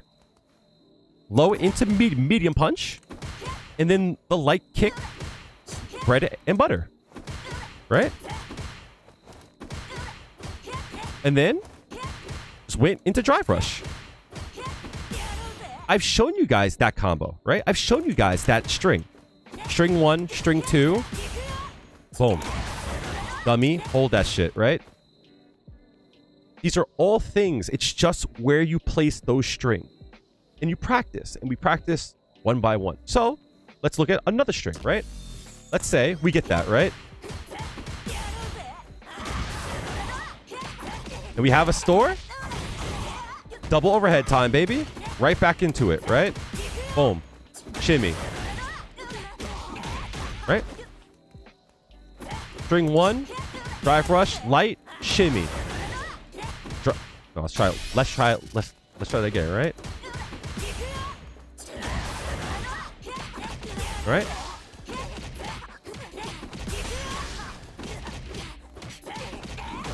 All these combos I have shown you. Safe jump. Just a matter of learning what each string does and placing them where you need to. It's the same thing. If I said, hey, guys, you guys can do that, right? Well, then what do you do, right? Oh, we do this, right? Cool. Then we drive rush. Then what do you do, right?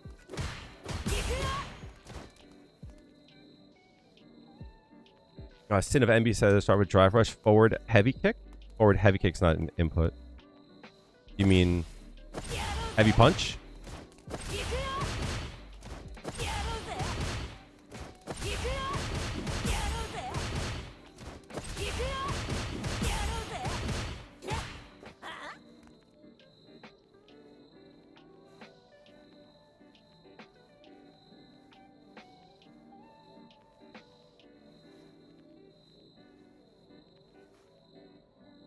Forward heavy punch, crouching heavy kick, drive rush. Is that supposed to be a string or a combo?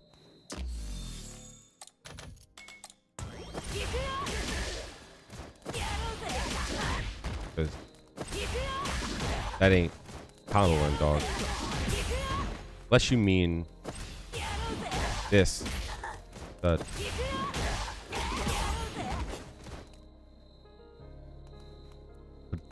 that's not a combo. Got it.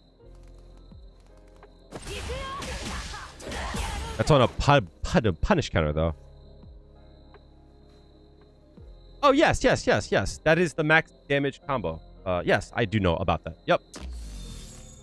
Thank you.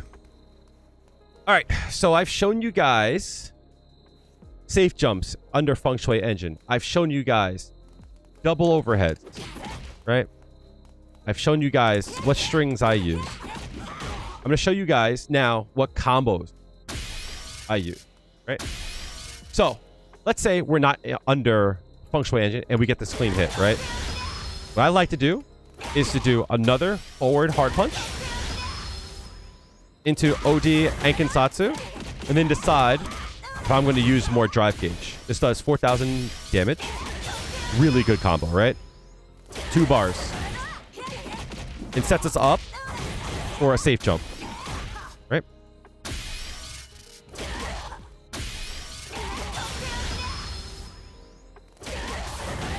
That combo should be really easy, right? Right? Easy. And this is just the bread and butter that I showed you. Safe jump, go in. If you want to use more drive gauge, remember you can cancel OD Ankensatsu into the Feng Shui Engine, and then you could use 2 more bars, get even more damage into safe jump, right? This is a combo that I would use there too. This combo that I would use here would be any normal into drive rush, into a crouch fierce, medium kick, medium punch, and then a light kick, bread and butter. Safe jump. Safe jump. Right? In times in which I'm space trapping, I would do something like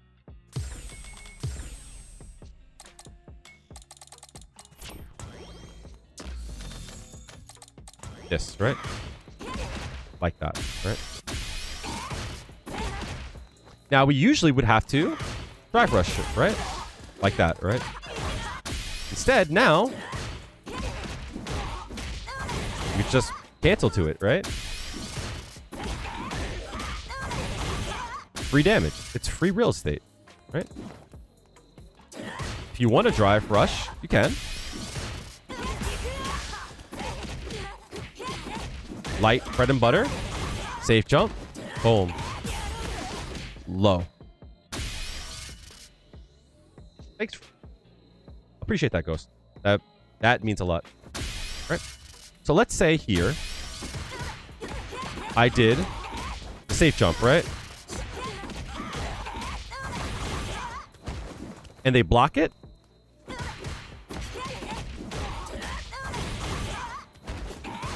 And they block it. From here, I would either do the low into medium punch or do the lights into medium punch. And I'll show you. All right. They block it, lights into medium punch, and try to go for that, right?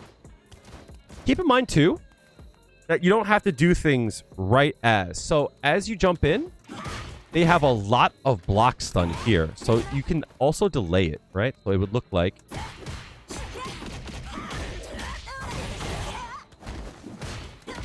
See? Delay it just a bit. So they leave block stun. You said, I've noticed when Cammy does a dive kick, if you try to air with medium punch, it hits her airborne or grounded. You could cancel it. There's a few things that you can do with jumping a medium punch. For an example, let's say someone flashes a parry, right? If someone flashes a parry, you technically cannot hit them, right? So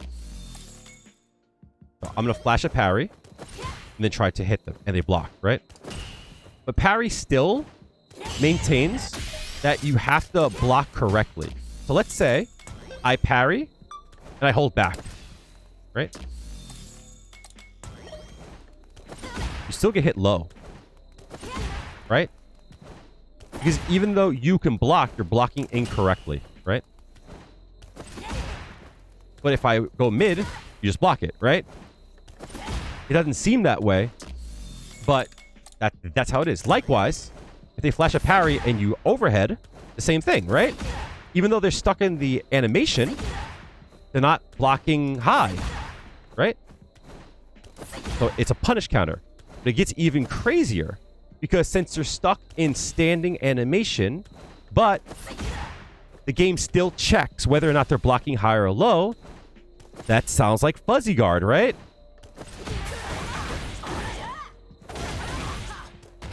Right?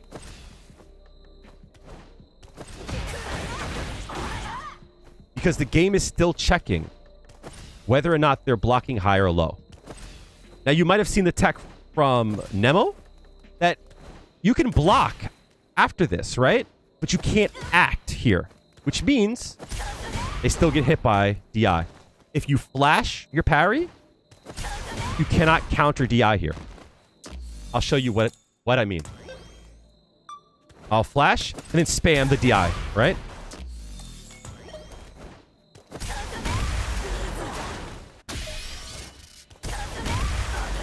Every time. Because they can't block this.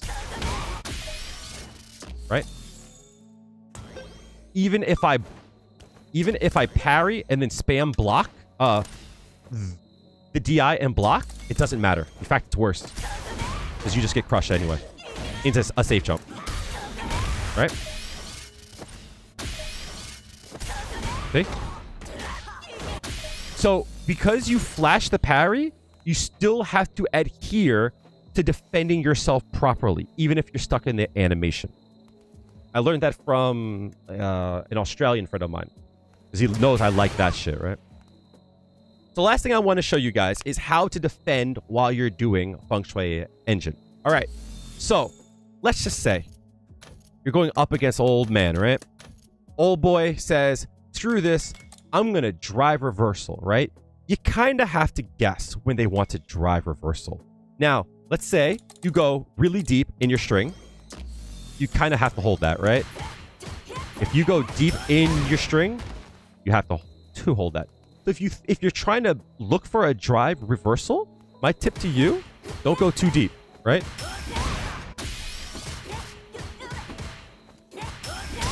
Right? Because if you could block the drive reversal, it's free. Right?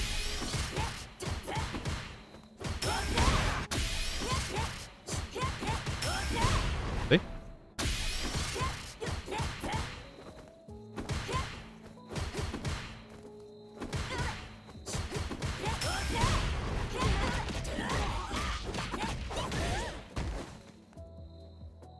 Or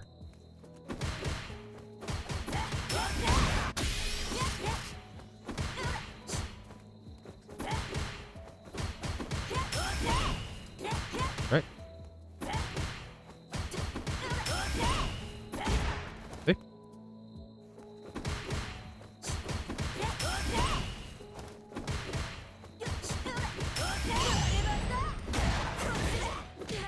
For that mental damage, right? Then you might ask, well, Kale, what if they DI? Well, here's the funny part about DI. It's kind of a toss-up, and this is something I'm trying to work on myself. You can cancel any button in Feng Shui Engine into DI. Right? Sweep. Right? Let's say I do sweep. Look. See, try to force it. Kind of hard to do when it comes to sweep, because there it is. Right? Cool. See? Hard to do, of course, right? See?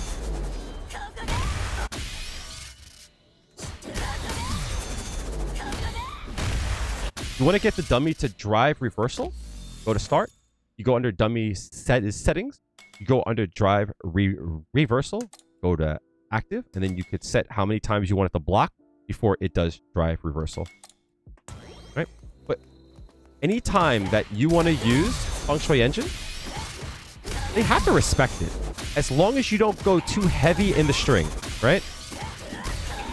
As long as you don't cancel, right? If you cancel, you're screwed, right? See? Also, keep in mind, if they do it at the wrong time, you just go right through. Right? Because again, you can do more than 3 hits in them, right? But if not, remember, you just cancel your string. Oops. You just have to be careful, right?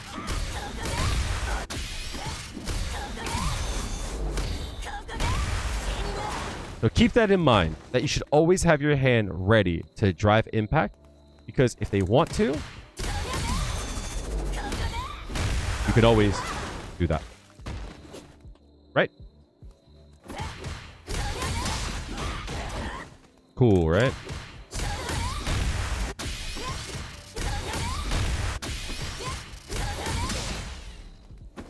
Why can't I cancel?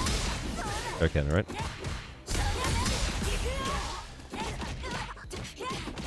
So, when it comes to drive impact, you should always be careful when it comes to it, and look when they want to drive impact. You should always be ready for it, right? Once you get to the heavies, it gets hard, right? And I always get hit doing that string there, right? That's the string that always gets me, right?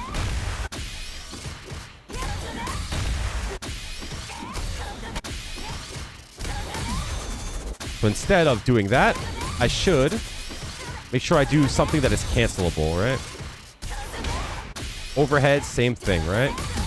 I can cancel an overhead, right, chat? Cool, right? You can't. Sweep. Hold that, right? Sweep. It doesn't matter. It doesn't matter what move it is, we cancel it. Right? Pretty cool. And I think that is it. I think that is everything in a nutshell. Everything that I know about Juri. In 5 hours. That's a lot. I was hoping this would be about 2 hours. I got carried away. I knew Feng Shui Engine would take a lot of time. Unfortunately. So, if anyone ever says that they know a lot about Juri, keep in mind, I could talk about Juri legitimately for another like 5 hours. That's how much I love this character. That's how much I want you guys to love the character. I know this is an info dump, but understand that I'll have chapters, I'll have notations in the description. So if you guys want to go back to this at any time, if there's anything that you forgot, anything that you need a refresher on, you can always come back to this VOD.